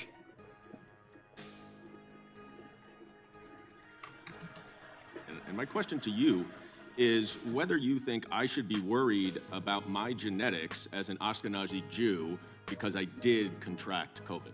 No, not at all. And that statement that you saw there is a truncated version of a larger statement. No, I understand. You issued a where I was describing. I understand. Hold on. I got a simple question. You're now going on and reclaiming my time. Because what I really want to talk about here is evidence. Evidence, evidence, evidence. Mr. Johnson was so... Y'all watching this, right? Now, instead of letting him explain, this is the reason why they brought him here. You know what I'm saying? They choose to sit here and I don't know what he's trying to prove right here. You brought it up, but now he can't respond to it.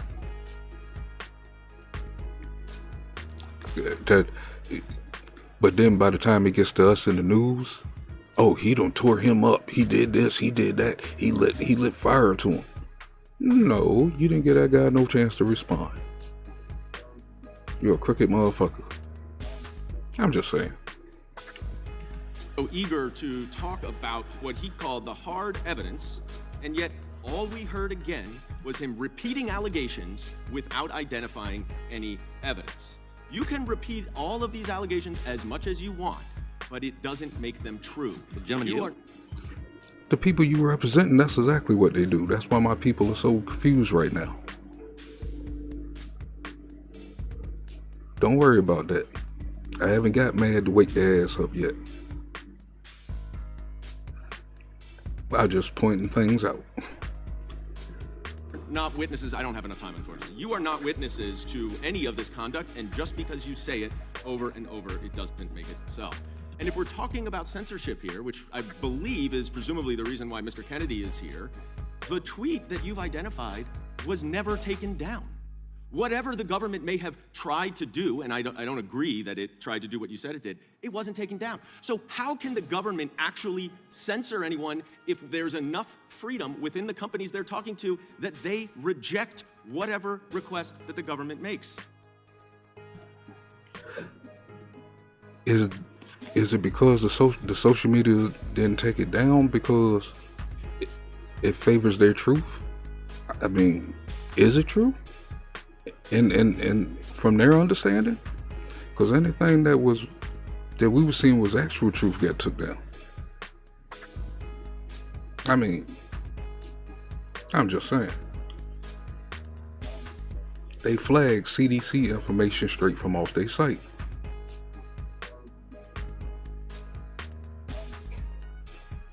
Paper, no video. Their own words, writing. That flag. I'm just saying. I want to focus now, Ms. Morris, on the laptop. There's been a lot of talk about the laptop being real. And that is true. There was a laptop. It's a computer, keyboard, screen. It is real. But you never got a laptop before you wrote that story, did you? That's correct. You got a hard drive. Hard drive. And you received that hard drive from Rudy Giuliani, right? Yep. Who had been openly associating with an agent of Russian intelligence in the months leading up to your story. You agree with that, right? I guess. Now, did you do a forensic examination of that hard drive before you printed your story? We had tech people in the Post looking at it, yes. That's a forensic analysis? No, not... I highly doubt the New York Post has the ability to do a forensic analysis of a hard drive. Ms. Morris, were you the primary drafter of this article? Yes. Bruce Golding was not the primary author? No. Drafter? No. Did he help with the article? Yes. And then isn't it true that he decided to withdraw his name from the byline because of concerns that he had? I wasn't involved with that. Well, isn't it true, whether you were involved in it or not? I don't know the details. But he did withdraw his name from the byline. His name was not published. Well, I'd like to introduce for the record an article in the New York Times that says, the first line is, New York Post front page article about Hunter Biden was written mostly by a staff reporter who refused to put his name on it, two Post employees said. Now, I would note, you also said that this article was determinative of the election, but there was a pause for 24 hours, and there was a tremendous controversy. And there is no doubt that this article received far more attention because of the controversy than it would if it had ever been published without any controversy. And it is odd to hear my colleagues and Ms. Morris talk about their somehow expert knowledge about whether it affected the election, because we're not hearing a lot about Jim Comey, although one of my colleagues did say that he interfered in the 2016 election, and that is correct.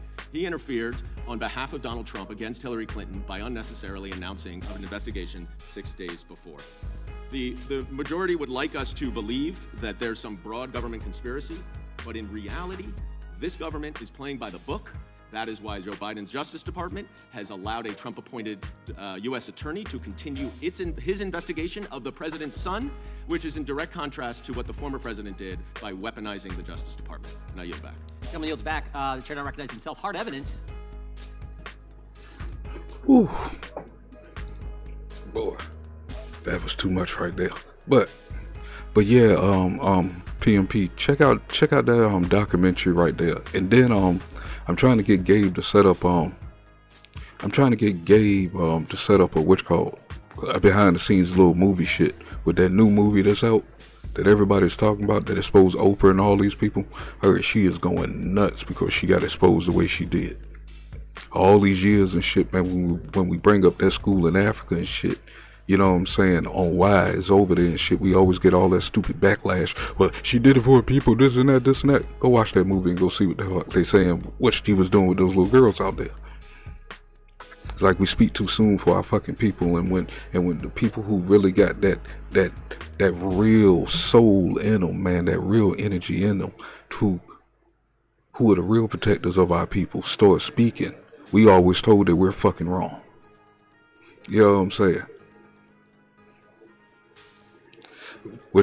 Man, but yeah, that new movie that's out and shit that Hollywood is trying to get took out of the movie theaters and shit, they trying to ban that shit. It's like I'm trying to get my copy before they ban that one and The Great Awakening. You know what I'm saying? Because they're going to start snatching that shit down. So try to get over there before before people really start getting to see this stuff. Because then it's like everything that you seeing in front of you, you actually start to get answers for. And that means a lot of people up here is actually talking a bunch of dumb shit. All of this is going to play into one. You know what I'm saying? And a lot of us been calling this crap out for years, but we just didn't know what we was calling out. We knew something was wrong though. Real wrong. But let's hurry up and try to finish this up. It looked like about another 7 or 8 minutes or so. Mr. Johnson said that we're not only witnesses to censorship, we were victims. The Republican website on the House Judiciary Committee posted this story, and it was limited where it could go. You got to, they exercise censorship of the House Judiciary Republican account, for goodness sake. Ms. Wiley, you were a lawyer for the ACLU? I was. Mr. Kennedy, I remember when the ACLU defended they were the champions of the First Amendment. You remember that? You remember that, ACLU? I remember when the ACLU represented Nazis who they were appalled by. Appalled, disgusted by, and yet they would defend the crazy things they said, right? That's how much the First Amendment meant to them, right? Exactly. I want to go back to where Mr. Stubbe was. I want to talk about this hard evidence that Mr. Goldman says doesn't exist. I want to read from the facts. This is what the White House was saying. I want to go to just 3 statements. Let's hear some facts. Cannot stress this is statements from the Biden White House to social media. Cannot stress the degree to which this needs to be resolved immediately. Please remove this account immediately. I just said that. I don't know if he's really got the facts or anything, you know what I'm saying?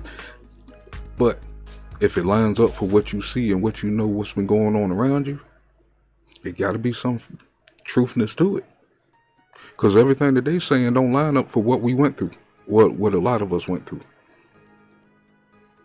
Like the chemicals in the food is not working that good. Same kind of thing they put on yours, remove ASAP. But here's the better one. Here's the better one. Mr. Flaherty, who ran this COVID operation misinformation concept at the White House, Mr. Flaherty said this, not to sound like a broken record, how much content is being demoted and how effective are you at mitigating reach and how quickly? And we should just translate that because this is real simple. How much censorship are you doing and how quickly are you doing it? But I think the kicker is what Jen Psaki, the press secretary, said back in 2021. Look at this. Now think about this. The press secretary, we're talking about the White House, considered the center of freedom on the planet. The press secretary in the press room says this: "We are in regular touch with these social media platforms, and those engagements typically happen through members of our senior staff, but also members of our COVID-19 team. We're flagging problematic posts for Facebook that spread disinformation," their definition, of course. Psaki also stated one of the White House asks was of social media companies to create a robust enforcement strategy. So you got the press secretary in the press room in the White House saying we're going to limit the press. Now that is frightening. That is frightening. And Ms. Wiley from the ACLU, lawyer with the ACLU, thinks that's somehow appropriate. We know it's not. And their number one target, Mr. Kennedy, was you. Man, and I feel sorry for this press secretary, boy. She did her best to try to clean up this mess.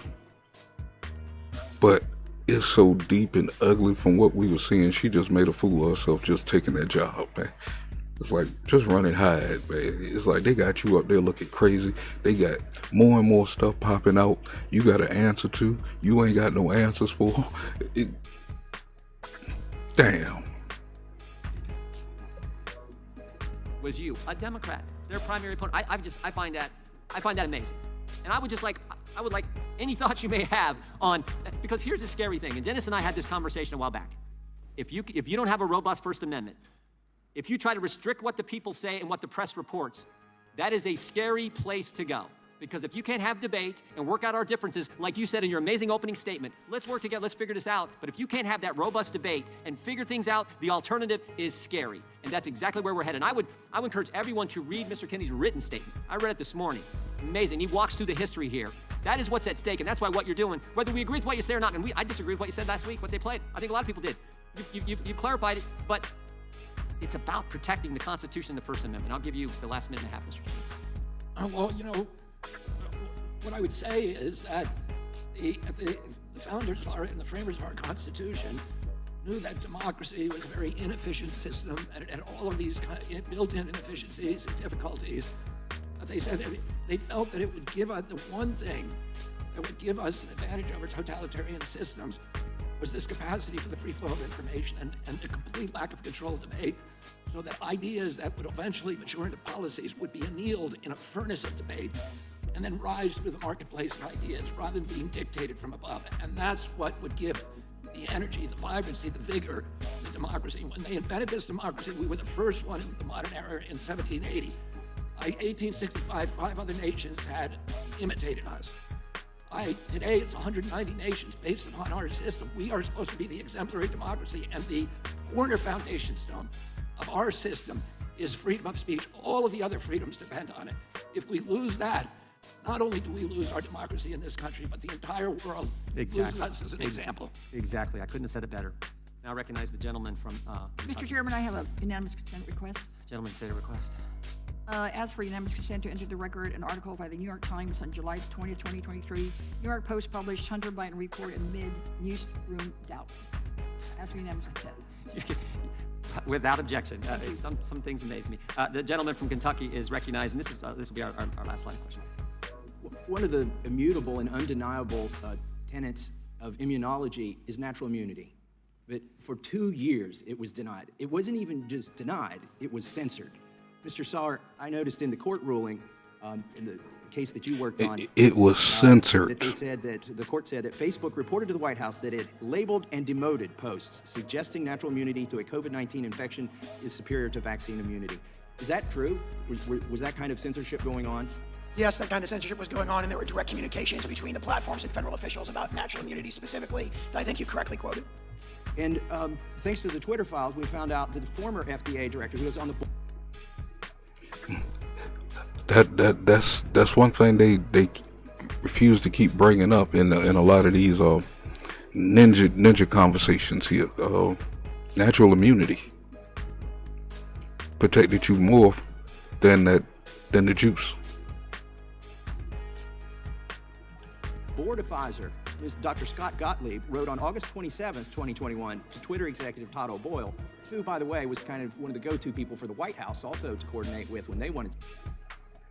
Matter of fact, I believe they said every time you take the juice, your immune system goes down 7 to 15%.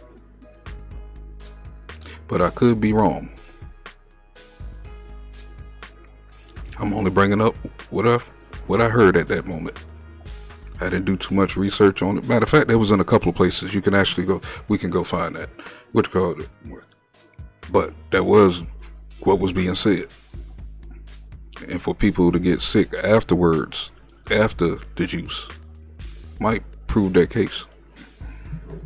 Something suppressed. Requested Twitter take action against a post about natural immunity. You know what's amazing to me is Scott Gottlieb, who works for Pfizer, who's a former FDA director, went to Twitter the day I got censored on natural immunity. My post, a congressional post. Now, the other side said, well, your tweet's still up, your post is still up. What do you mean you're getting censored? What they did is they labeled it and they denied anybody's ability to actually comment on it, and they deboosted it. So I simply said natural immunity is better than vaccine immunity. We had studies showing that. They took it, they censored it. So the next day I tried it again with a reference to Bloomberg, hardly a right-wing outlet or conspiracy generator, and they censored that one as well.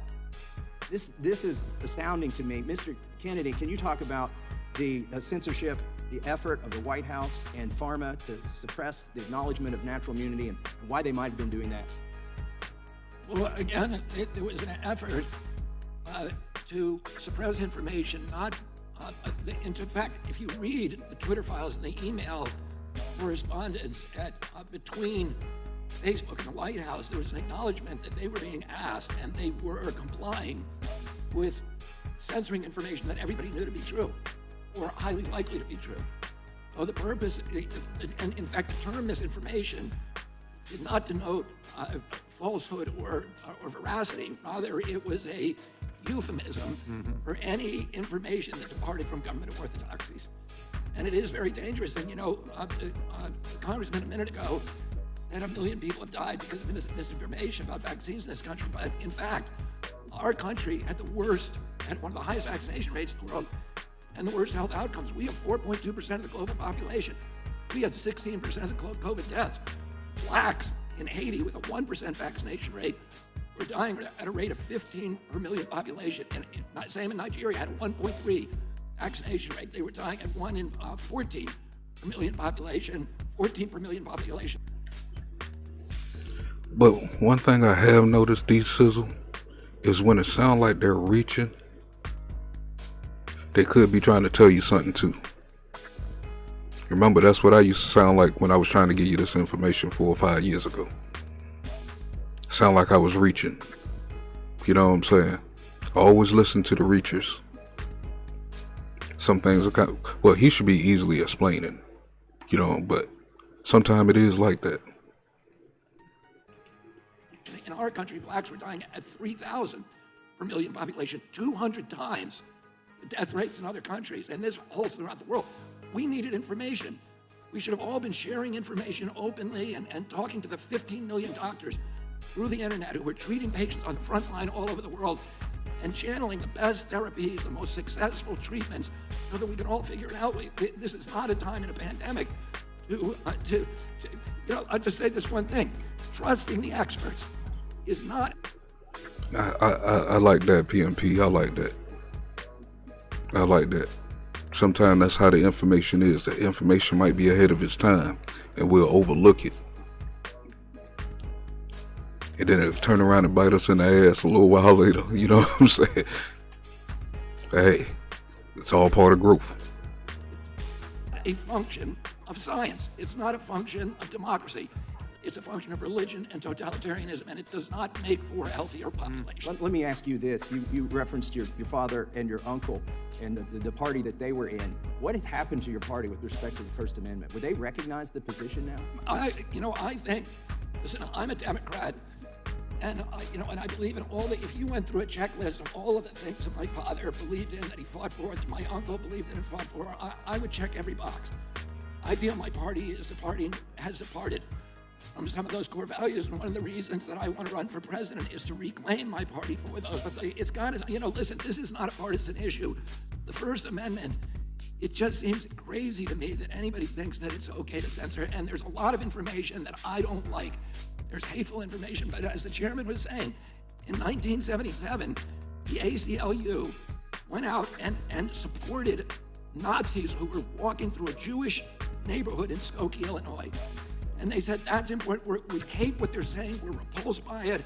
But we cannot survive as a democracy if we are not ready to die for the right for even people who are appalling to speak. The democracy won't work. Unfortunately, there's no other way to control it but through the First Amendment and free speech. Amen, and thank you for those comments. The time of the gentleman has expired. Ranking Member, I have one other question I could ask, but I would first give you a chance to ask the question. If you had, I have one quick question for Mr. Kennedy. But I want to be fair. If you got an extra question you want to ask Ms. Wiley and witnesses, I'll turn to you first. I wasn't prepared for that, so I'm you sorry. just give me a second. I thought I was going to get 15 seconds from Mr. Massey, but we weren't able to do that. Sure. Thank you, sir.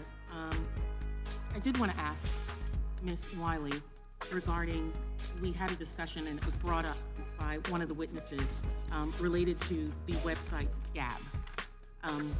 And if you could tell us, it seems to me that while Mr. Kennedy is here, he claims to have been censored, but in reality, his group Children's Health Defense has been allowed to say whatever they want on Gab. Can you share what Gab is? Gab is an online community that it explicitly states that it wants to create a Christian political economy, and it is a space where researchers have identified a massive influx of extremist and also explicitly anti-Semitic engagement and behavior. Not saying that's about everyone who participates, but that has been documented. And as I stated earlier, the murderer convicted. But why is that wrong to store that? It's called Gab. If we have groups going around here calling themselves Black Lives Matter and they're spilling out all kind of rhetoric for themselves, why is it wrong for this other group to do it? The pendulum ain't swinging both ways, and they try to stop it by all means necessary. Murderer in the Tree of Life massacre actually spent a lot of time on that, and it was deplatformed because it was not adhering to some of the social media policies about identifying that kind of speech. Thank you. I yield back. Gentlelady yields back. Actually, I'm going to let Mr. Johnson have our 1 minute here, but I think he wants to wait for Mr. Kennedy. Well, I can be asking of Mr. Sauer. Okay. I'm sorry that Mr. Goldman left because we talked a lot about evidence. Isn't it true in your litigation, Missouri v. Biden, that Elvis Chan, who was one of the FBI agents in charge of the FBI online censorship program, testified under oath in the litigation, and the court noted it in the opinion, that he had a 50% success rate. In other words, when the FBI brought to the social media platforms content or posts that they said was, disfavored speech for whatever reason, 50% of it was taken down. Isn't that true? That's correct. And is there any other glaring piece of evidence that Mr. Goldman might have missed in his review of that outcome? If we've got a second or two here. There's so much evidence I couldn't possibly summarize it all. 82 pages of factual findings, tens of thousands of pages of emails and other documents, 6 full-length depositions. And, I just quote what the U.S. Department of Justice attorney said at oral argument in front of Judge Doty on May 26th. He said, "How can I be sure that this won't happen again?" And she answered, "It's not the government's position that this will never happen again." To be fair, I'm out of time. I yield back. Gentleman yields back. I want to thank our witnesses for being here today. We appreciate the work you're doing to defend the First Amendment. And thank you for this very compelling answers and compelling testimony and the work you've done and how important this is for the country. I mean, if we don't have a First Amendment, it's just, I'm frightened by where we go. May I, Mr. Chairman? You may not. I just Mr. want to Chair. respond. Mr. Chair, your time's out. We're done. I haven't adjourned the hearing, and I don't think you're the chair. Mr. Chair, Chairman's discretion. I know it's your discretion. And you see how disrespectful they are. If the dude got something else to say, he got something else to say. Why do it seem like everything that y'all say is supposed to be automatic right and nobody else is supposed to say nothing? All you doing is setting up a huge ass fucking fight. I mean, fuck if it could have been me. He's the right man for the job. I'll put it that way. Mr. Kennedy. He has had so much additional time. Well, I think everyone's had Why? time. Why? Why are you doing that specifically for him? Because we don't want to. He's your guest, ma'am. He's a guest to the house. What? I can't believe she even going off like this. Was he gonna say something else that's gonna make y'all look crazy? To other people. I'm sure the Super PAC. I'm sure the Democrat witness will be as short as he possibly can. No. Are you going to allow our witness to just give another piece? No, let him address the defamatory comment that was made about him. That's untrue. That was not defamatory. That is a legal definition that was not met. I want to acknowledge information about the Super PAC that you mentioned. Go ahead. Get We're her. told that that super PAC is connected to somebody that we have a connection to. It's not a super PAC that I've endorsed, and it's not one, as I said, that I've ever heard of. Thank the gentleman for that statement, and I thank you for your testimony. The committee is now adjourned.